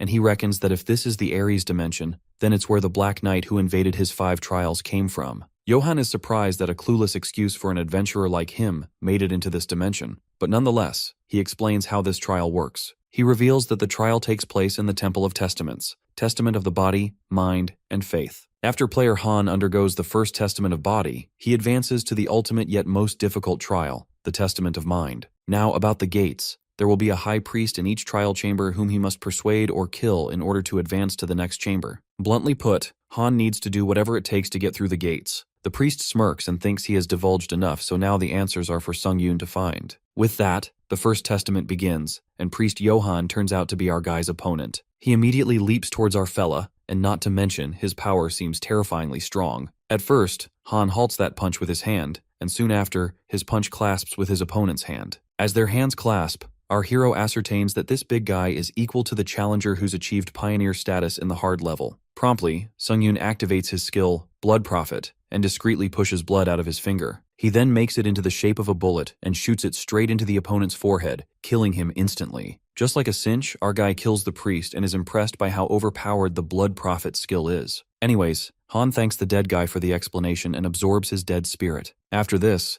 The admin priest of 7 gods is shocked to witness Han's outrageous behavior and compliments him as an interesting player to watch, nodding at his mercilessness. Judging by the names of the admins, our guy presumes that the god part of this trial got a bunch of them all riled up. Meanwhile, the admins White Crane and Lord of Iron and Blood are disappointed to see that Han undertook the trial without prior mention. Our guy justifies that he doesn't have a way to contact them. After that, he rummages through the priest's clothes and finds an item, while Ares' admins are impressed by his greed, and the Godslayer nods to affirm that they understand his actions. Nonetheless, to read the info of the mirror item, our guy activates the fireworm's eye and gets to know it's the priest's divine mirror. He then jumps onto the real info of the item through the dragon eye, discovering that the holy energy of the God of Testament is instilled in this divine mirror, which can also lead the user to determine their own fate. Han is left utterly baffled when he ponders on determining his own fate, guessing this item is good for a one-time protective barrier at least. Shortly, our boy continues walking to the next gate, hoping it's the Testament of Body too. As soon as he opens the gate, he meets a pretty girl priest who's surprised that he reached the chamber so quickly. She supposes that Priest Johann is no longer fit to dispense judgment.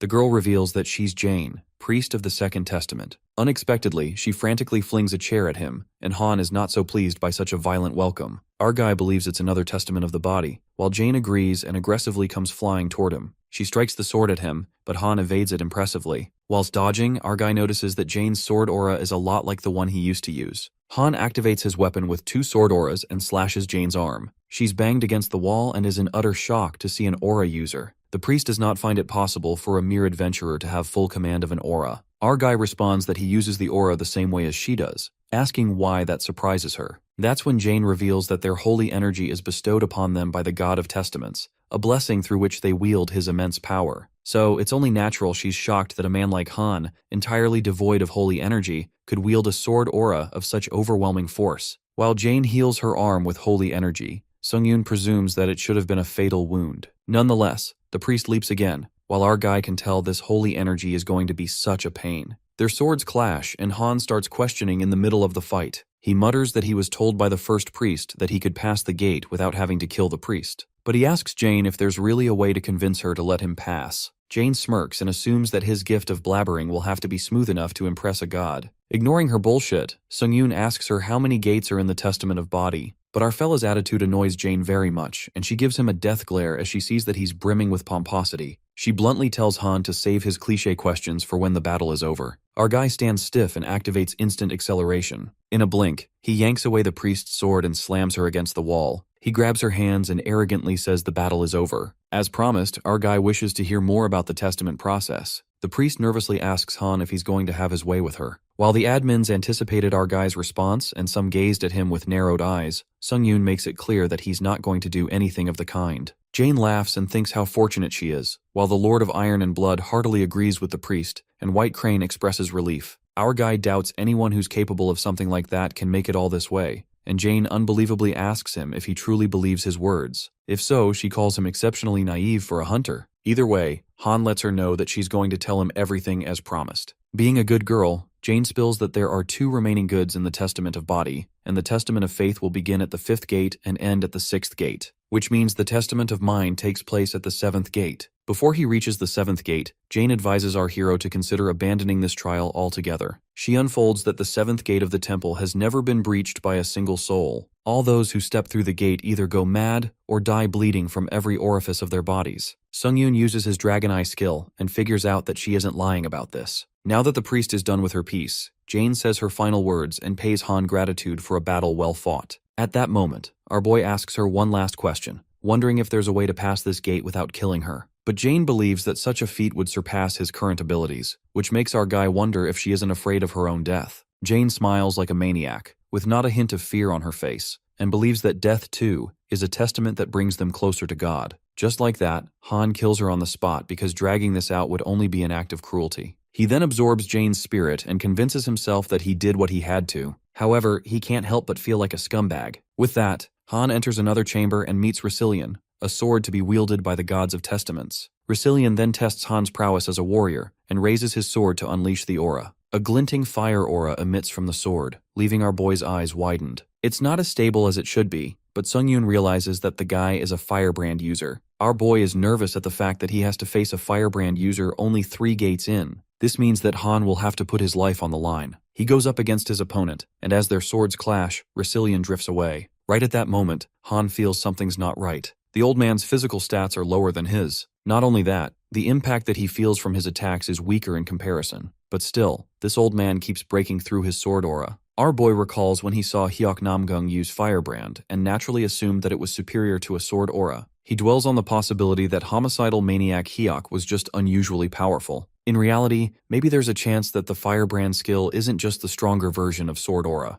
To test his hypothesis, our boy clashes his sword with his opponent's and figures out that, time by time, it's only the sword aura that breaks. Meanwhile, the swordsman steps forward and clarifies to Han that his aura will never break his sword. Strangely enough, that old man reveals the only way to shatter his blade is to command that which cannot be seen. That's when our guy sums it up that this swordsman is a Firebrand user, even though he's weaker than him. It's almost like when a kid who sucks at studying beats his test score. A wicked grin spreads across Han's face. He calls that old man's prattling bullshit and only focuses on breaking that dude's sword. Sung Yoon puts all his strength into breaking that sword, but the swordsman emphasizes that only those with command over the unseen can wield a sword that will cut through all things in the universe. It is then one will conjure an aura of overwhelming power. Han continues to strike his sword with the opponents when suddenly his sword emits a stronger aura. At that very moment, our hero's sword breaks through Rassillion's sword aura and slashes his face. Our guy then apprehends the difference between a sword aura and the Firebrand's sword flames. He learns that to activate a sword flame is to foster a sense of intense mental determination, sheer willpower, in other words. Priest Rassillion coughs up blood and smiles, expressing joy about Sung Yoon surpassing his sword flame.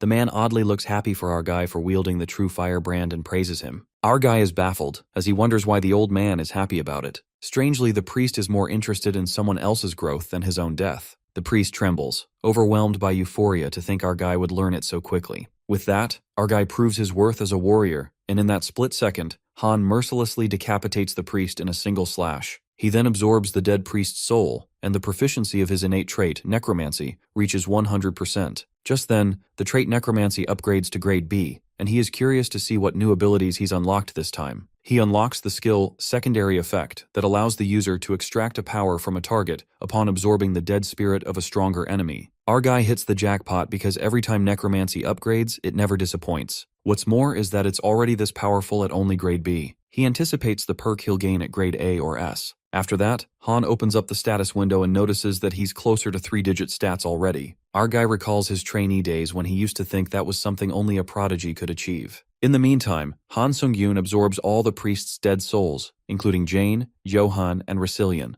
On top of that, with his new skill, he extracts the skill Indomitable Will from Rassillion's soul. This skill is the symbol of those who challenge the impossible to the bitter end and refuse to bow down, along with the effect of increasing the user's physical stats and focus when facing a stronger enemy. Han then walks up to the next chamber and finds an angel in the air who supposes that Priest Rassillion has finally croaked, a surprise to be sure. That's when our boy pauses for a second, and the admin Godslayer warns Han to be more cautious from here on. The admin White Crane informs him that the priest uses a genuine sword aura, as opposed to a false one, while the Lord of Iron and Blood is impressed by the powerful aura from the priest of the God of Testaments. Suddenly, our guy involuntarily swings his sword, and the priest flies to the ground, taking it that Han's not the talkative type. The priest exudes a chilling stare and without further ado, begins the Fourth Testament. The priest reveals himself as Chiron, a disciple aspirant serving the God of Testaments. Our guy gets notified that he's facing an enemy that exceeds his level and activates the skill Indomitable Will. In that juncture, Han feels Chiron's aura, which feels way more powerful than the other priests he's faced so far.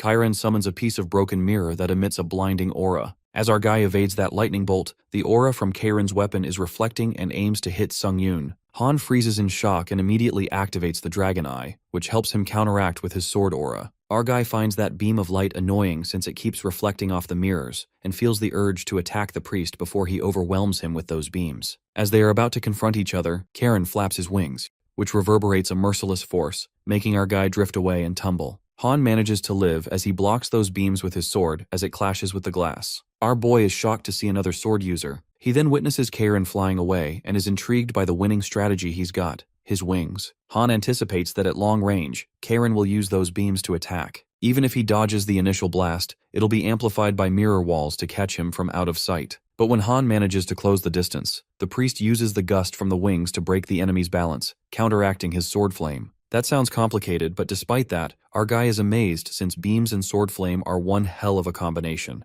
Han comes to realize that he can't just go and smash those mirrors. If the shards from the broken mirror fragment the beams into countless small beams, there's no way he could dodge every single one of them at the same time. The admins begin to panic and question the difficulty of this trial, while the other admin, Sable Demon, is curious to see how player Han meets his demise. Upon reading this, our guy feels low-key mad, while the admins on Han's side eagerly wait for his next move. Han feels relieved that at least they don't seem to panic much. On the other hand, Priest Chiron emerges with another mirror and clarifies that he won't go easy this time, wondering if Sung-Yoon will be able to survive this. Right at that moment, the disciple goes berserk, and the light flashes and reflects from 4 different places, making it impossible for our guy to dodge multiple beams. Eventually, the beams strike him, and an explosion occurs. But thanks to Han's skill, Shield of Retribution, it takes all the damage, and now our guy is able to release all the accumulated damage. It's more like an Uno reverse attack. That's when our hero releases the damage, and the beam travels through the shield. A raging beam pierces through Chiron, leaving him staggered by sheer shock. The disciple is left flabbergasted by the sudden turn of events, and as he's coughing up blood, he's certain that Han wasn't a trained mage, supposing that he has been blessed by God. But our guy responds that he doesn't know anything about God's blessings. With a hole pierced in his body, Priest Chiron concludes that Han neither fled from his testament nor suffered defeat from it.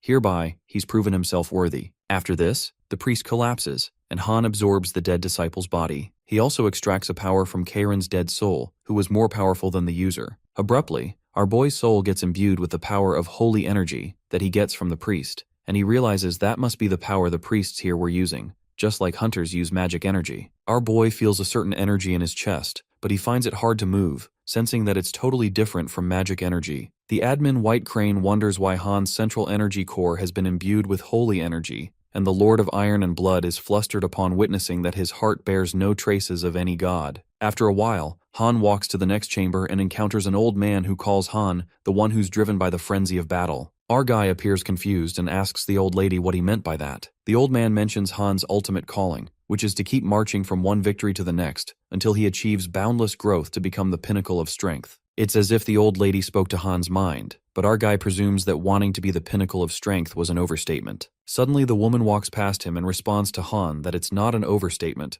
but rather a conclusion that he'll reach by himself in the end. At that very moment, a strike of terror runs through Han as to how she's reading his mind, and he immediately turns back, wielding his sword. But the old woman tells him to calm his troubled nerves, revealing that it's not the testament of the body, but the testament of faith. Han spirals into panic as the woman switches places in a split second, wondering how the hell one can move like that. That's when it hits our boy, and he's gripped by utter trepidation, assuming that his mind has been compromised. He finds himself trapped in a void where he's grabbed by many hands and a woman chews on him. The old woman is intrigued by the test, and to everyone's surprise, she informs Han that he's passed the test. While our guy is left utterly perplexed, the old lady lets him know that he's worthy of passing the 5th gate. Han asks her how that's even possible, and the old lady reveals that the 5th gate begins with an observation of the player's mind. Only those who possess unfaltering will are granted a glimpse into their own. She confesses that she sensed such strength of will within Han, the will to do violence, ready to cut down anyone who stands in the way of his quest for power. The lady senses the desire of Han to become stronger, even at the cost of killing indiscriminately. It lurks deep within his subconsciousness. Lady Henier tells Han to make it quick if he falls to his ambition, whether it's by his sword or the vicissitude of faith. But our guy makes it clear that he has no desire to kill her since he passed the test already. The lady finds it a rare surprise and provokes our boy, saying that she perhaps ought to unleash the full brunt of the testament of faith. Sung-Yoon gets ready to slash her due to her cockiness, but the lady changes her words and passes him. She then grants Han a safe passage and pats him. With that,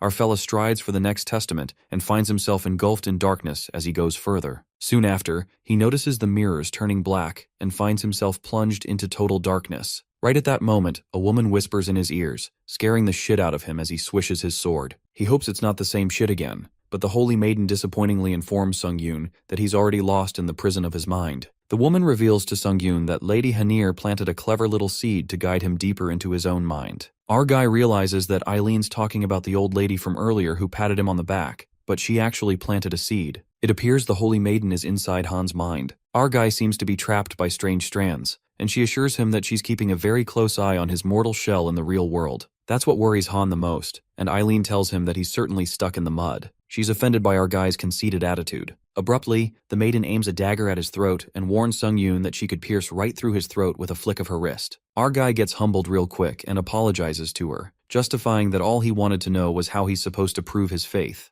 Eileen laughs and finds it adorable how swiftly our guy found his manners. She then proceeds to explain that this world is nothing but a reflection of his own nothing. Here, player Han must learn to gaze inward into the deepest recesses of his mind. Only then will he reach the end of the sixth gate. Eileen elaborates that the mind of a sentient is formed by the core beliefs of each person, and few are aware of an uninhibited view of their own mind. She clarifies that the world is not easy to grasp, just like how he sees impenetrable darkness when he closes his eyes. In other words, she meant that Han must train himself to see his true essence in this world of darkness. The holy maiden Eileen then commenced his sixth testament. Suddenly, the water beneath Sung-yoon ripples in a frantic manner until our guy eventually gets drowned in it. Eileen, on the contrary, consoles the poor thing as our boy drowns in the illusion of his mind. She's certain that the pain is just as vivid as the real thing. The holy maiden hopes Han finds a solution soon, because if he fails to do so, he'll have the rare experience of drowning on dry land. While she's testing Han, our guy activates the skill Clear-Headed that weakens the effect of mind control and allows him to stay calm. Our guy feels much better and apprehends that he needs to stay calm and breathe for as long as he needs. As Sung-yoon manages to survive in the water, suddenly he feels something on his fingertips. Eileen praises his determination since she was not expecting him to be able to move while his consciousness is still in the mind realm. It turns out that our boy scratches the holy maiden's neck with his sword. Flustered, Eileen is in disbelief that a hunter is able to defend himself in the depths of his own subconsciousness. That's the moment she realizes that she's lured a monster into her grasp. The mind realm begins to crumble. In the water, Han moves his muscles and feels relieved that he's getting his bodily senses back. Eileen spirals into panic since Han was supposed to be completely devoid of all senses in the mind realm, wondering how in God's name he regained senses in only 2 hours. She wonders if he is even freaking human. Our guy couldn't believe the holy maiden when she said it's been 2 hours because he feels like he's barely been here for a minute. That's when Eileen unveils that time passes quicker in the mind realm. A realization occurs to Han when he thinks he's screwed. Well, thinking perspicaciously, if he wastes most of his remaining 7 days at the sixth gate, he could fail the entire trial and end up getting a death penalty. The pressure begins to sink, and our guy feels the urge to learn to see through the mind realm as fast as he can, given that he's on a time crunch. He acts swiftly and presumes that he was able to regain his senses due to the power Clear-Headed, which leads him to think that he can activate his skills too. Han tries to activate the fireworm's eye, which allows him to see beyond what can't be seen. At that moment, our guy witnesses something implausible. He stares at the ocean of blood cascading. The holy maiden freaks out and asks Han how the fuck he saw through the mind realm so quickly. Well, it's all thanks to his skills buffet. Suddenly, Eileen gets startled and asks our guy if he is even human, because from her knowledge, a normal human doesn't tend to sprout iron wings from their back. It appears that Sung-yoon activates the power Wings of Steel and soars through the ocean. Our guy narrates that when the fireworm's eye exposed the world of his mind, he could hardly guess the meaning of the vision he was confronted with, not to mention that he felt twisted and dark in an ominous way. After that, Han flashes through his mind realm in an instant and makes a destructive appearance when he grabs his sword, asking the holy maiden if he made a mess. Eileen falters when she looks at Han, her worst nightmare. She justifies that it wasn't her doing, while the admins breathe a sigh of relief to see our boy regaining his consciousness. Our boy then curiously asks the maiden if this really was the testament of faith, and Eileen responds that the testament of faith is to face and accept one's deepest self. She explains that human beings go through life with little faith in their core beliefs, unaware of what they strive for or believe in. What one thinks, believes, and acts on comprise their mind realm, and this is what Han came face to face with in this testament. Eileen then reveals what she saw in Han's mind realm. He seeks to overcome his pitiful past and gain even greater power, but not at the cost of humanity. She then bids the inhuman might a farewell with an end note, saying that sometimes remaining faithful to one's desires, as he does, is the most honest path of all. With that, Sung-yoon enters the seventh gate, where he comes across a light that instills fear into him. The light crackles, and it turns out to be an eye. Our guy is left panic-stricken when the God of Testaments gazes at him. At that moment, he recalls what Jane said about the seventh soul not being breached by a single soul. Han understands what she really meant, and suddenly a bright light radiates, and the whole place rumbles, making our guy trip. That terrifyingly vehement aura leaves him deeply unsettled. Sung-yoon feels as if he came across an absolute being that he cannot resist, and his body starts giving up on survival itself. Even though our guy just received its gaze, he can't seem to recover from it, and realizes that's what God is, but Sung-yoon refuses to get stepped on so helplessly. and with that, he activates the skill Ashen Blood, which rare reduces all categories of pain that are inflicted on by 17%. Sung-yoon believes that there's always a breakthrough since the Tower of Trials was constructed like that, although he's not sure if he will be able to cut those eyes in the first place, but he wants to try even if there's a slightest bit of a chance. Our guy looks down on the god, and by every passing second is losing his consciousness, when the god of verification lets him know that he's impressed by his guts. The system notifies that the god of verification is happy to see a challenger with tough mental strength for the first time in a while, and sees Han's endless confident gaze as he asks him to verify himself. With that, the god informs our guy of the start of the 7th gate and disappears. Meanwhile, Han Sung-yoon is still in shock as he can't believe things like God really exist, and finds himself standing in front of a mirror when the system instructs him to link with the future him and begin synchronization. The verification of the mind begins, and the assimilation rate of our guy in the mirror slowly increases. The system believes the verification trial to be best suited for player Han Sung-yoon, and wants him to verify that his beliefs won't change even in the future. We see Han Sung-yoon move to a place where he finds Johan from Gate 1, who's looking for his mirror while crying. Our guy finds the place around him to be Korea, where he sees his future self, making him wonder what he's trying to do. His future self kills many innocent people while Han Sung-yoon tries to stop him, and the assimilation rate between him in the mirror and his real self forcefully increases by 10%. Sung-yoon feels as if his chest is being torn apart into many pieces while he feels mixed emotions like guilt, madness, and rage. Suddenly Johan appears behind him and asks him if he's the one who took his mirror, and with that, he does something to our guy which seals all the skills that interfere with Challenger Han's mind. Our guy tries to fight back, knowing that mental protection is especially important in the verification of the mind, and wonders what should he do if his skill, Serene Mind, is blocked. The assimilation rate between our guy and his mirror self increases forcefully to 20%, and due to unbearable mental shock, Han Sung-yoon gets the status Abnormality QI Deviation. Han, with his mind now trapped, wonders why his future self is doing something so cruel, even though he obsesses over strength, but there's just no way he would do that. With our boy's status abnormality being QI deviation, if our guy does not resolve this proficiency, the system notifies that the skill Mana Circuit can drop by at most 10%. Mana Circuit proficiency drops by 0.3, then 0.7 and 0.4 after that, and Sung-yoon feels his Mana Circuit overheating too much. Our guy sees the Murim world where he sees his future self looking for the Murim Alliance leader as he threatens the people and claims to spare their lives if they tell him about the whereabouts of the Alliance leader. Murim Alliance leader Lee Jin-hwan appears as he talks about the gossip going on about a madman called the Sword Ghost in Murim, and seeing Han Sung-yoon, the Alliance leader feels he deserves the title. Before he could say anything else, future Sung-yoon attacks him, and the battle between them begins. In the end, future Han Sung-yoon kills all the Alliance members he said he would spare, leaving Lee Jin-hwan dumbfounded. The Alliance leader asks the madman in front of him if he's not ashamed, but Sung-yoon's future self refuses, as he believes the weak people are his resources, which don't let him get tired or hurt, and they don't have more value than that in our guy's point of view. The assimilation rate between our guy and his mirror self forcefully increases to 30%, making him cough up blood. The author narrates that during the dozens of times that the location in the mirror changed after his future self killed thousands and became endlessly stronger, our guy was in a state similar to a monster, enveloped in madness and only looking to become stronger. A crazy monster that never loses. The assimilation between Han and his future self forcefully increases up to 40 and then 50%. If the assimilation rate keeps increasing like that, it would be bad. But our guy wonders what kind of feeling this is and why he's feeling pleasured by it. We see Challenger Sung-hoon angrily entering the place while asking Han Sung-yoon if he thought he could get away after doing something this shitty. Ari Chika is still in disbelief to witness the sight in front of her where future Sung-yoon is holding a dead Cheon-suk after killing him mercilessly. The president of the Leader Association questions our guy the reason he's willing to kill innocent people for the sake of getting stronger. But our guy finds the question rather silly, as he states that he's simply killing others for him to get stronger. Kim Sung-hoon reminds our guy that he can control lightning and furiously warns him to be prepared to die as he attacks him. Sung-yoon considers the fact that Sung-hoon is not an opponent to be underestimated and smiles as he kills Sung-hoon by splitting him in half. Ari is traumatized to witness this while she screams at Han Sung-yoon, telling him to get it together. The real Sung-yoon, on the other hand, is struggling to find a way out as he knows if he made a single mistake, he's gonna get devoured by this bastard's mind. Even 50% synchronization is making him feel like his mind is splitting, and with that, our guy decides to find a way out before it's too late. The synchronization rate increases up to 60%,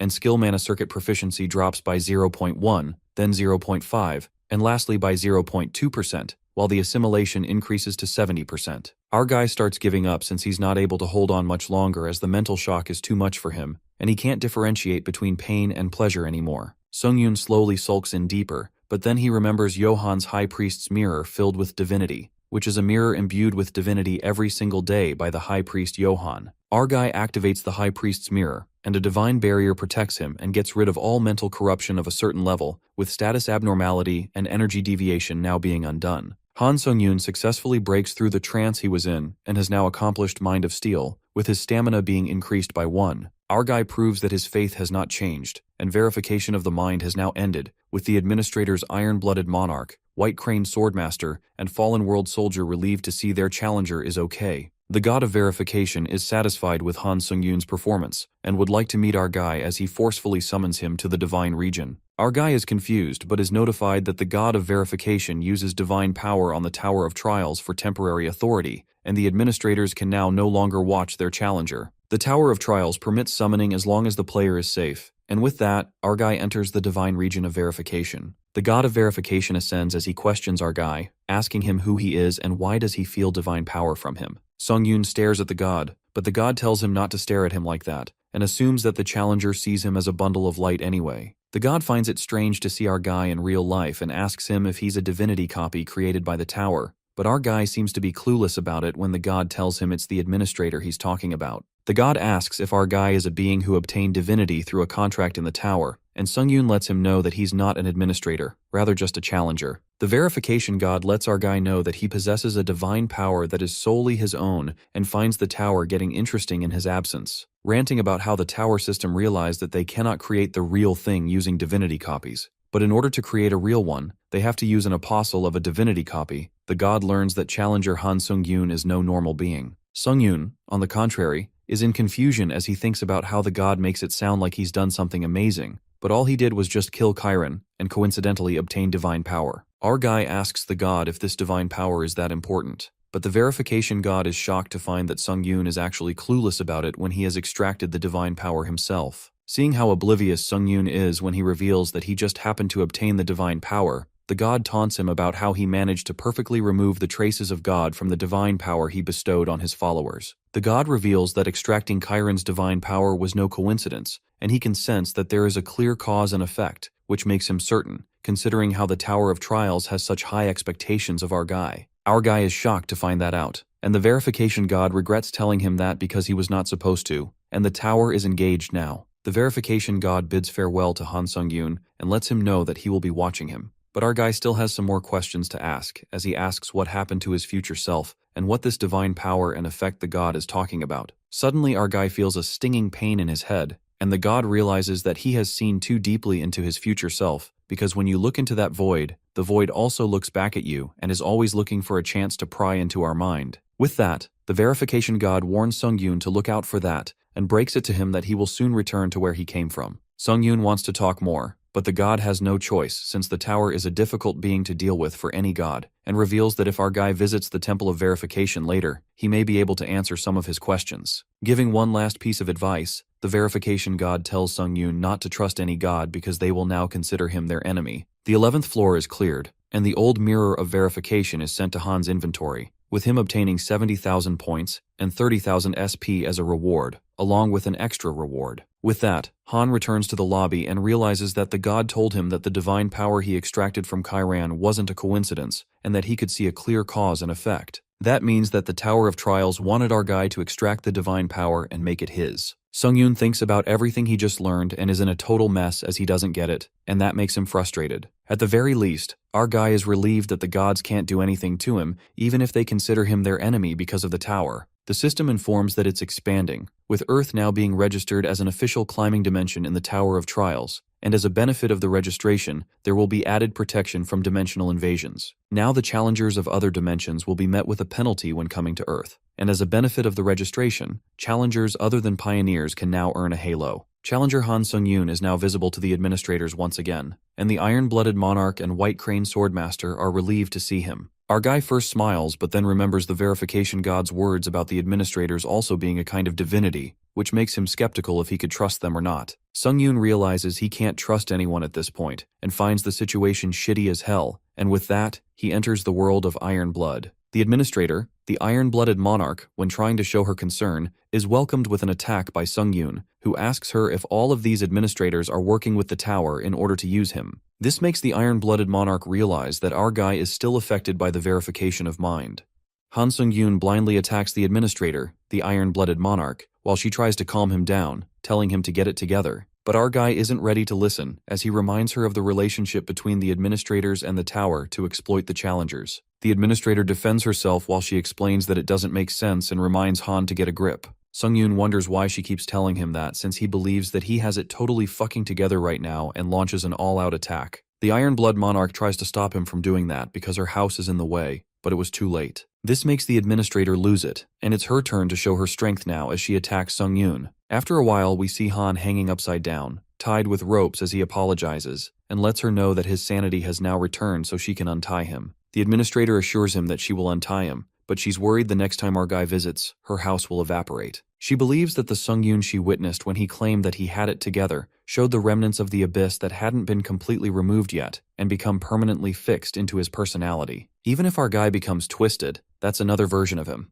Therefore, she thinks his suspicion of the administrators was not completely fake either. With that, she decides to make it clear that nobody can read the intentions of the tower, and that goes for the administrators as well. Sung-yoon doubts if the tower expects something from him, but Iron Blood is positive that there's no way, and after cutting Han's rope, she tells him from what she knows, and that is that the tower has never shown its will to a challenger. Therefore, the fact that the tower expects something from one challenger doesn't make any sense for her. But seeing our guy's doubts, she gets an idea that he must have heard something from someone. Sung-yoon lets her know about what the verification god told him about the tower expecting something from him, and the iron-blooded monarch hence realizes why our guy had such doubts in the first place. The administrator repeats what she said earlier about her being a subordinate of the tower, and is glad that Sung-yoon is enjoying the tea, and reveals that it's made from the urine of a black dragon, which makes our guy gag as he spits it out. Our guy suddenly remembers the god of verification also told him that the administrators are beings who earned divinity copies through a contract with the tower. Iron Blood gets what Sung-yoon is saying, but she declares that she can't really tell him about divinity copies right now, and it's something,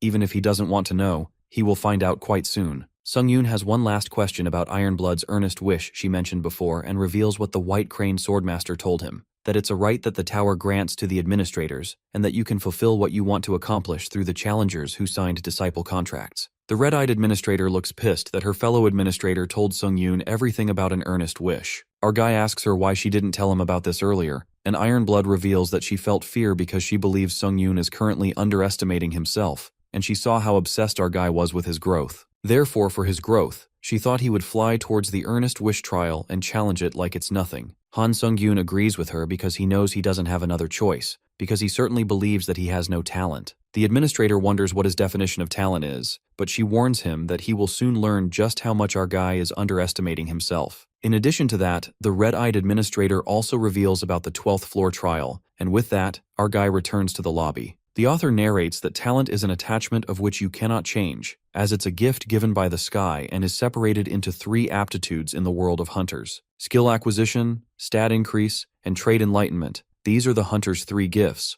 but Sung-yoon wasn't born with any of those. Our guy couldn't gain a skill, his abilities didn't increase, and he couldn't even enlighten a new trait. Han Sung-yoon believes a lot changed after entering the Tower of Trials, but the truth didn't. The truth that our guy without talent couldn't grow due to his traits. Our guy is certain that the iron-blooded monarch is mistaken about him having any talent, because if he did have something like that, he would have been able to become a famous hunter even if he didn't come to the tower. Sung-yoon then remembers the administrator's words about the 12th floor trial being a fight with himself, a trial where our guy needs to fight and win against a reproduced version of himself. Our guy shrugs off these thoughts and sees this as a chance to improve his fighting skills while pulling out a skill proficiency healing potion. It's a specially produced potion by the tower that, when once taken, one of your skills can randomly increase in proficiency by 10%. During Namgung-hyuk's battle, our guy got this as a reward from the Japanese government, and Catherine gave Sung-yoon hers as well, so now he has a total of 3 of these potions. Han Sung-yoon consumes the skill proficiency potion, and now has to pick a skill he would like to increase in proficiency. Our guy picks magic management, the skill he obtained after hunting the Dark Monarch on the 10th floor,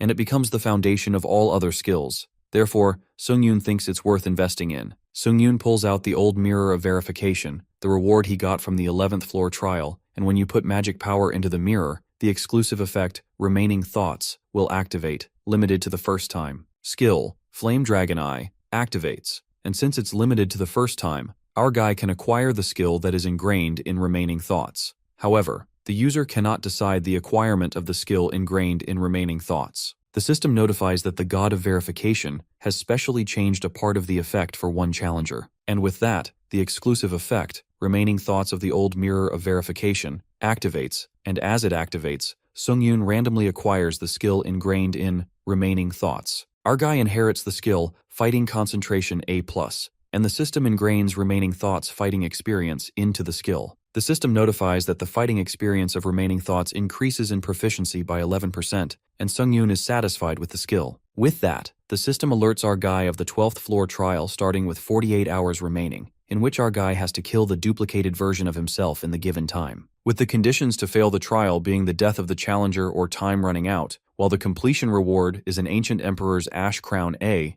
and the trial failure penalty being death. As Han Sungyun enters the 12th floor trial, the blessing given by the god of darkness senses an intruder in the ancient palace and creates a guardian fighter. The intruder, aka Sungyun, now has to think about how much they know about themselves, and his item, Vampire Count's old tailcoat, has been copied by the guardian. The task is to kill the other version of himself that the god of darkness has created. And Sungyun recalls what the iron-blooded monarch told him about this guardian fighter, not just reproducing, but even copying our guy's experience. Due to that, Sungyun is aware that the reproduced version of himself knows all his strategies he will use right now. The administrator's words linger in Sungyun's mind, warning him that the reproduced version of himself even copies his talent. Therefore, he will get screwed if he underestimates himself, and our guy decides to confirm it. Han Sungyun feels intimidated as he wonders why he keeps getting involved with these gods while he observes the copied version of himself, finding it eerily similar to him. Our guy believes from what the iron-blooded monarch told him, and what he heard using his question vouchers, is that his replica can only copy one item. And he chose the Vampire Count's old coat, which is a defense item.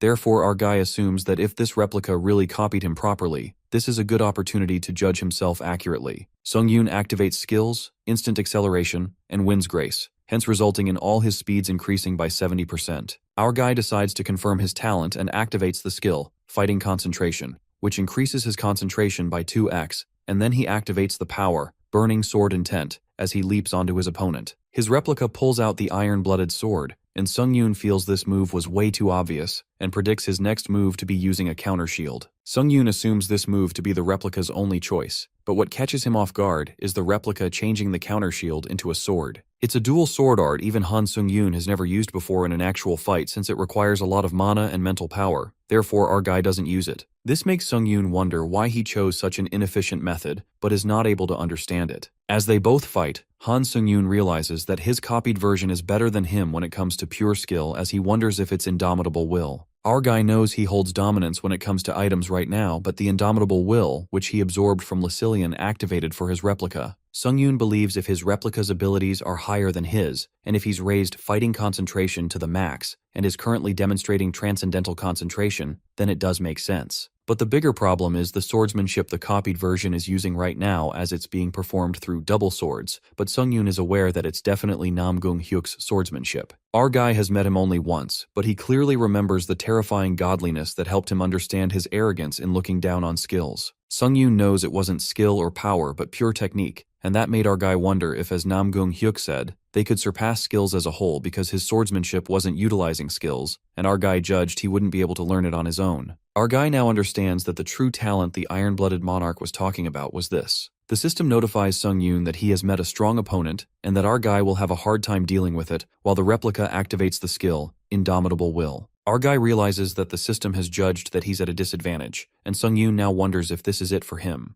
Han Sungyun activates the skill, Fighting Concentration, which increases his concentration greatly by 10x, but as he struggles to keep up with his copied version, he increases the concentration to 15x, and activates the Power Wings of Steel for flying at max speed. Sungyun's concentration increases to 17x, and as he's about to get him, the replica blows up his arm to escape and in an instant is being our guy. The copied version of Sungyun points his attack towards our guy while he realizes he's going to die, and his concentration increases up to 20x, and has now entered a concentration state that surpasses limits. Han Sungyun feels like shit as he realizes that he was just about to die, and his aura completely changes as he curses the duplicate, while the system notifies him that he has entered a concentration state that surpasses limits, and as a side effect, he's going to experience large mental recoil. It seems like Han Sungyun is a totally different person now, and as he attacks his replica, his attack does have an effect, but his copied version is ridiculously strong. The iron-blooded monarch who has been observing this battle is pissed to see that the same thing happened again, and she can't help openly, but can't watch this either. She tries to communicate with Sung-yoon even though she's worried about how the tower might react,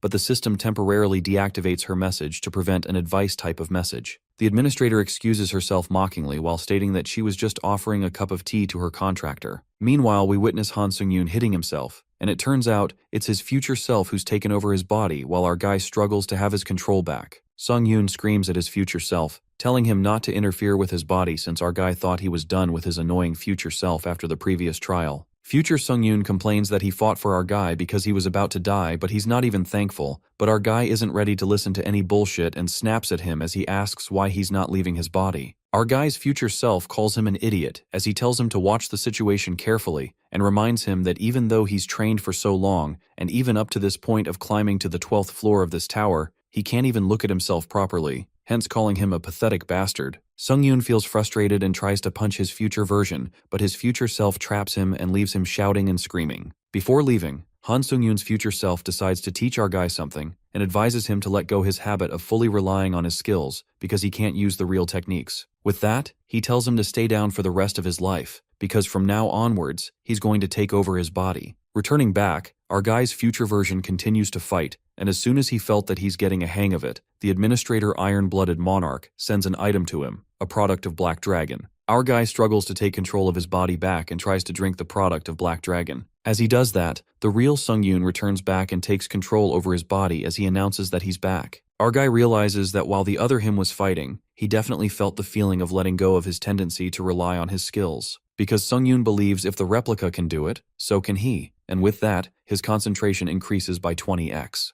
The acceleration of Han Sung-yoon's thinking and his lunacy's ego is rising up again since he, who has entered the acceleration of his intact thinking, could finally feel it. An enlightenment in a moment that seemed to last forever. Our guy believes he has to throw away all his reliance on the skills he has collected until now because he needs to empty everything and adapt. Sung-yoon gets rid of common sense, stubbornness, and finally empties himself of all imagery altogether. The system notifies that due to independent enlightenment, proficiency of magic management increases by 10%, and our guy acquires the achievement of enlightenment with his stamina increasing by 1. Sung-yoon acquires the achievement of trance as well, and his mana increases by 4. The system believes that the user is facing an enemy they can completely defeat and skill. Indomitable will is deactivated. Our guy decides to turn things around from here onwards. Han Sung-yoon continues to fight his duplicate but feels strange about Nam-gung Hyuk's overwhelming sword skills being at his fingertips. Our guy uses the fastest speed by Wind's Grace and instant acceleration, and it's slowly getting clear now as the fight between them continues, and as he's looking at his dupe, considering his technique and not skills, Sung-yoon is starting to understand the principle of technique itself and that even at unimaginable speed. The duplicate struggles as he's fighting our guy now, and as Sung-yoon is completing his understanding of the principle, he can sense the unnecessary movements in the replica's dual sword skills, which means that this dupe isn't exactly summoning Hyuk Nam-gung's sword skills into his body, rather he's focusing a lot more on imitating Hyuk. Our guy activates the iron-blooded sword while he thinks how the thoughts of distrust can weaken the sword cheese sword flame characteristic which cuts through everything. In that case, even Han Sung-yoon, while practicing Nam-gung Hyuk's swordsmanship, needs to focus more on sword flame strengthening. Our guy activates the skills Truth Seeker of Blood and manages to make some damage to his dupe, but his copied version parries the attack by instantly spinning the shield into a circle. Sung-yoon is shocked to realize that his duplicate's rough and aggressive swordsmanship that was offensive until now suddenly changed to Mellow Sword, where everything is floating. Mellow Sword is another one of Nam-gung's skills, and this makes our guy annoyed as he wonders how much this dupe can imitate Nam-gung.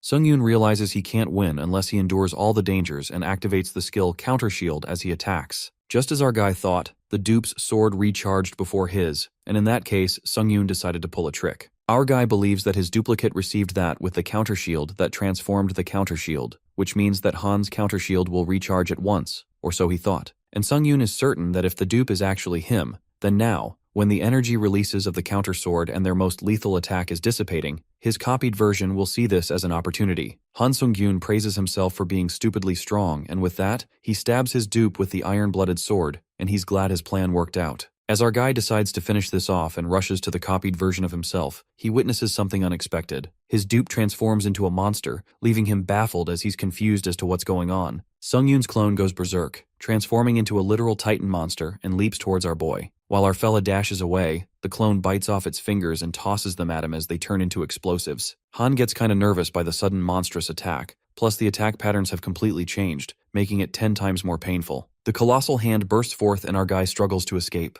Shortly, a loud explosion occurs, and the clone's attack is halted by Han's shield of retribution. Our guy gets lucky as the cooldown for this skill just ended. He then asks the clone if they will continue or not, and the Titan monster insanely runs towards him. Sung-Yoon presumes that this clone freak has totally lost it, given that it's turning its own body parts into explosives. Even so, he thinks it might work well as a surprise attack at close range. However, if the clone keeps firing his body parts like this, Han's skill Ashen Blood will drain too much of his stamina, but it's a matter of time until the monster has nothing left to throw at him. Eventually, the monster staggers to his feet, trembling a little as the smoke creeps into sight. With that, our guy slashes the clone's arm, and since there's no point in dragging it out, he goes to end the monster, who dashes away to save its ass. However, it's not the end for the clone yet, as it accumulates its energy again and strikes at Han. While the shield of retribution takes the damage, our boy realizes the clone is a freak, so its raw power hasn't gone anywhere. But thanks to the monster, Han saves up enough energy in the shield and forms it into an orb. Just like that, our fella flings that magic orb with the sword that forcefully slams into the clone's face and says, "Release."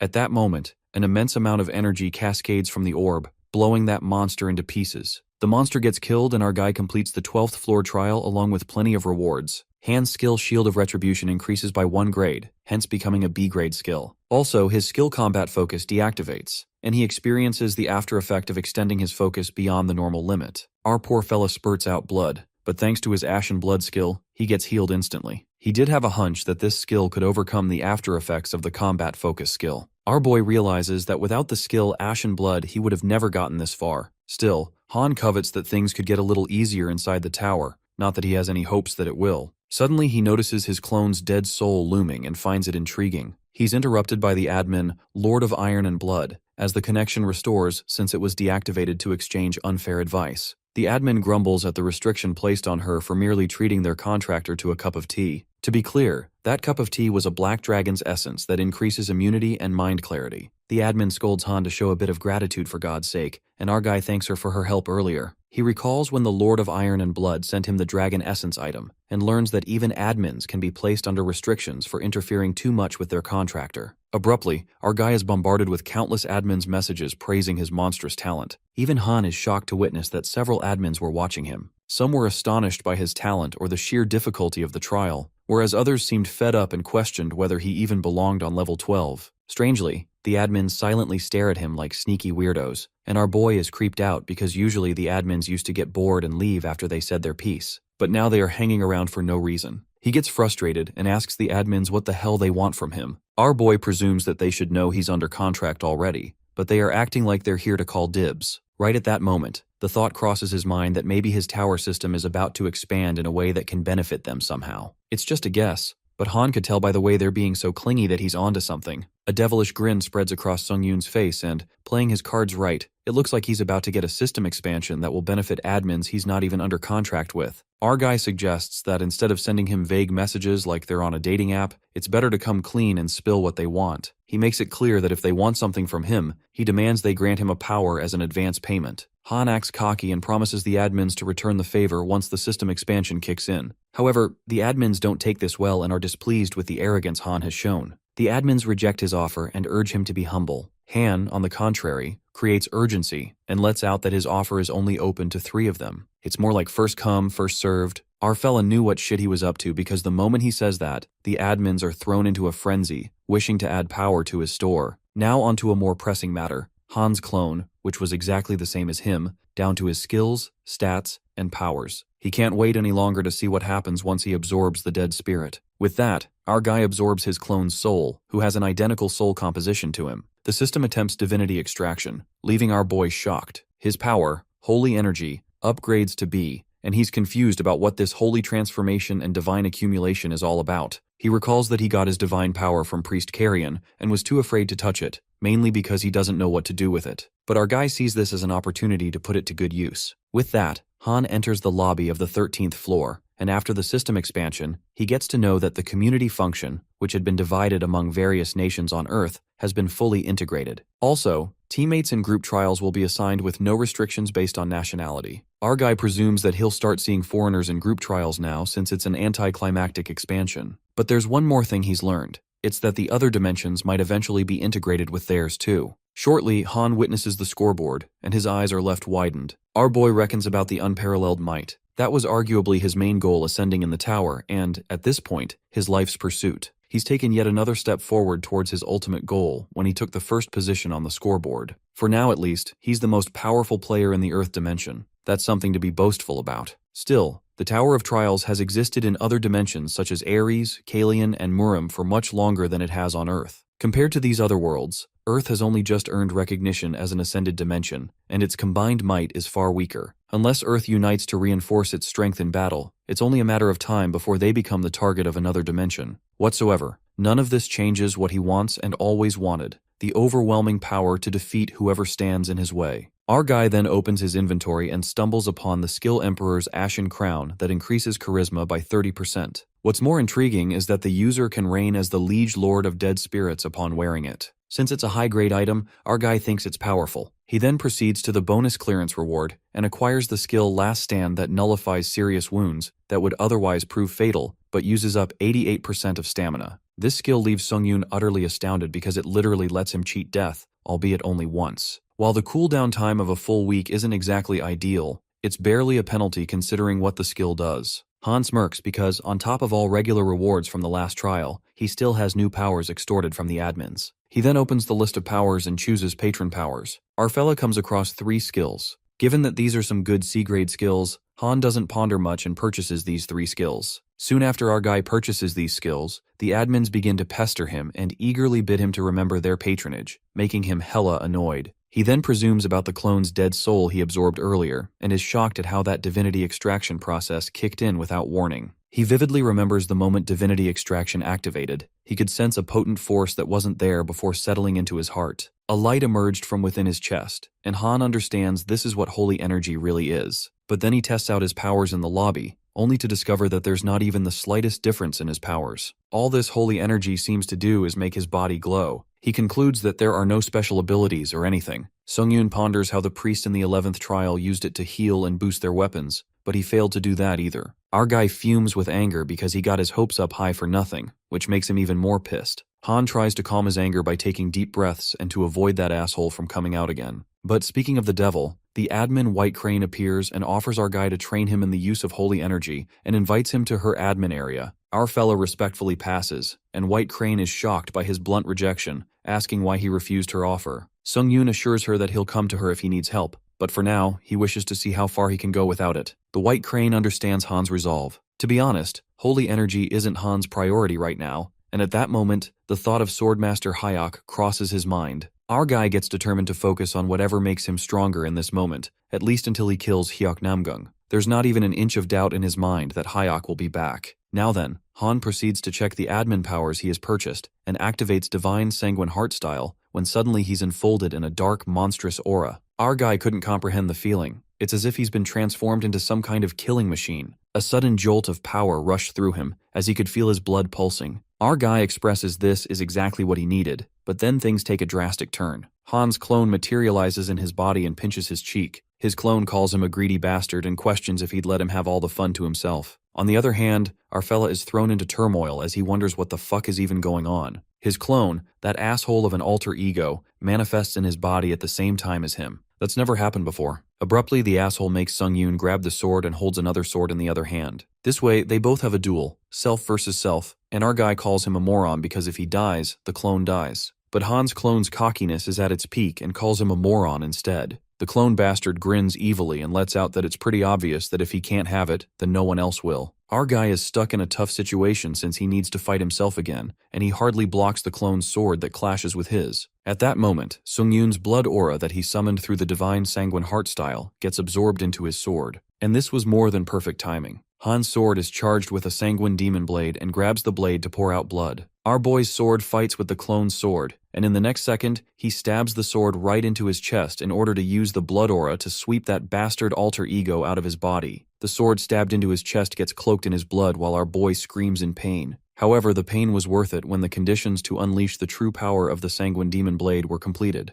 The item name changes into True Sanguine Demon Blade. The skill is enhanced to grade A, and the sword blade is imbued with a unique effect of blood phage. The blood phage clots are created, and to find out what it really is, Han activates Fireworm's Eye, and learns that this effect allows the user to absorb the blood of an enemy killed using the Sanguine Demon Blade. What's amusing is that our fella can mark up to 3 skills onto the sword. In fact, it won't cost anything to use them either, since Han has unleashed his full potential as a sword flame user. To be more exact, Han comes to the conclusion that this item might have the best growth potential out of anything he's come across so far. With that, the 13th trial commences with the objective to fight as a team and kill the vampiric count in the given time limit of 14 days. The clearance reward for this trial is a book of skills. Our guy isn't happy about another mass trial. Given the past experiences, group trials haven't exactly been all fun and games. Nonetheless, Han is intrigued by the reward Book of Skills, guessing an A-grade reward makes up for that slightly. Just like that, our fella enters the trial, and the system unlocks the map,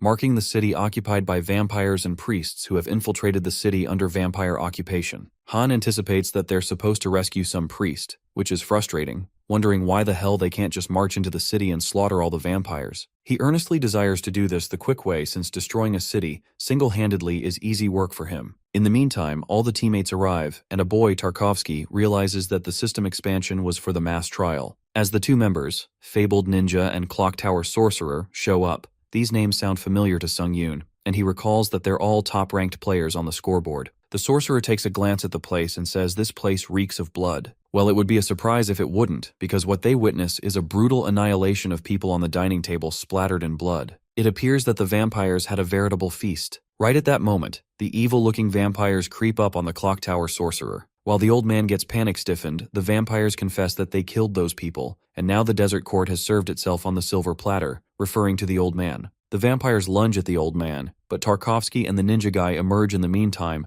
slashing those vampires to pieces. The ninja recognizes Tarkovsky and lets out that he's from Russia's #1 guild. The Russian guy clarifies he had no intention of hiding it. The guy reveals himself to be Andrei Tarkovsky, the leader of the guild Carpe Diem. The ninja guy introduces himself to be Sachio Michimoto, an S-grade hunter with the Japanese Hunter Association. Andrei figures out that Michimoto is more of a celebrity than he is, certain that everyone has heard of the only S-grade hunter in Japan. Sachio gets flattered and hopes that Andrei is ready to rumble, revealing that since vampires can sense the death of their kind, they'll be swarming them any minute now. But the sorcerer assures them that it's not a cause of concern because he cast a barrier in advance to prevent any signs of struggle from escaping this room. Michimoto wonders who this old man is, and he reveals himself to be David Taylor, a humble mage who serves the clock tower. Sachio is impressed since the clock tower is the greatest magic tower in the world, while Andrei deduces that David is no less than an archmage near retirement, but it's unfortunate that he's summoned in the tower. But David hardly considers it a stroke of luck in his advancing years,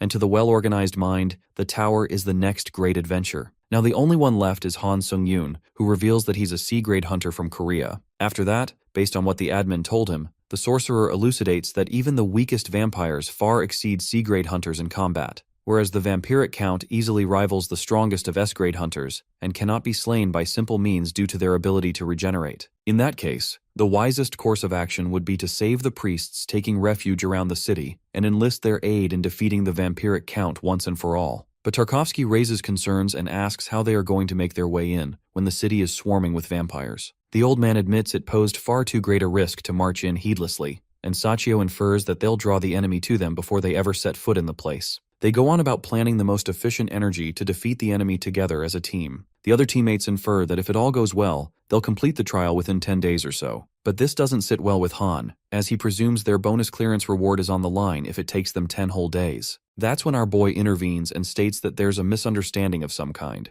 expressing that their plan isn't a very efficient way to clear the trial at all. The old man asks Han to enlighten with a better method, and our fella smirks, since he is going to tell exactly how they can clear the trial in the most efficient manner possible. The Russian player wonders what could be a better way other than the one they came up with, while Michimoto is curious about Han's secret strategy, who's the top-ranked worldwide player. Right at that moment, our boy bluntly suggests that they charge in. Upon hearing this, David thinks his ears fail him in his old age, shocked about his strategy that could get them killed. Abruptly, Han swishes his sword, slashing the wall open, and all they could witness is a large army of vampires that awaits them. Facing them, our guy informs his teammates that they just have to charge in, kill everything in sight, and clear this damn trial. Well, our main character is way too conceited to do things his way. Just slash, kill, and win. The vampires sense the humans, and it's their time to feast as the stench of fresh blood lingers in the air. Meanwhile, the teammates spiral into panic and ask Han if he's too eager to drag them all to hell, but our guy doesn't pay heed and tells them to start their operation.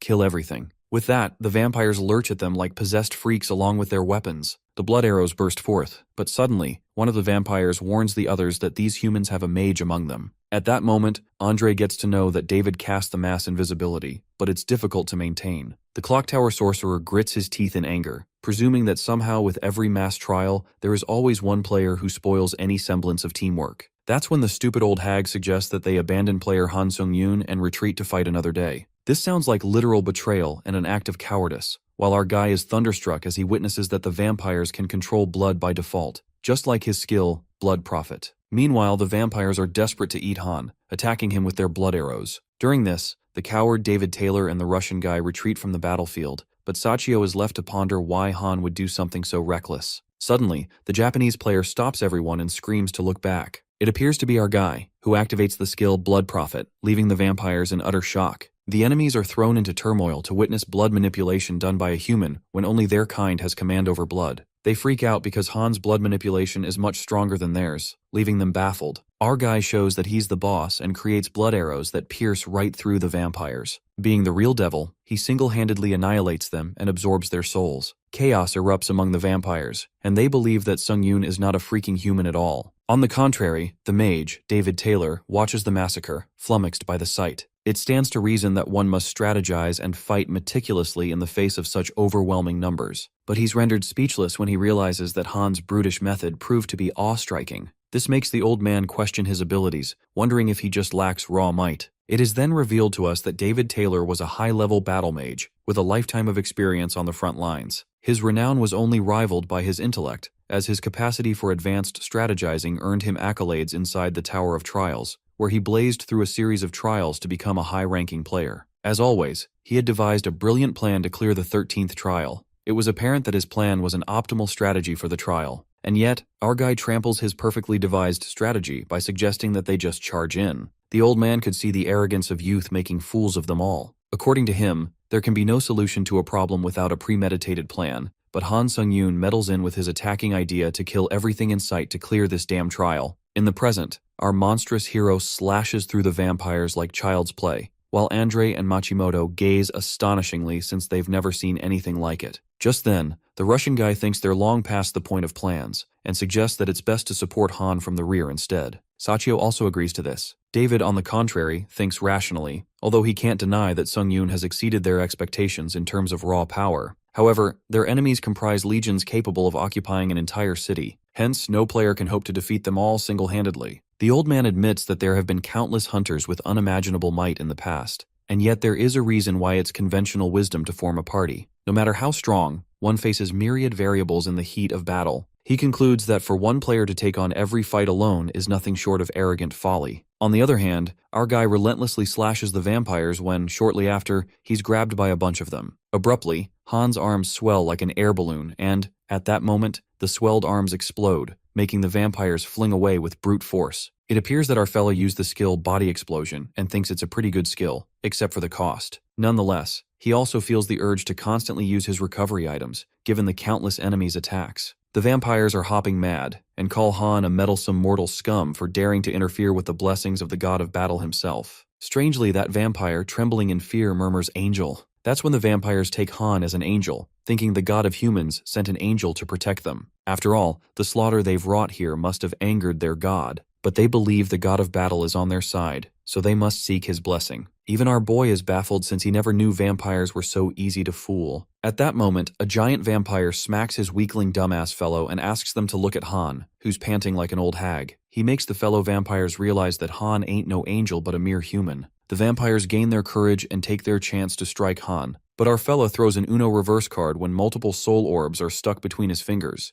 making the vampires wonder what the hell that is. Han munches them like a snack and responds that it's probably their friends and family he gulped down. A sudden surge of power reverberates when our boy absorbs the souls of vampires, restoring his stamina. He also restores the magic energy from the dead vampires. A devilish grin takes over Han's face when he expresses that he can do this all day and jumps in for round 2, for another feast. Our guy brings out his pure monstrous side and starts annihilating the vampires like phantom wind. Meanwhile, Sachio and the others are watching Han fight at a distance. The Japanese boy is left astounded and learns the reason Han's #1 worldwide, expressing that he's never seen anyone dominate like that in an all-out brawl. Even Andre agrees with him, and he notices that Han's growing stronger with each enemy he lays out, with no sign of fatigue. Andre and Machimoto make their decision to fight with Han Sung-yoon in the battle, since sticking with that guy seems like the best bet. On the battlefield, our guy absorbs the dead souls of vampires like free lemonade to repeatedly replenish his stamina. Even Han is shocked to see the raw numbers alone and thinks it's better than when he absorbed his clone's dead spirit. Smirking, our boy reckons that if he can get his hands on the vampire count, this trial might pay off after all. In the meantime, the admins shower our hero with praise, remarking that he's more devilish than a demon. He's satisfied that at least he's keeping the admins entertained.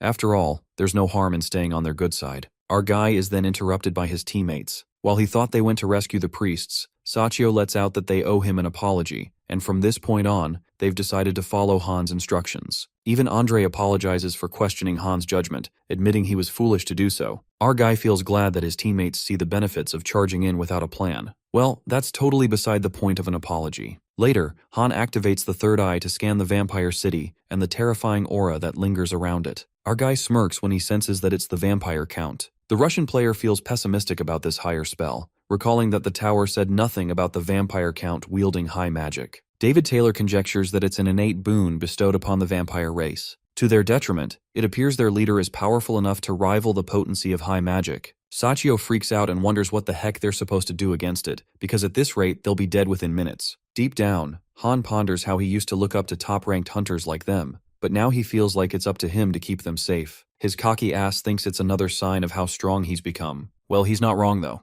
To save his teammates, our guy suggests that they run away as fast as they can, saying that all he needs from them is to find priests and bring them here. Sachio curiously asks Sung-yoon why he's asking them to do that since they've talked this out already. Our guy has no choice but to be brutally honest and confesses that if they stay here, they'll only hinder his progress. Regardless of worrying that they might not make it through the fight alive, Sung-yoon also has an ulterior motive to send them away. It's to take down the vampire count alone in order to absorb his dead spirit. Han sounds obnoxiously selfish, presuming that the more they contribute to the kill, the less likely it is that he gets the dead spirit to himself. Surprisingly, Andre sticks to following Han's order, although it brings him no joy to be a burden on the battlefield for the first time in so long. The old man also agrees to find as many priests as possible. While they all dash away, Han gets started and prepares himself by activating the skill Combat Focus and the power Divine Sanguine Heart Style. He also activates the Blood Prophet to a higher degree, interfering with all the blood manipulation abilities within the area. Right at that moment, Han meddles with the vampire's power, and the vampire count immediately senses it, wondering who this foolish, insignificant human is who dares to defy him. The vampire count simmers with rage as he cracks his throne and feels disgruntled, since he had thought to use this pathetic mortal city as the seat of his rule. But that human has earned his place in hell. That's when the vampire count goes berserk, spilling forth the violent cascade of his power. Our guy gets engulfed in a terrifyingly strong aura and is left in disbelief, because this was way beyond anything he could have expected. He realizes that he might have bitten off more than he can chew. Well, at that moment he knew he fucked up. The vampire count had countless vampires working under him. It is known to us that Cell Nera, the vampiric count's life, has been nothing but an endless series of battles, and to ascend ever higher was his sole purpose. The thrill of battle itself was his only joy in life, and as the habit of all those who yearn for such base desires. Cell Nera eventually realized that he stood on a mountain of carcasses, a monument to his bloodlust, and before long, his desires reached the heavens themselves. The god of battle chose Cell as a disciple aspirant. Being a god's disciple, he was finally able to fulfill his kind's ultimate desire, to topple the seemingly invincible alliance of the 4 human nations. Until the very spring of life that served as the foundation of the human alliance ran red with blood, Cell Nera slaughtered countless multitudes and brought about the collapse of 3 nations. With the Count's unbridled domination of this final vestige of human resistance, he was determined to earn recognition from the god of battle as his true disciple. Cell desired to rise to the pinnacle of his race and to rule as Vampire King. In the present scene, a vampire servant rushes to Count Cell Nair and alerts him about the trouble afoot. He reports to Cell that forces under his dominion were annihilated by a single human. To be blunt, it is a veritable slaughter down below. The Count is left staggered since he already took care of all pathetic fools who proclaim themselves heroes of the human realm, wondering what nation still stands that would send yet another meaningless death. The servant trembles and informs Cell that the human was not sent, but rather appeared out of the blue. The Count angrily munches on vampire soul orbs, thinking they're grapes, and is mad at the fact that this interloper dares to put his precious minions to the slaughter. He calls this preposterous and lashes out at his useless peons. Cell Nair finds it impossible for any human to evade every last one of the eyes under his command and appear at the heart of this city. The servants beg their lord to compose himself, but the Count seethes with anger. Since with the fall of this last human bastion, Nair would have ascended as a true disciple of the god of battle, but now his cause stands on the brink of ruin. This makes Cell go stark raving mad. His pride is deeply hurt because of a pathetic human who has the sheer audacity to meddle in his affairs. His nearly achieved plan to seat his rule in this mortal city gets disrupted. The overwhelming blood manipulation power explodes across the whole city, making it rumble. Meanwhile, our guy thinks he's screwed up. The explosion bursts forth and Han scampers away. Now his only option is to let the city fall and save his teammates. He eventually finds the teammates, and as the violent energy nearly engulfs him, Sung-Yoon protects his teammates with a shield of retribution. However, the shield bearer cracks due to the overwhelming pressure. Our guy uses all his strength to block it and manages to hold out for a few moments. Abruptly, the shield of retribution shatters, and Han goes crashing down with brute force. Our guy is slammed into the ground when his teammates rush towards him. Our guy asks them if they're okay while Sachio lends him a hand, and David lets out that they're unharmed thanks to him. Even Sachio agrees, because if it weren't for Han weakening the blast from the front, none of them would have made it. They thought they were done for. At that moment, the Count himself makes an appearance, astonished to find out that these humans survived the onslaught. Cell Nair supposes it was no mere coincidence that his minions were massacred at their hands. The Count frowns and picks up on the situation, assuming that Han, a pitiful weakling who barely still breathes in the rubble, is guarded by three still standing, who are clearly his superiors. Nonetheless, Cell Nair uses blood manipulation to create a sword and calls humans worthless mortal insects, adamant to tear them apart limb from limb. The teammates shudder with fear, and that's when Sung-Yoon steps in, asking them to stand back and affirming that he'll take this one by himself. Andre suggests that they retreat for the moment if Han insists, but the Count makes it clear that they're not going anywhere, not permitting them to come and go as they please. In a flash of a moment, Cell Nair zooms towards them like a bolt when he notices our guy standing beside him, unfazed and stiff. The Count realizes that it's the human who was half buried in the rubble, while Cell freezes in sheer shock, as he couldn't take his eyes off Han, who stands there fearlessly. Our guy asks the Count if he's heard the words, "Be careful what you wish for." Our guy smirks cheekily and claims that he's going to make Nero regret everything he just said. The Count is triggered by his boastful words and calls him an arrogant fool. As the vampire boss soars towards Han, our guy also leans forth with his swords and rips that vampire into pieces, just like Nera said he would. Our guy slashes the vampire boss iconically and quickly commands his teammates to find the priests as quickly as they can. But Sachi Machimoto wonders if it is really needed, given that Sung-Yoon has killed the vampire Count already. A feeling of incredulity lingers in the air, and our guy thinks rationally, believing that if they would have cleared the trial, the system would pop up and inform them that the level is over. That's when our guy activates the Dragon Eye and learns the vampire Count is restoring his body using his regenerative power. Well, it's stupid to think a disciple plus vampire lord would die this easily. Upon hearing this, Andre freaks out, wondering how the fuck that monster can heal himself after being cleaved into two, while David panics, since this defies all logic. Meanwhile, Sachio assumes the priests are dead by now, given the state of the city. It's crumbled. He suggests that they're better off taking him down between all four of them, but Han refuses and affirms that he'll hold back the vampire Count for now. Meanwhile, he orders the teammates to find anything that can help,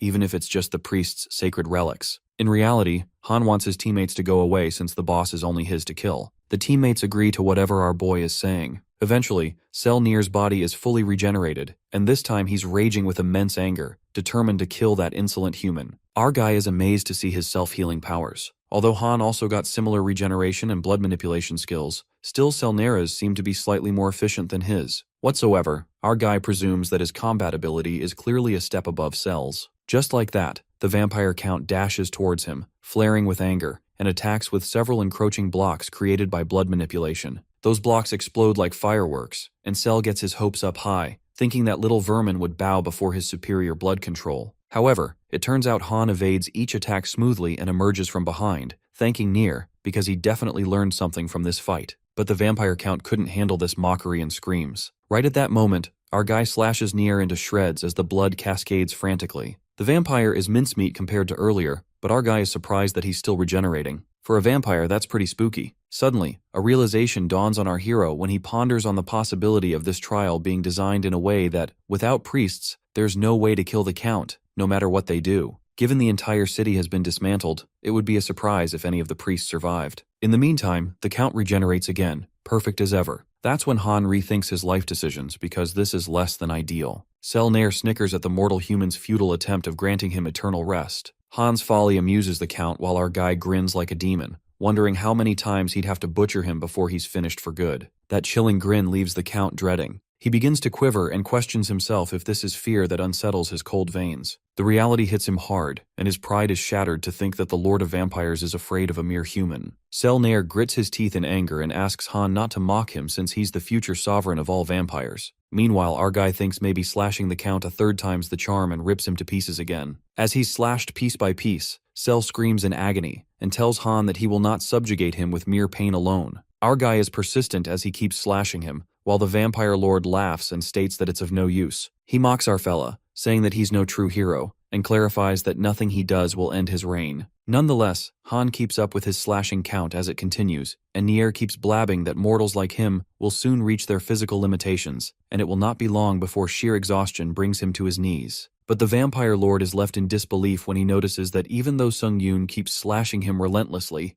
he hasn't exhausted an ounce of his magic energy. The Lord wonders if this human is truly the hero of legend while our fellow rips him apart for the 8th time. At that moment, Han unlocks the achievement Battlefield Maestro and generates a skill, Torturer's Wiles. After that, Han wonders if it's sliced or ground meat. Meanwhile, the vampire lord is scared shitless when he runs for his life, convinced that this human is nothing more than a pure monster. The vampire retreats for the moment, but things take a drastic turn when our hero catches up with him in the blink of an eye, reminding the count of making him regret everything he said. Han's true monstrous side has taken over, and he summons his sword, muttering that he won't allow him to come and go as he pleases. The count calls him a petty worm and warns Han that he's going to pay for this. That's when our guy mercilessly rips him for the 9th time, and the vampire lord begs him to cease this meaningless bloodshed, proposing an unconditional surrender. Selnair, the disciple aspirant, accepts his inevitable fate and agrees to grant whatever conditions Han names. The count begs to spare him, agreeing to give him any treasures he desires. But Han Sung-yoon, like a chainsaw,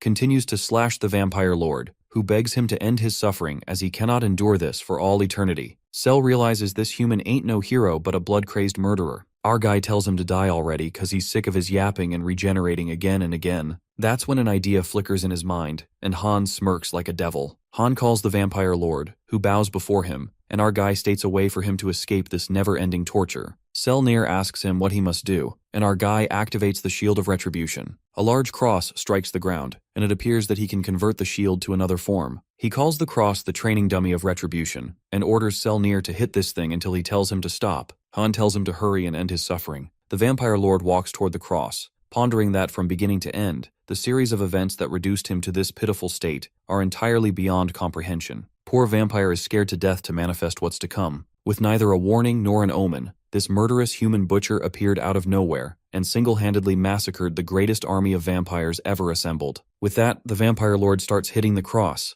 thinking that maybe it's the test of God. Nothing more makes sense to him. Sel gets convinced that it is yet a test, given the very notion of a human possessing power to control blood is absurd to begin with. He assumes that it was rather God's will to steel the slackened resolve of his vampiric followers by sending this demonic herald, Han, as the savior of vampire kind. Sel manifests this is God's way of testing his will. Meanwhile, the Shield of Retribution takes all the damage as Sel continuously strikes it. That shield cross is now able to release all gathered damage. Han thinks this will be enough and reeks of malice when he tells the vampire that he's outlived his usefulness. At that moment, Nier comes to realize that this human ain't no freaking savior but a devil. Our guy comes up with a plan to end the vampire lord for good, to disintegrate Nier's entire body until there's no flesh left. He encloses Sel into the Shield of Retribution and hurls the Sanguine Demon Sword right at the shield to release all the damage. That's when a big explosion occurs, and death flashes before the vampire lord as he stares in horror. The blast crumbles and rattles the whole place, shredding the vampire into the tiniest bits possible. With that, Han finally completes Trial 13 and wins the Book of Skills. He also gets rewarded with plenty of points. After that, our guy smiles at his milestone since he killed an immortal all by himself. He absorbs all the blood that Cell Near left behind with the help of the blood phage effect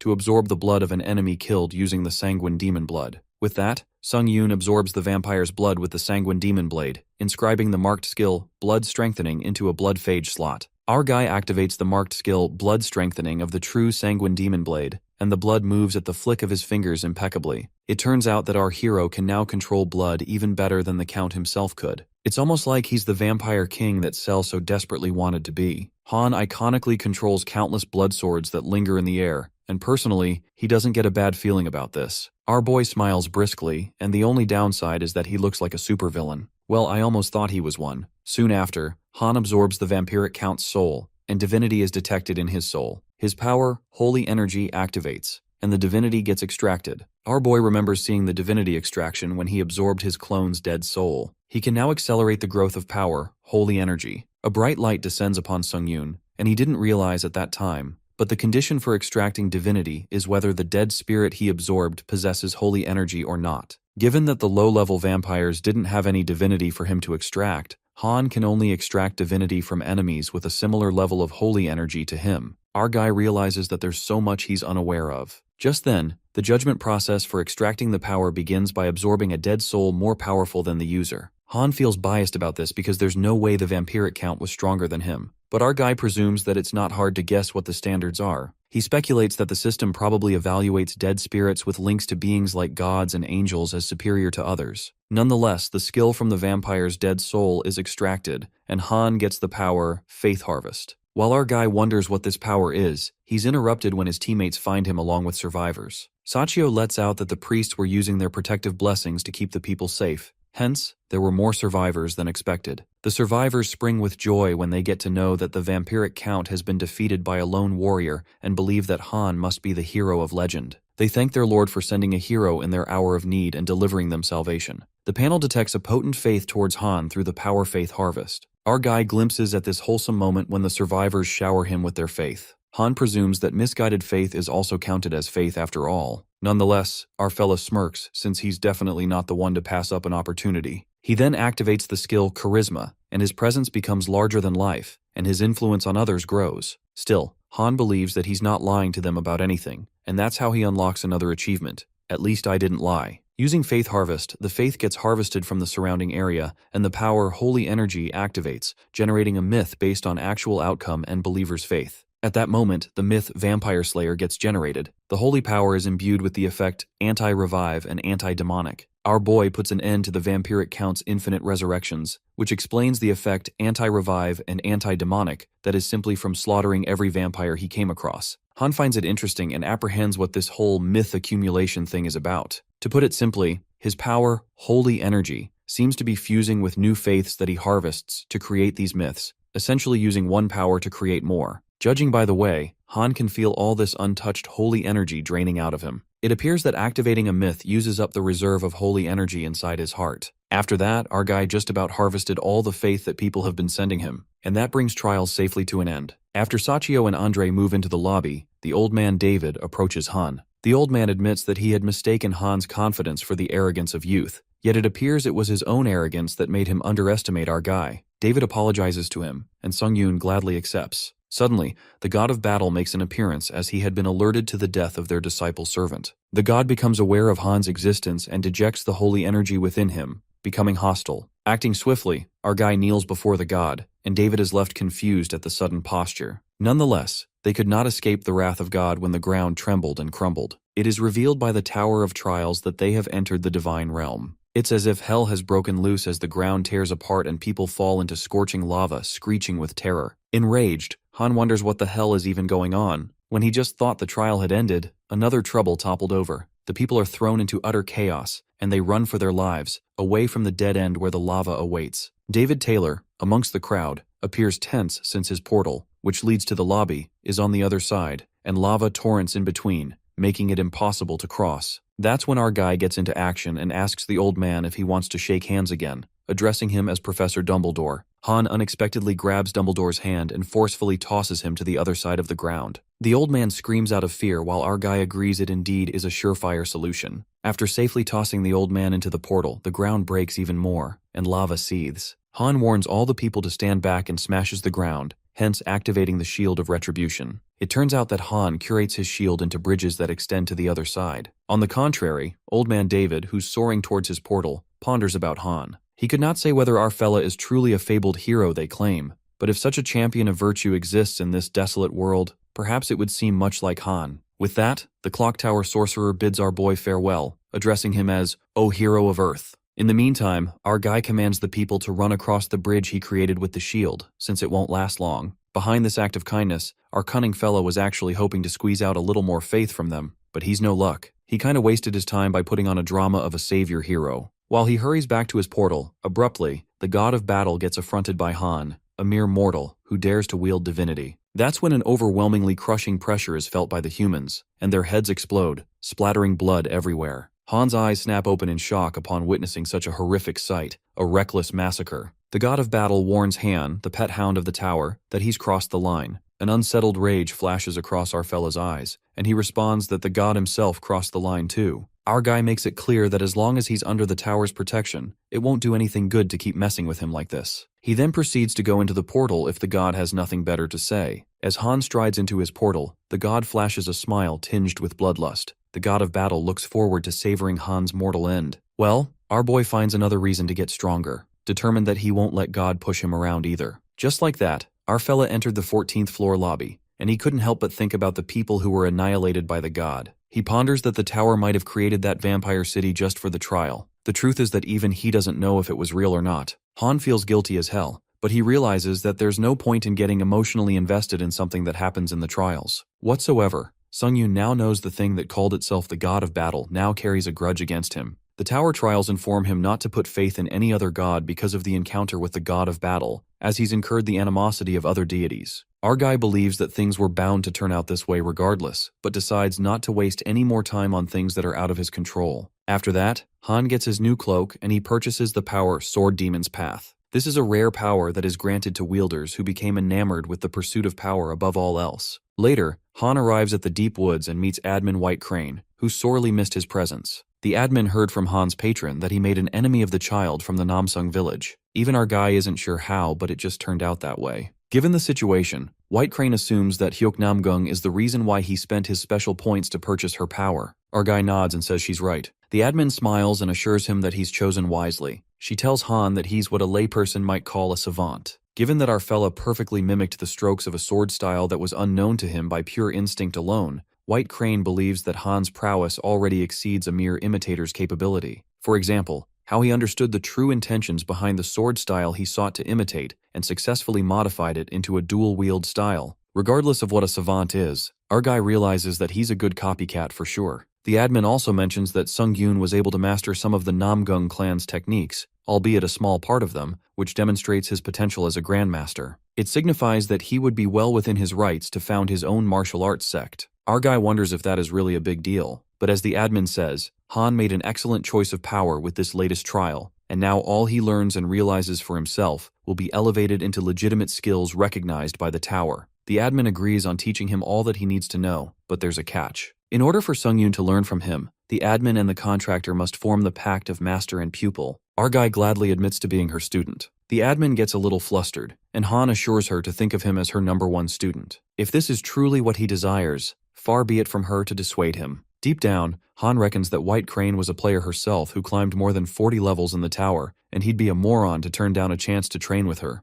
The White Crane warns our fella not to have any regrets later, and Han wonders if her training methods are really harsh, like if she's gonna whip him. That's when the admin elaborates that, in the Murim dimension, a pupil can train under only one master throughout their entire life, so she merely meant that he should make a decision he won't regret later on. But Han seems adamant and assures her that he won't regret it. It's not even like he knows anyone else in the Murim dimension to train under. Since he sounds so certain, White Crane forms the pact and introduces herself as the 17th leader of the Bayek clan of swordsmen and formerly undisputed champion of the Murim dimension. She then reveals her name to be Seolwa Bayek, the martial artist who'll start as his teacher. Our guy is surprised to hear that she was a champion and bows to his master. Han then narrates what he learned in the short lesson of martial arts. Firstly, it is largely divided into two types, namely internal arts and external arts. Internal arts are techniques to refine and store magic energy absorbed from the outside world within the user's body, whereas external arts allow users to perform physical feats such as light step technique and various sword styles. Martial arts entail these different techniques, and certain of them require a specific type of chi that is used. However, our guy started to wonder if his divine sanguine heart style counts as an internal art. To satisfy his curiosity, he asks White Crane if it would be a problem if he already has an internal art that he's trying to master. Upon hearing this, the admin nearly loses it and frantically asks Sung-yoon to explain himself without leaving a single detail. Our guy justifies that whatever she told him sounded like he's learning something similar to what she calls internal arts. The admin Seolwa lashes out at him and asks Han if that iron and blood lady taught him the ways of aura synthesis. Our guy wonders if internal art is called aura synthesis in other dimensions. Meanwhile, White Crane assumes that not even the Lord of Iron and Blood would dare to flout the rules of a pact so flagrantly. Still, Seolwa doesn't believe Han's words and insists on looking it up herself. Abruptly, the admin swiftly places her hand on Sung-yoon's chest, pressing it intensely. This makes our fellow wonder what the master is doing. Well, Lady Crane, we all see your true intentions. There's no hiding it. She needs her moment of calm to analyze something and shortly deduces that she sees no traces of internal arts training within him,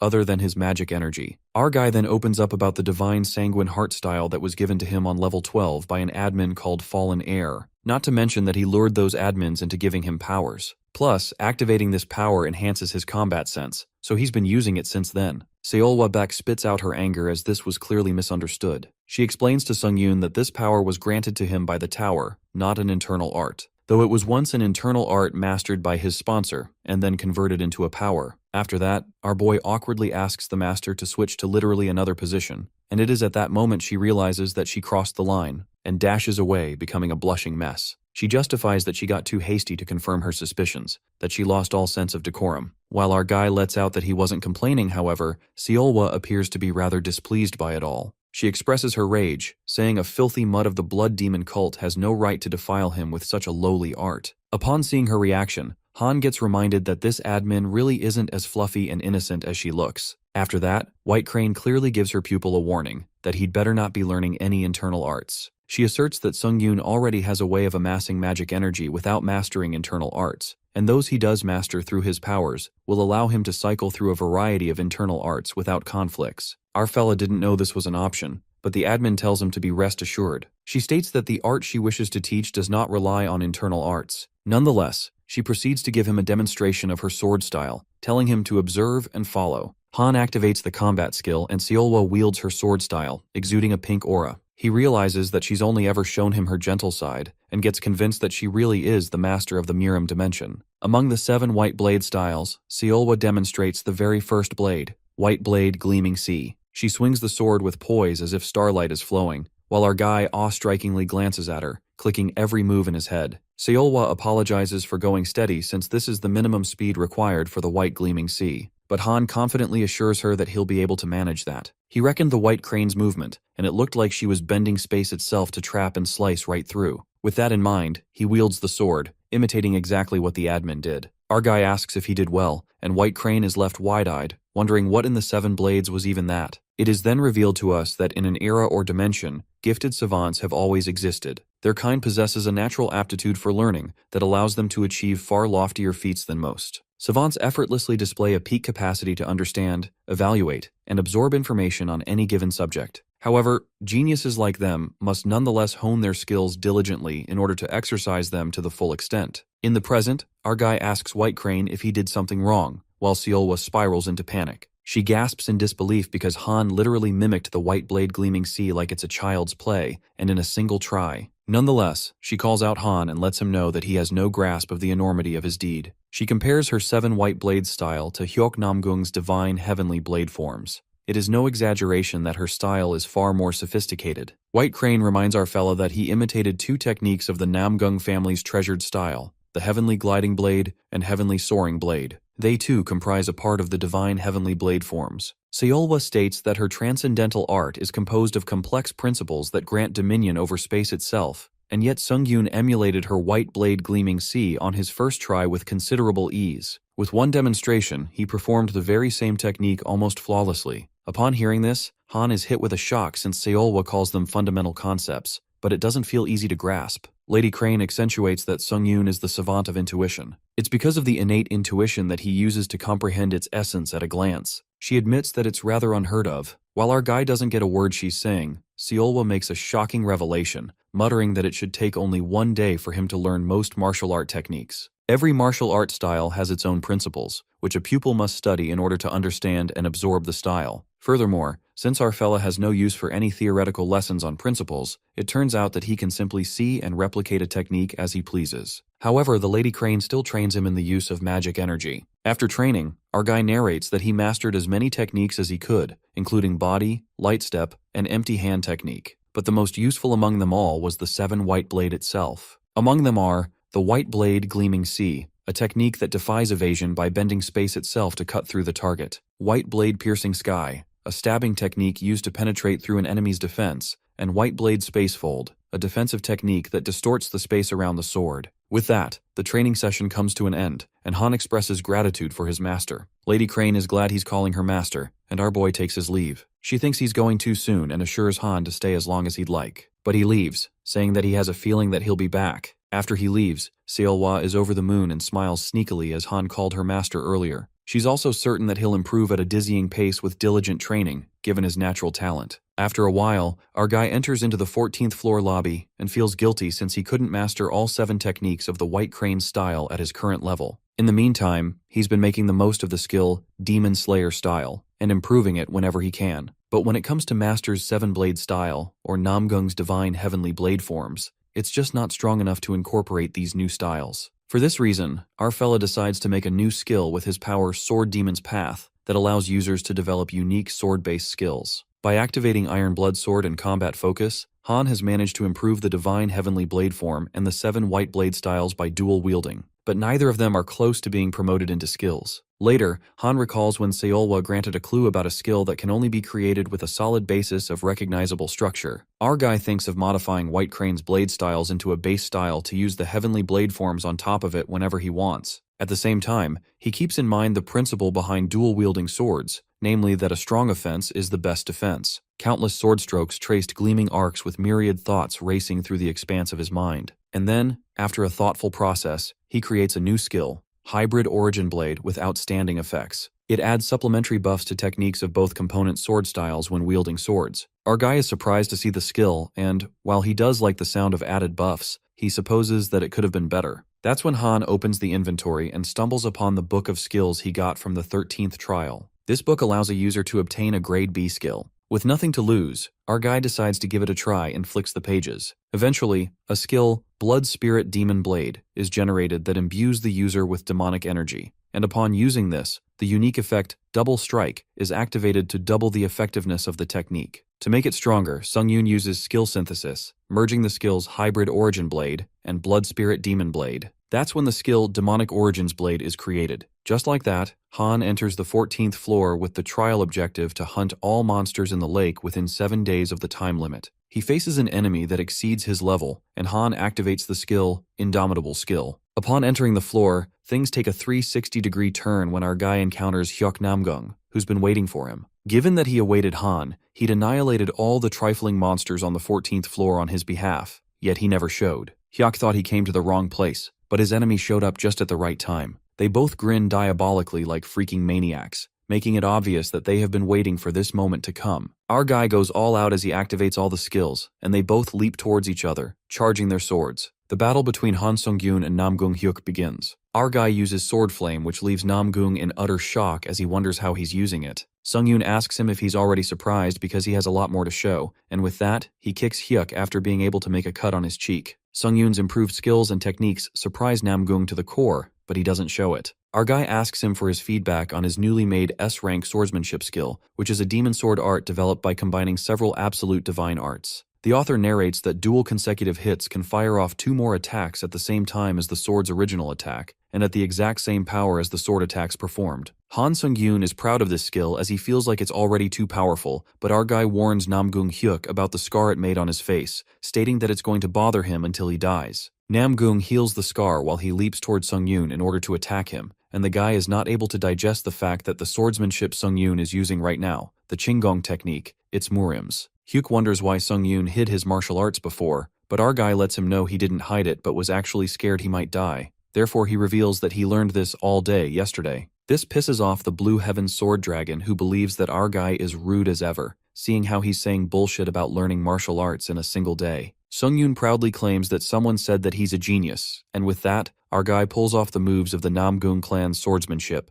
leaving the sword master in absolute shambles. The Blue Heaven Dragon loses it and questions Sungyun how dare he use it without knowing his place, but our guy thinks he should have made it harder to copy. Namgung Hyuk charges at our guy while Sungyun admires his swordsmanship, the Qinggong technique, and even his irregular movements. Our guy is taking a high-class lesson and believes that he's going to remember it well and use it all later. Namgung pulls out Forceful Battle, establishing a fighting domain within a 30-meter radius, which prohibits everyone except Han Sungyun and Namgung Hyuk from entering the fighting domain. Hyuk believes he has got our guy, but to his surprise, our necromancer uses witchcraft to attack his opponent, catching him by shock. Namgung struggles to fight back, and when he thinks of an escape, the domain comes in his way, which he forcefully releases. Before he could get away, Sungyun gets to him and hits him with such force that the Murim guy goes flying away. Our guy sees the Murim genius in a bad state and assumes that he's lost, but to his surprise, Namgung Hyuk laughs out loud, which makes Sungyun wonder if he went crazy. Meanwhile, Namgung admits the fact that Sungyun learned martial arts and got strong in such a short period of time, although he doesn't know how. The Murim guy finds it fun, as he believes that even if our guy uses the tower's witchcraft, he will acknowledge that, and along with that, he pulls out a stone.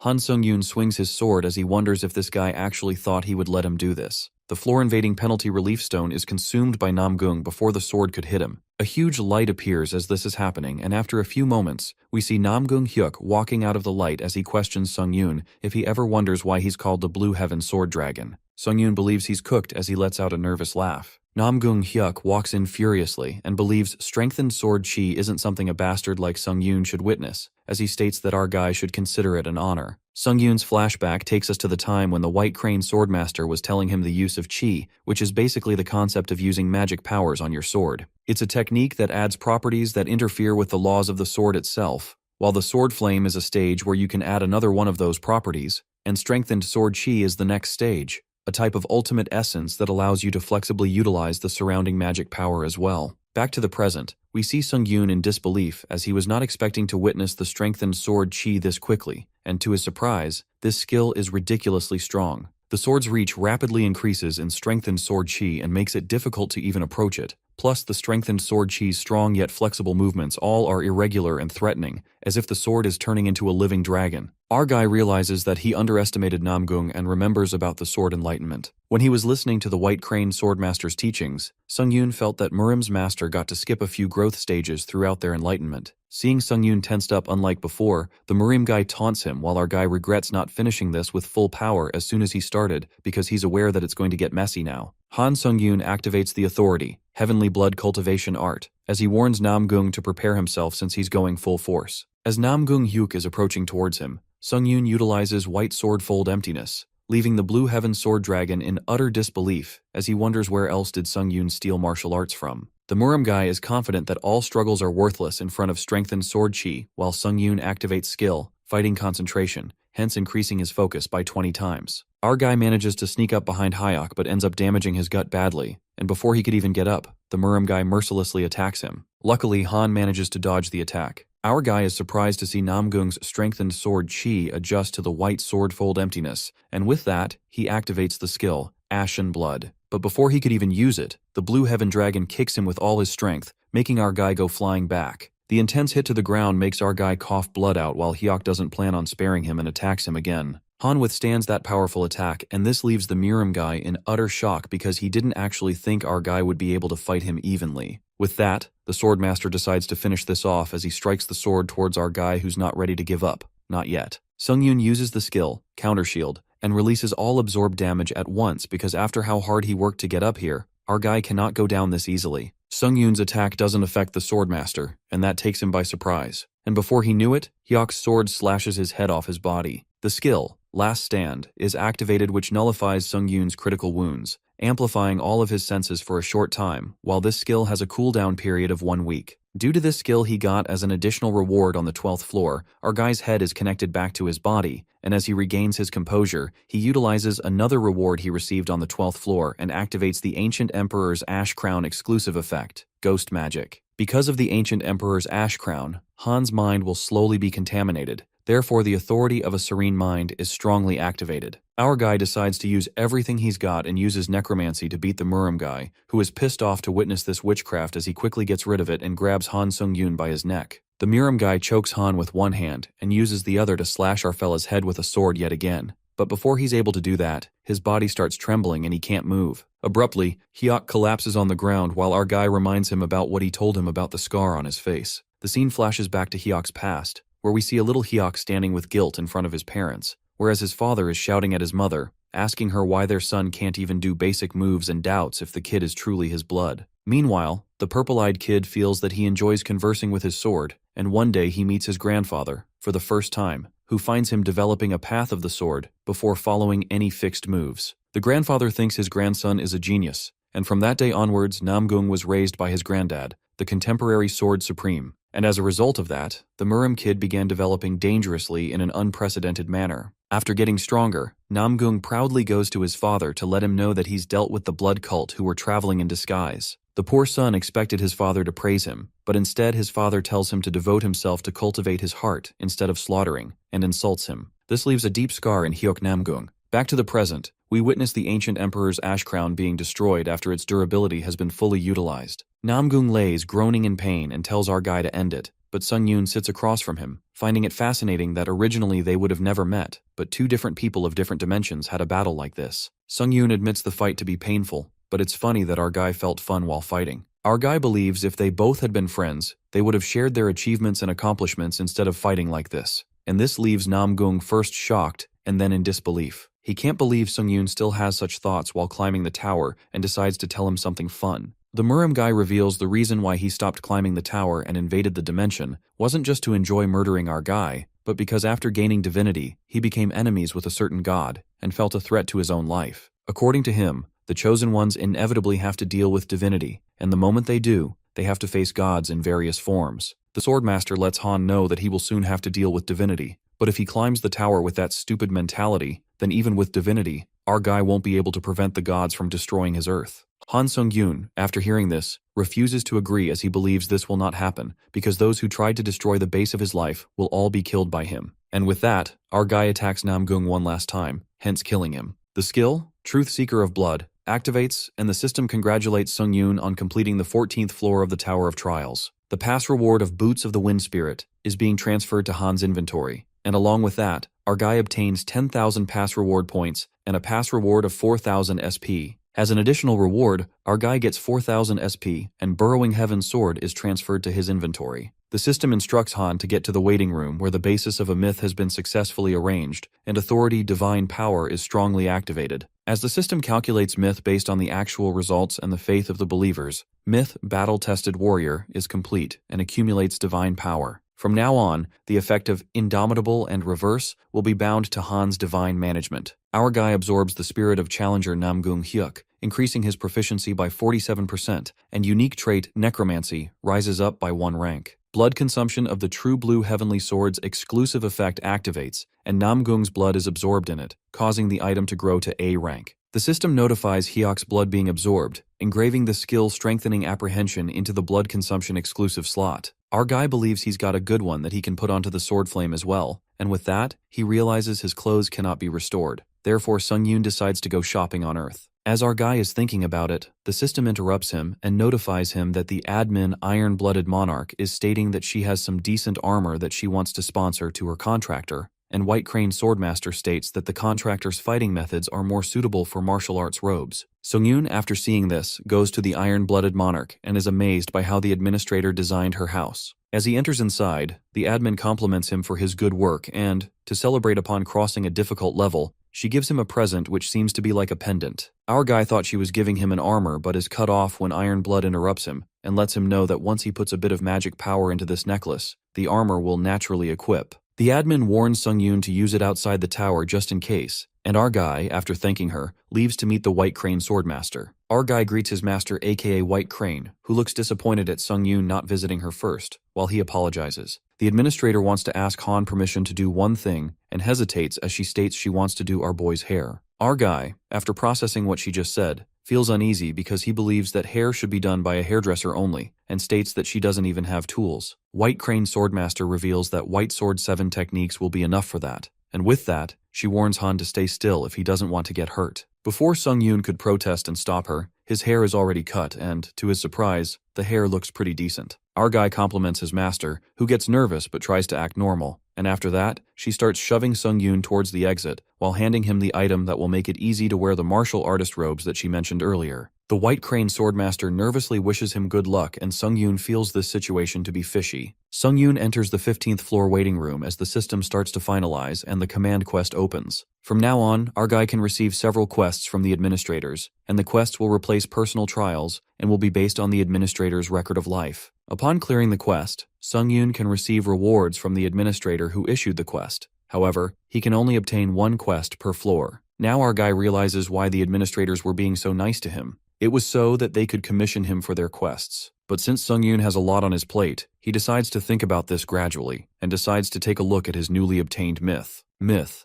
battle-tested warrior, activates an effect, indomitable, bound to divine management, and when it is activated, our boy's body can act at full power regardless of the state it is in. Another effect, reverse, is also bound to divine management, and when it's activated, our guy can receive bigger buffs the more disadvantaged he is in a battle. We see the people witnessing the second interdimensional invasion of Earth where the footage of yesterday from London is being shown. The supervisor notifies his team that the situation occurred when a challenger from another dimension summoned an unknown black orb in the airspace above London, UK, revealing that the alien creatures, which are composed of magic energy, after initially indiscriminate killing, disappeared without a trace. While the Dimension Invader also retreated inside the black orb and has shown no sign of activity since, however, the unidentified black orb is increasing in size as they speak, leading to urgent concerns over the possibility of another massacre. The supervisor believes if they have any hope to prevent this irrational slaughter, they have to pledge the support of the Korean Hunter Association with all sense of urgency. One of the hunters points out the lack of this urgency during the Shinjuku crisis in Japan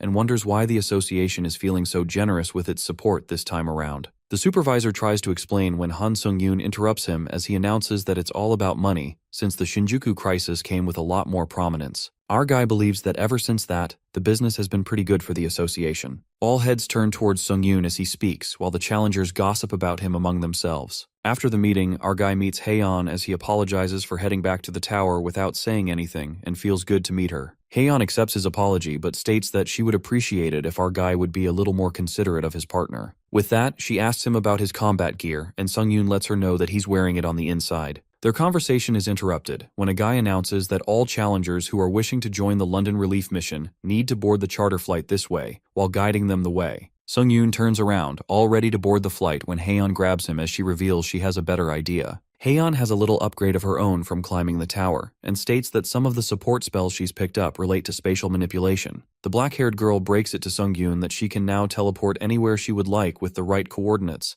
and she even got clearance from the association. Sung-yoon is notified that he's been selected as a target of the support spell Teleportation, and he will now be relocated to the coordinates designated by the caster of the support spell Teleportation. With that, they activate the teleportation. Meanwhile, in London, we see the magic summons from a day before appearing again as the challengers present. They brace themselves for the second wave while their top priority to protect is the spire. A senior challenger instructs the rookie to focus on the portal while he fights as they can't let any contaminants into the portal or else they all are done for. The rookie freaks out as a monster attacks him, but before it could reach him, it's killed by Han Sung-yoon and Haeyeon, who appear out of the portal at that very moment. The rookie apologizes for not being able to do a better job protecting the magic circle while Haeyeon reassures him and asks him, when did this start again? The senior challenger appears in front of them, looking extremely pleased to see them as he calls them their knights in shining armor and requests an apology for the lack of introductions since they're short on time. With that, he suggests they leave this to them and join the rest of the chaperones at the rendezvous point, as he orders the rookie to escort their guests downstairs. Sung-yoon, upon reaching the hall, realizes it's definitely more of a large-scale support mission. But for some reason, our guy feels uneasy that the Brits from the Spire of Mages aren't exactly thrilled by the response while everyone outside is risking their lives. The higher-ups are down here talking about useless shit. The old man sitting on the head chair starts the conversation but is left speechless after spotting Han Sung-yoon, not expecting to meet him like this again as he considers this reunion an honor for himself. Our guy recognizes the old man to be the one he rescued during the 13th floor trial. After the old man tells Sung-yoon about everything that's going on, Our guy decides to summarize it for better precision. According to the old guy, the black sphere out there is an ultra-high-level barrier that can't be broken by hundreds of mages throwing their magic energy against it, except the old guy was able to break through when it was much smaller, and that's how the first wave was stopped. But it's been impossible to even make a dent in it ever since. The challengers present in the room start gossiping as they are confused about why Elder Taylor, aka the old man, gave his head seat to Sung-yoon. They all are in disbelief, but Elder Taylor believes this high seat is a negligible amount to pay for the safety and protection of the country, and he will even kneel before our guy if necessary, because the rest of them have not witnessed what he did in the Tower of Trials. Elder believes Han Sung-yoon is not a normal guy, and with that, he takes his feedback on the situation, asking for a solution. Sung-yoon declares that there's only one option, and that is that he destroys the black orb, and everyone is left in utter disbelief as they whisper among themselves. But our guy clarifies that he has a condition, and that is that he wants all the rewards that were offered to everyone down here for himself, and by that, he means all of it. And if his condition is agreed to, he claims to destroy the orb. The challengers start objecting since their rewards are on the line, while Elder Taylor hesitates as he states that such terms have to be discussed through proper channels. But Sung-yoon doesn't mind waiting. However, he thinks the way things are right now, by the time they're done talking and discussing, those channels might not even exist anymore, or even London itself. Our guy plans to do whatever he can, even if things don't go his way, but he feels it's always nice to grab a little something for himself. Elder Taylor accepts Sung-yoon's condition and promises him the rewards, while in return, he wants that orb destroyed. The challengers try to interrupt their supervisor as they believe he should think this through, but the deal is already made as Sung-yoon agrees to it. Our guy uses the pendant, and his outfit changes into a Murim one, but as he's ready to leave, Haeon calls him out, to which he just smiles as he believes this won't take him long. Sung-yoon activates the unique effect, Way of the Wind, of the item Boots of the Wind Fairy, and flies at lightning speed, leaving the challengers stunned. As our guy approaches near the orb, he finds it much bigger than he expected, and decides to get started right away. Han Sung-yoon uses the skill, Sky Cleave, which allows him to destroy the magic energy itself, but expends greater magic energy proportional to the resilience of the target. Using the skill, Sky Cleave, our guy removes the limitations on targets that can be destroyed. Just like that, he pierces the sword into the barrier with the merciless force of the skill. The realm starts to break, and our guy couldn't be happier as he learns that it's possible to destroy magic energy itself. With that one final strike, Han breathtakingly cracks the realm open like a freaking god and enters the spectral realm, the Void. Upon entering, he's confused about what a spectral realm is, and it appears that the inside of the sphere is treated as an entirely separate dimension. Shortly, Han activates the skill Third Eye when suddenly he finds himself surrounded by horrific creatures. It is known that all beings other than the master of the spectral realm are exposed to horrific illusions, which can't be dispelled by any skill. Han is expected to lose all sense of direction and can no longer use sensory skills in this realm. Plus, he also suffers an 18-point decrease across all stats as a penalty. Suddenly, our boy is attacked by the creatures that manage to injure him. Sung-yoon spirals into panic, wondering what kind of illusions are strong enough to do physical damage. To see things clearly, our boy activates the power Clear-Headed, and that's how the effect of the spectral void is lifted. The loss of sense of direction and certain skill restrictions are lifted by Han's magic resistance skill. With that, our guy makes a stronger comeback and fights back the illusions. All the creatures leap forth, while the places Sung-yoon got hurt get healed. He realizes the outfit White Crane gave him repairs itself using magic energy. Right at that moment, someone emerges from behind and witnesses Han's outstanding abilities. While our guy pauses for a moment, the man is impressed that someone from a minor, trifling dimension is capable of single-handedly penetrating a spectral realm. Before that weirdo could finish talking, our guy decapitates him in a heartbeat. The head is sliced apart from his body, and yet that man lets out that it's nothing he hadn't predicted. Suddenly, a blinding light illuminates, and Han activates the myth Comeback Hero, which imbues his holy energy with the effect Indomitable. The magician, who got decapitated, has his illusions appear everywhere, and he expresses utter disbelief, certain that our boy can't be a disciple. The man is disappointed, and questions what god would deign to inhabit such a trifling dimension, referring to Earth. At that moment, Han uses blood manipulation, and the man casts Hex of Invisibility. The illusions become blurry to hide from the enemy, and our fella's blood power bursts forth, piercing through the illusions. The sorcerer warns Han, saying that he might be a godly disciple, but he's going to regret having the gall to trespass into a sorcerer's realm. Meanwhile, our guy grasps that the one talking is just another illusion. The real body is hiding somewhere out of reach. The sorcerer's illusion attacks Han with Hex of Impish Swamps, peculiar flying creatures, clarifying that he won't escape death. However, our boy flips the tables when he activates Shield of Retribution and uses it as a bat. Just like that, he swats those flies with the bat, sending them flying. While Han is busy hitting those bugs, he realizes that damn sorcerer is stalling for time. Our guy feels like he can find him. Although this place is bigger than it seems from the outside, it's still finite. He's certain that there's a smarter way of doing this, but to wrap things up faster, he decides to just wipe out everything at once. Just like that, Han releases all the damage accumulated in the Shield of Retribution and activates the marked skill Enhanced Vigilance of the True Sanguine Demon Blood. He uses the unique effect Dual Mirror Strike of the skill. A violent energy bursts forth when our guy strikes the sword, creating an explosion inside the spectral realm. The realm rattles, and our boy's power obliterates everything. Hence, the real sorcerer finally comes to light. The sorcerer trembles with pain, covered in blood. The man questions Han. What business does a monster like him have with a paltry dimension such as this one? Our guy is happy that the conversation is on point, and bluntly commands the sorcerer to get rid of this black orb called the Spectral Realm. Basically, Han is asking the sorcerer to destroy his own realm, and the man freaks out, mentioning the amount of sweat and toil that went into creating this domain. But sadly, our guy hates excuses and activates his skill Blood Prophet, along with Pain Amplification, which allows the target to suffer harm twofold. The sorcerer has no escaping the tormenting hell and screams in pain. Han assumes that he'd had enough, but the sorcerer's pride is unhindered when he tells our boy that he wouldn't be so callous if he had any inkling of who he is. The man reveals himself to be the future Grand Sorcerer of the Empire, an unparalleled savant of the magical arts. However, our guy doesn't take his bullshit and twists one of his arms, making him go through hell. Our ruthless boy makes it clear that he won't ask again, and the sorcerer begs for mercy, crying uncontrollably. Han then asks him his name, dimension of origin, and his business on Earth. The sorcerer beats around the bush, but our guy isn't interested and warns him to answer his damn questions.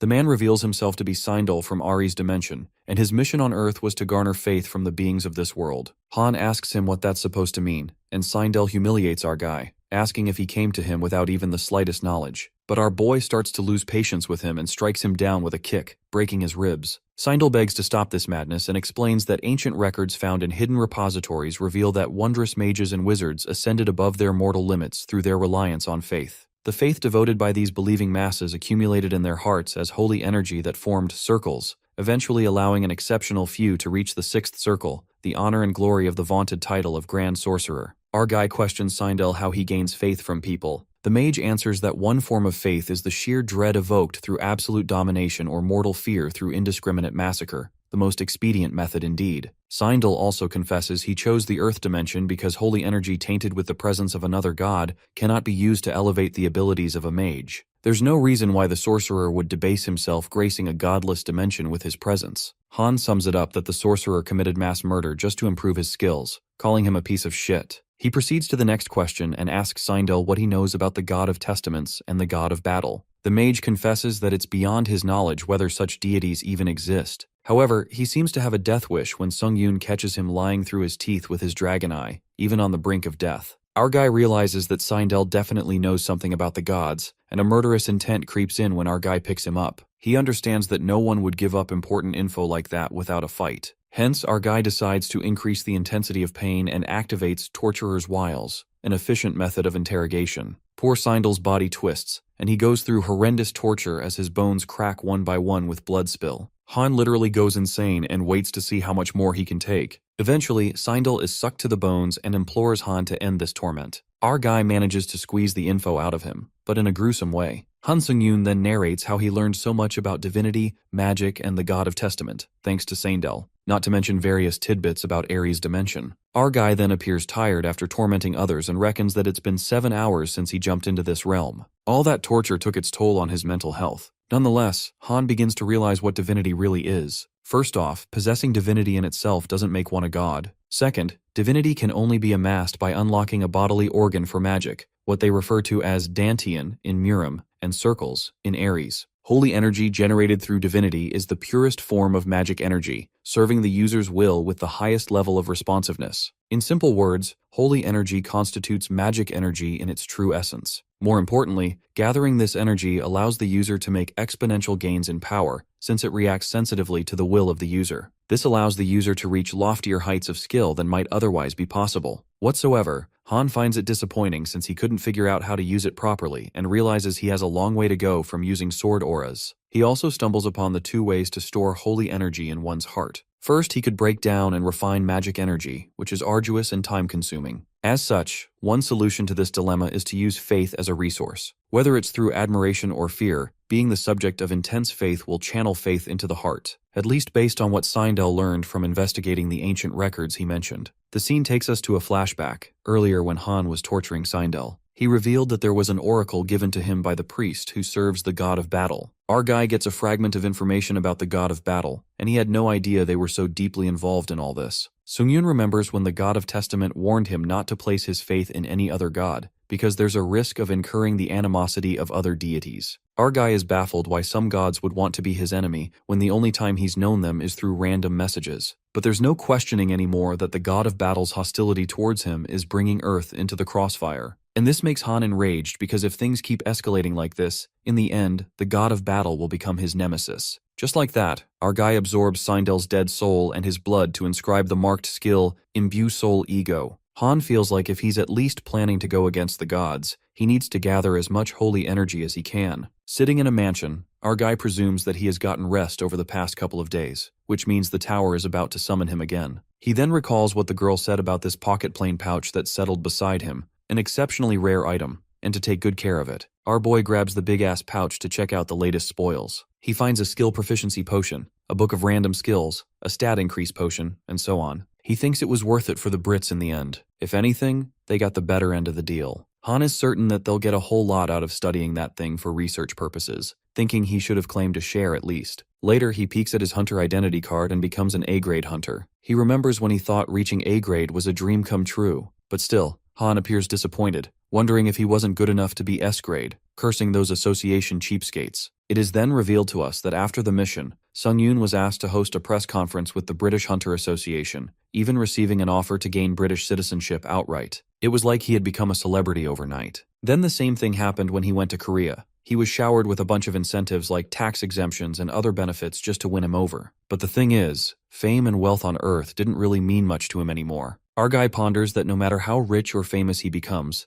none of it's of any use to him if the entire planet is decimated by some invader from another world. He doesn't turn a blind eye to what matters the most, to stay focused on growth. Not only that, our fella feels the urge to be able to defend this world against gods. This is the reason he needs total power. After that, Han recalls what Seindel said about holy energy being the purest and most refined form of magic energy. Our guy tries to do the same, and every time he manages to refine magic energy by himself up to a certain level, but it's harder than he thought. Nothing he does seems to purify it to the point of converting it into holy energy. If he didn't have the hero's blessing power, he wouldn't have a clue about what to do. Thanks to this power, Han already has some holy energy in him, so that's something at least. From what little he's tried inside the void, it seems impossible to generate a sword aura or cast spells using holy energy, regardless of his willpower. Faith and resolve, that's what it takes to put holy energy to use. When he created the myths, Comeback Hero, and Vampire Slayer, maybe his holy energy moved by all the faith he had around him at that time. Han reckons if that's the case,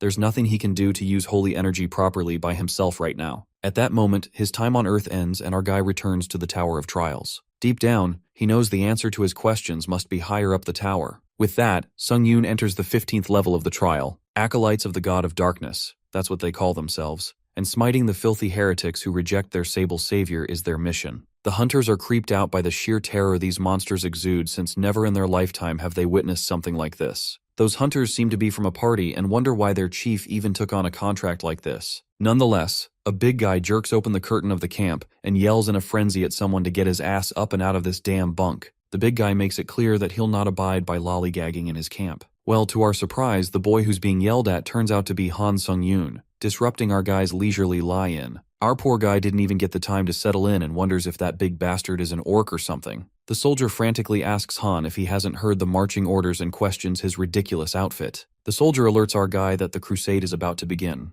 Upon hearing this, our guy assumes that there's some religious war going on in this trial. The rumbling reverberates, and Han gets to know the trial has started with the objective of leading the crusade to victory within 17 days, which is the time limit. Our guy looks up at the hunters and reckons they're a few thousand at least. In the meantime, the soldiers rally around Chief Raynell at all times and promise rewards once they reign victorious in this holy war. The soldier with Han reveals to him that Chief Raynell is the brave soul who leads their mercenary band, a rare aura user in their midst. The soldier lets out that those heretic bastards are almost upon them, and that the troops are ready for battle, letting the darkness bring judgment upon those fanatics who worship the false god of battle. Our guy tries to process the info and sums it up. He was hired as a mercenary by some slimy worshippers of the god of darkness who are fighting against the followers of the god of battle. That's when our boy grins and starts his special mission, Path to Command. He must earn recognition as an outstanding leader by proving himself to the mercenaries. It is known to us that Raynell, all her life, was devoted to the study of blades, which allowed her to lead a mercenary band of considerable renown. Without the backing of a noble family, the battlefield was her only means of proving her worth. Raynell fought one war after another, escaping death's clutches uncountable times, until one day she attained the status of an aura user, a height of prowess only reached by true knights. However, her lack of formal training to utilize her aura left her with few options to hone her remarkable skills, except to chase after fleeting moments of clarity in a never-ending series of battles. In the present scene, Chief Raynell lunges with her sword, and as she slashes through the enemy, the realization dawns on her that there's simply no end to the enemy's ranks. Even at a glance, it's clear they number well beyond mere thousands, whereas their allies barely amount to 700 or so, including those wretched carcasses summoned by the Dark Priests. The chief supposes that these odds are far from what the Dark Priests assured them, because, at this rate, they'll find themselves on the brink of defeat. Just as Raynell proceeds to slash the enemy, suddenly a giant monster emerges from behind. The coward soldiers are left behind, and a siege golem materializes in the midst of war. The soldier immediately informs the lieutenant that Raynell is surrounded by the enemy, and she's all alone. Meanwhile, Raynell has barely the strength left to even lift her sword arm. Right at that moment, death flashes before her, and she thinks it's the hollow end for a life spent in vain, mastery of the blade beyond her grasp. Tears fill her eyes, pondering that if she'd known this would be her end, she would never have agreed to take part in this fanatical folly. However, a miracle befalls. Our guy arrives at the perfect time, slashing the enemy in the blink of an eye, leaving the chief staggered. Our guy informs her that he'll hold them off for now, and suggests to the chief that she retreat while she can. Raynell is rendered speechless. In the madness and mayhem of the battlefield, she finds Han's voice calm, silencing the din all around them. She wonders if this is some sort of vision before death. In the meantime, Sung-Yoon lets his monstrous side take over and annihilates the enemies with the back of his hand, impeccably and fiercely. Raynell is left wide-eyed when she witnesses Han using an aura flame. The punies of the Battle of Gods take notice of Han, who relentlessly cleaves them in half, slicing the enemy with his newly learned sword styles. On the battlefield, Raynell awe-strikingly gazes at the flawless harmony of raw strength, graceful fluidity, and delicate refinement. It almost feels as though she's watching a performance. She blushes, looking at our guy, since she's never seen such a marvel. Meanwhile, our guy is loving the all-out brawl because this is what he wanted. This means he can keep replenishing stamina and magic energy by absorbing dead spirits and blood. But it's a shame that the proficiency for necromancy increases the slightest per kill, not exactly the leaps and bounds Han was hoping for. Like a gruesome monster, our boy relentlessly cuts through the monsters and absorbs the new skills, gaining so many skills at random. Grinning, Sung-Yoon strikes the ground with brute force that smashes away the enemy, sending them flying. That's when the urgency presses upon them, and the enemies realize they must retreat, rather than face this monstrosity head-on. The enemy releases the siege golems that materialize to stop the disaster called Han Sung-Yoon. Our fella uses the 7 white blade style, white blade piercing sky, and with a single leap, he takes down the siege golem. The allies are slack-jawed when they witness the sight, while Raynell notices that the move Han just made was the same technique he used to save her life. She vividly remembers, thinking it was as though he manipulated and distorted the fabric of space itself, and concludes that such feats are far beyond the realm of swordsmanship. On the other hand, our boy impeccably slashes through the golems, and the army of the god of battle are freaking out, witnessing that their siege golems, the pinnacle of magical refinement, are defeated in one fell swoop. They find it preposterous, clearly remembering that they had no reports of an enemy of such magnitude. At that moment, a follower of the god of battle amongst the crowd strides forth and encourages his people not to let their faith be shaken, because no matter how mighty, the enemy stands alone. The crowd are utterly delighted to see their battle priest Mobir making an appearance. Well, the battle priest did come to save his followers, as he instructed them that they have yet to make use of the secret art of the Church of Battle. He commands them to prepare the rite of mass debuff, and once it's cast, not even a full-fledged dragon could escape its effect for some time. Battle priest Mobir begins the rite of mass debuff, encouraging his followers to slay one more heretic, and their crusade will be won. However, that debuff couldn't bother our guy much as he continues to annihilate the enemy like he's sinking with the wind. Upon this, even Priest Mobir is left slack-jawed, gasping at how this freaking monster can even make such easy work of the mass debuff spell. He dwells on the possibility that Han might be a disciple of their enemy god. In the meantime, our guy stabs the battle priest in that split second that the bald guy barely even saw him. As soon as he stabs through the priest, Han uses blood manipulation to attack the other followers while camouflaging his moves. The blood arrows hit the other priests, making them wonder what these things were shooting right at them. From Han's point of view, once he realized that manipulating blood out in the open might raise suspicion, it was more like inviting unnecessary trouble. For this season, he came up with the idea to make it seem less conspicuous. Essentially, he used tiny droplets of blood to create a claymore mine that tears the enemy to shreds. Our guy is the epitome of genius. Nonetheless, a wave of panic ripples through the priests when they realize Lord Mobir is no more to save their asses, and they immediately announce a retreat. The system notifies Han that he has achieved the trial's special objective, Path to Command, since every combatant on the battlefield has become keenly aware of his presence. He even unlocks the title One-Man Army. Now, since our fella single-handedly wiped out the enemy, he's already gained the respect of his allies. The lieutenant from earlier, who scolded Han to stop slacking, shows him the way to the tent that our guy will have all to himself. The big guy apologizes to Sung Yun for his impertinence from earlier. Our guy overlooked it because he expected nothing less from an orc. The guy is confused if he is called an orc. Anyway, Han waves him goodbye since he's feeling pretty beat. Our guy proudly walks into his tent, and all it took him was taking care of 1,000 enemies at once, and they're already treating him with respect. Han then ponders upon the message he received during the battle about taking countless lives and harvesting just as many souls. He's informed that he has begun to gradually unlock his aptitude as the god of death. He recalls he saw the same thing when his necromancy trait went up to grade A. While Han is trying to understand what it really means, suddenly, he senses something and wields his sword. As the tent rips apart, Raynell comes plummeting and falls flat on the ground. She's not surprised that Han is just as sharp as she imagined, while our guy is flustered and tells her that she could have easily died here, and it's just as well he didn't actually try to kill her. The chief thanks Han for saving her life earlier, but our guy isn't happy about his privacy being intruded upon, guessing it's a tradition here to sneak into someone's tent. Raynell gets flustered and thinks he misunderstood. Nonetheless, she believes that Han is no ordinary mercenary, and our boy doesn't know how to answer this since she saw everything that happened on the battlefield, so she won't be convinced until there's a solid reason. Even our guy admits that he overdid it a bit on the field. Raynell expresses that the godlike display of his martial prowess was a pleasure to behold, a wonder for ages. She's certain that an average mercenary can never be capable of achieving even a fraction of such a feat. With a fierce look in her eyes, she demands Han to reveal his true identity. That's when our guy takes the risk and reveals that he's the disciple of the God of Darkness, a disciple of their Lord and Savior. Deep down, our guy doesn't have time for this, hoping she'd better buy this story. Raynell begins to tremble and asks Han if he claims to be an angel, while our guy thinks he's done for, believing she saw through his lie. But things turn out pretty well when Raynell bows down to the monstrous disciple of their god, asking for forgiveness for her insolence. Our guy freaks out and tells her to drop the formalities. He requests to keep this a secret for now, justifying they wouldn't want an enemy spy catching wind of it. Raynell addresses him as Lord, and asks Han if she's really worthy of such vital information. Han keeps up the act and says he has to trust a true comrade in arms like her. At that moment, the chief turned red because she was in his arms. That's when Han's second special mission, Path to Admiration,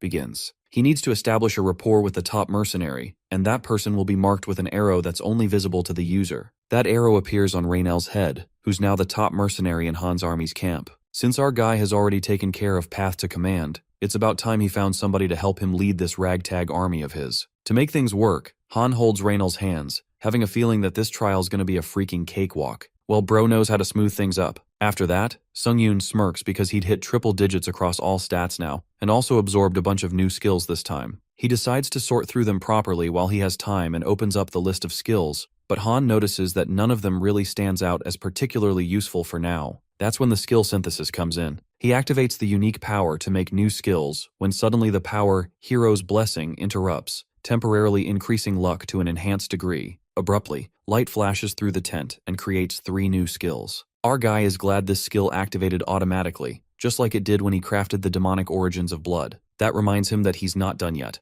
and he taps the marked skill in the blood phage slot. The marked skill, Imbue Soul Ego, which he got from the vampiric count. Upon imbuing an item with a soul ego, the item is possessed by an appropriate soul. Han learns that it's a one-time skill that disappears after use. It sounds good to him, especially when he might end up using another blood phage slot in the next trial. Nonetheless, he activates the skill Imbue Soul Ego on the true Sanguine Demon Blade, and is asked to select the item to imbue a soul ego. Having 2 swords in front of him, our fella reckons that he'll be giving one of his items a living personality to support him in combat, so he decides to choose something he's been using for a while. He chooses the true Sanguine Demon Blade as the target of the marked skill. He selects the weapon that is designed to evolve alongside him. Suddenly the sword emits flares of fire and is imbued with the soul ego of Cheon-yu Dam, the seventh blade demon. Soon after that, the sword laughs and speaks of the oppression and disdain he had endured. Cheon's soul is imbued in the sword, and now it feels superior to rise once more. It laughs and asks them to worship him and rejoice, for the blood demon Cheon-yu Dam has returned. At that moment, our guy feels like things have been screwed up a bit since he wasn't expecting some homicidal maniac to come live in his sword.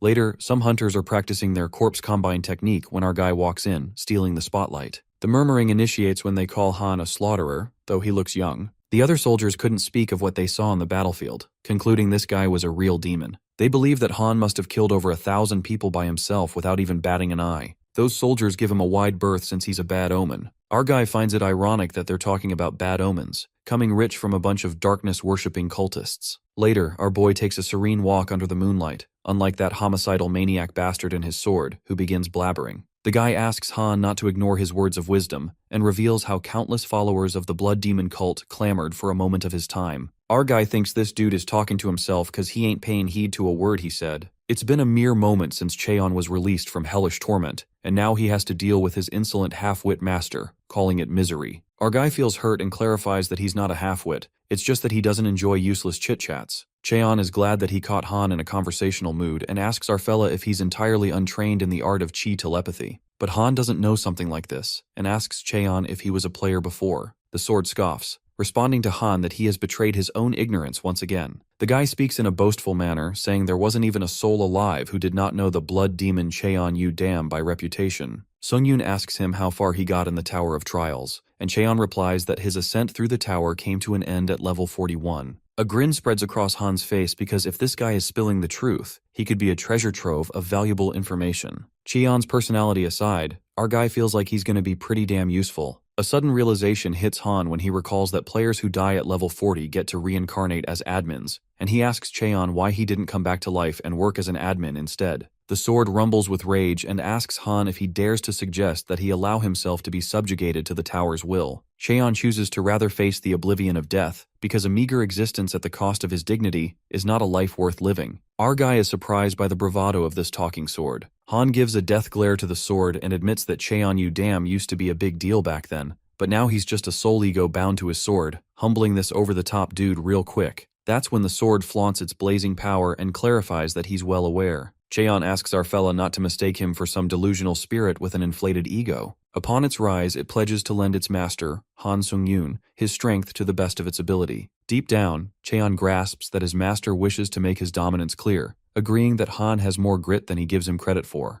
The soul ego reveals that before losing his body, he was a martial arts savant and a master of myriad techniques, granting whatever boon the master desires. The sword demonstrates the power it beholds, creating a fire swirl and nearly destroying everything in its path. Our guy is amazed to see this power and admits that he's got himself a useful support item. The sword takes this as an insult and asks Han if he takes him as a mere tool. Cheon realizes that they're both from different dimensions. Sung-yoon opens up that he's from the Earth dimension, doubting if Cheon has ever heard of it, and the sword calls it a minor dimension, guessing it must have only recently ascended. Cheon figures out that it's been a long time since his death. Not to mention, the sword lacks the capacity to store the vastness of his mind in its entirety. He fears that he cannot maintain lucidity for long, informing Han that he'll soon have company. The sword ends the discussion and requests its master to summon him whenever needed. It appears that Chief Raynell comes rushing towards Sung-yoon. Our guy is shocked that she came in the middle of the night, and Raynell frantically alerts him that the enemy has staged an ambush. Plus, they're about to be overrun by an elite detachment of the Church of Battle's battle priests. Our guy grins since things are getting more exciting from here, and appreciates the Tower of Trials for never having a boring moment. Han strides past the chief and asks her to explain more about this elite surprise attack unit. He's ready to get this holy war started again. On the battlefield, the soldiers are getting slaughtered as they protect the priests. The enemy seems to be targeting their priests to dispel the necromancy spells. The situation is chaotic since it's an ambush at midnight, and our guy notices that the enemy is fewer compared to last time, supposing they're definitely a cut above the riffraff he faced before. More importantly, Han notices that they're using powers with clear signs of holy energy, but certainly don't match his level. The enemy this time is more gruesome and powerful as they decapitate the soldiers, and Raynell witnesses a one-sided slaughter with her eyes widened in terror. She had no idea the enemy possessed such powers. Abruptly, our guy grabs her and asks her to do him a favor. Being a smartass, Han asks Raynell to keep believing in him, no matter how strong the enemy looks or how hopeless the situation might seem. Fooling her with his beautiful smile, our guy says that he believes in her too. While poor Raynell is left flustered, our guy commands her to get their forces in formation and keep the priests alive since he doesn't see the holy war ending without priests still breathing. Well, Han's charm does give her a boost as she decides to do everything in her power to keep them safe. That's how the chief feels a strong sense of admiration towards Han,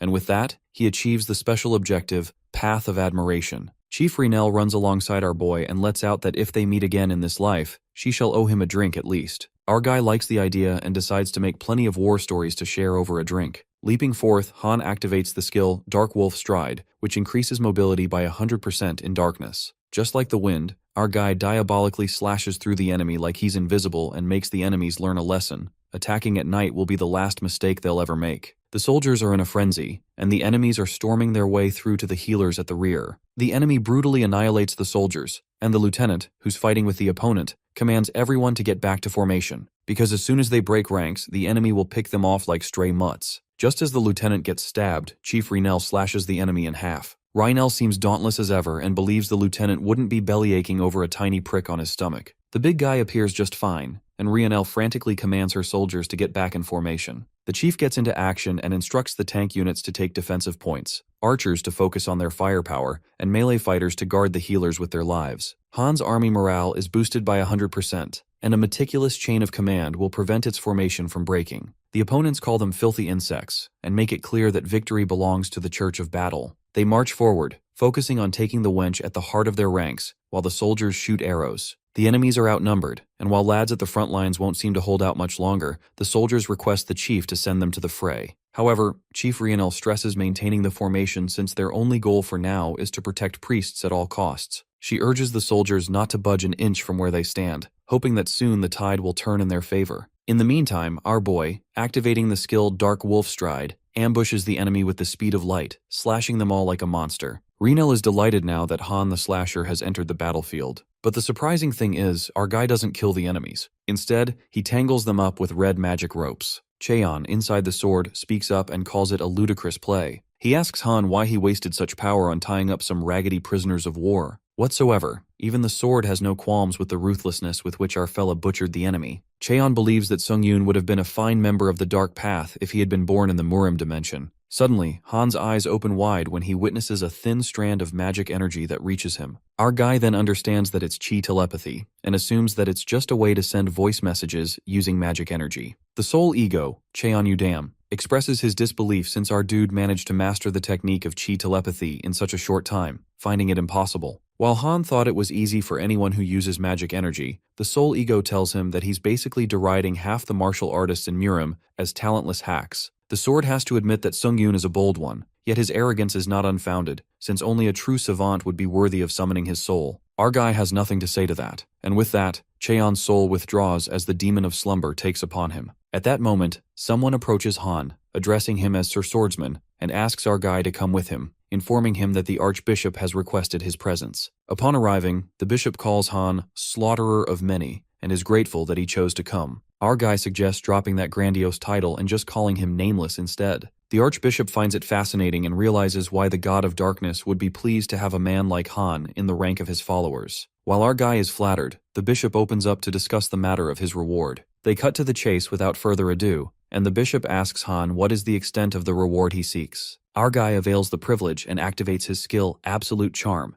He then asks the Lord Archbishop how much he's willing to give him. Han gives him a death glare, and as Absolute Charm is activated, the Archbishop is afflicted with the effect Fear. This effect hinders the target's judgment and inflates Han's presence of mind. A strike of terror gushes through the bishop, and while quivering, the old man grants Han the greatest reward he can bestow upon his authority. The old man is gripped by fear and grants our guy the holiest of the sacred relics in the Church of Darkness's possession. Tears stream down the bishop's face while the other priests freak out and remind him that non-believers are not worthy of sacred relics. But the Archbishop shuts them up and announces that their crusade will lead to glorious victory at the hand of the Nameless One, Han Sung-Yoon. Bishop Kanil is utterly terrified, presuming how he sensed something lurking behind Han's eyes, an immense aura of savagery that defies all belief. It felt as though his entire being was wilting under the crushing gaze of a dragon, but Kanil believes that the sheer might this guy represents may change the tide of this war. The bishop then gives Han the sacred relic, a sanctified object that harbors the power of God, and there's no higher item of worship within the Church of Darkness.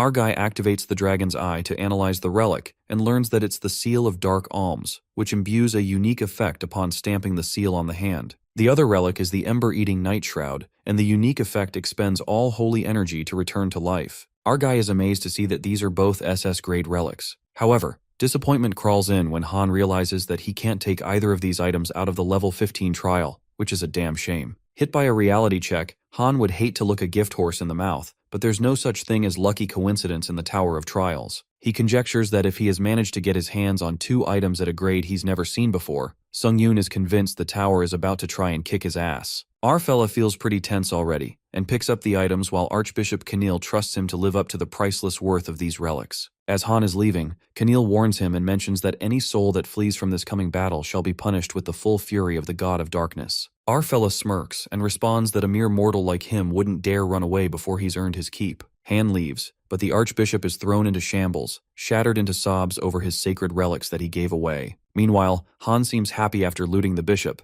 and shortly, Rionel calls him out, hoping his meeting with Lord Canel was fruitful. Our guy thanks her because it definitely was, but more importantly, he catches Rionel off guard, asking if she was waiting for him the whole time. She is flustered and awkwardly suggests to Han that it's a good time to buy him the drinks she promised. Blushing, Rionel also seems to have a favor to ask from him, leaving our guy confused. Later they are tippling on beer, and Rionel seems drunk already. Our guy wonders if this is the strongest booze they have because he's not even remotely tipsy. Not to mention that any liquor in the tower that can get him drunk at this rate is deadly to anyone else, considering his limits are beyond normal human beings now. The chief is curious why Han isn't even a bit drunk yet, and our guy says he likes to keep his wits intact for good company. Han then asks her about the favor she mentioned earlier. At that moment, a gloominess flashes across her eyes, and we see Rionel's flashback. In the flashback, Rionel's father is begging the knights not to take food away from them. The knight slams away her father, calling him a lowly peasant. Little Rionel hits the knights for treating her father like that. She's also kicked by the knight for showing such insolence like her father. The knight suggests that she become a knight if she thinks it's unfair since peasants like her only have themselves to blame. Yanking out of her memory, Rionel musters up the courage and frantically lets out that she's in need of a good instructor and implores Han to teach her how to wield a sword properly. Meanwhile, our guy finally gets to know what her favor was.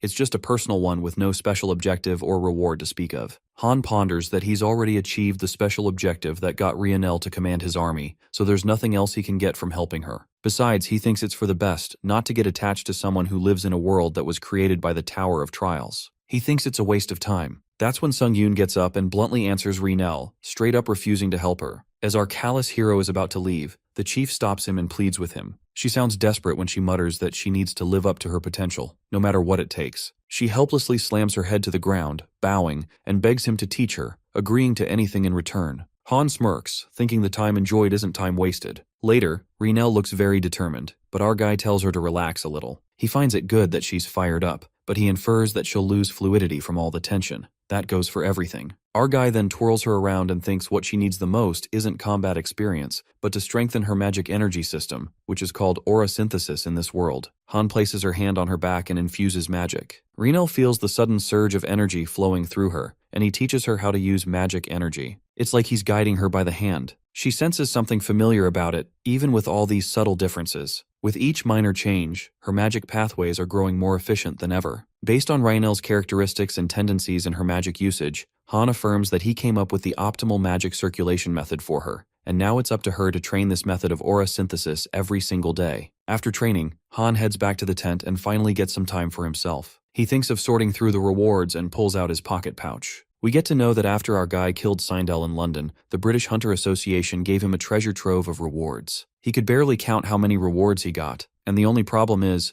it's all quantity before quality. While Han wonders what to do with all this useless junk, he did gain a useful skill in that regard from the new skills he synthesized from the last trial. Since it's the perfect time for testing, he activates the skill Iron Eater, which frightens him at first. This skill enhances the user's physical state upon consuming iron. Nonetheless, Sung-Yoon eats the Staff of Iron Clouds, and after the digestion is completed, his stats increase instantaneously. To see if it's true, he eats another iron item, the Heavenly Iron Gem, and coughs up a black liquid. It appears to be all the impure energy accumulated in his body, and surprisingly, Han's body feels lighter somehow. He then realizes that he can't judge a skill by its name, because the Iron Eater skill is super handy. Grinning, he munches on the metal and never thought he'd see the day when he's happily chowing down metal items. Our guy literally consumes 8 metal items once again, which is the limit, and finds it disappointing. After this skill gets deactivated, he rummages through his coat and takes out the sacred relic, Seal of the Alms, the one he's been curious about from the get-go. He learns that if he stamps himself with the seal, it might let him keep the effects permanently, even after he leaves the 15th floor. Our boy doesn't like the idea of a permanent mark on his body, but the benefits to him seem worth it. That's when Sung-yoon marks the stamp on his hand, and the item gets absorbed into the mark, removing it permanently from the inventory. A radiating bulk of energy seeps in, and a mark appears on his hand. Suddenly, Han is bombarded with countless admin messages. They are distraught and protest against the Tower of Trials since the Seal of the Alms is far too generous a reward. Our guy is shocked by the sudden reactions of the admins just because of the mark on his hand, while the admins are outraged by the injustice of the situation, urging the tower to recover the seal at once. Han is left baffled by the pessimistic reactions these admins are expressing. It's almost like the tower gave him something that it wasn't meant to give anyone. Abruptly, all the notifications begin glitching, and it turns out that the Tower of Trials blocks all admin messages temporarily. The tower issues a formal warning to all admins, stating any further disclosure of unauthorized information will be penalized with a ban on observing player Han Sung-yoon's future trials. Clenching his fist, Han definitely grasps there's more to it behind this sacred relic, and becomes adamant to find out what kind of secret it's hiding. That's when our hero raises his marked hand, activating the unique effect of the item's Seal of Dark Alms. He is requested to make an offering to a god out of the talents, abilities, and treasures he possesses. Han frowns at this odd request, wondering why in hell he would make an offering to a god he might end up fighting eventually.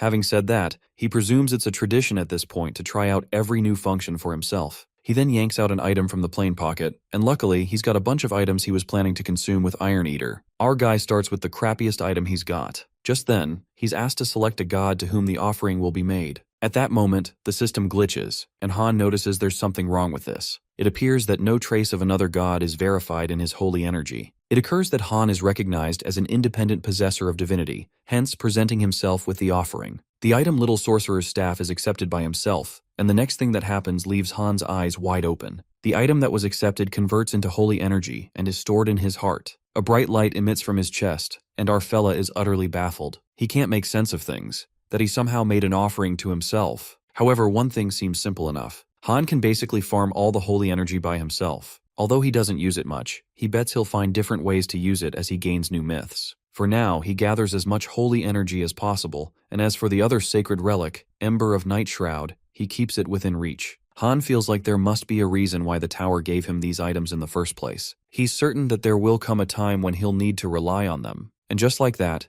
each day came a new battle, and soon Han had an impressive number of victories under his belt. His mercenary and priesthood allies enjoyed unprecedented morale, although they were still pretty much lost without him. It turns out that our guy was worrying over nothing. At this rate, this whole trial will be over in no time. Suddenly, the horizon cloaks in a red aura, and everyone is distracted by it as they stare fixedly at the sky. Right at that moment, that red energy cascades violently, descending on its target. It appears that Han is targeted by the power smite, and the wrathful energy bursts its way through the sky. Our guy senses the presence and has a bad feeling about this. To save himself from being shredded to pieces, our guy activates the Shield of Retribution with maximum coverage. It strikes the ground, obliterating everything in its path, while Han remains unaffected. Strangely, feathers float in the air, and a divine being with wings descends from the sky. It turns out that the god of darkness has deigned to bring divine punishment on them all. A devilish grin spreads across that creature's face, reeking of malice. Our guy, on the other hand, was right about what he was feeling. The god of battle uses a large amount of holy energy to cast Descent and send down his disciple aspirant, Zerhan Navia. That's when the difficulty level for Trial 15 increases dramatically for our guy. Han realizes that it's the god of battle and lets out that it would be nice if he gave him a choice every once in a while. The god of battle wishes to put down the tower's arrogant mutt by his hand, referring to Han.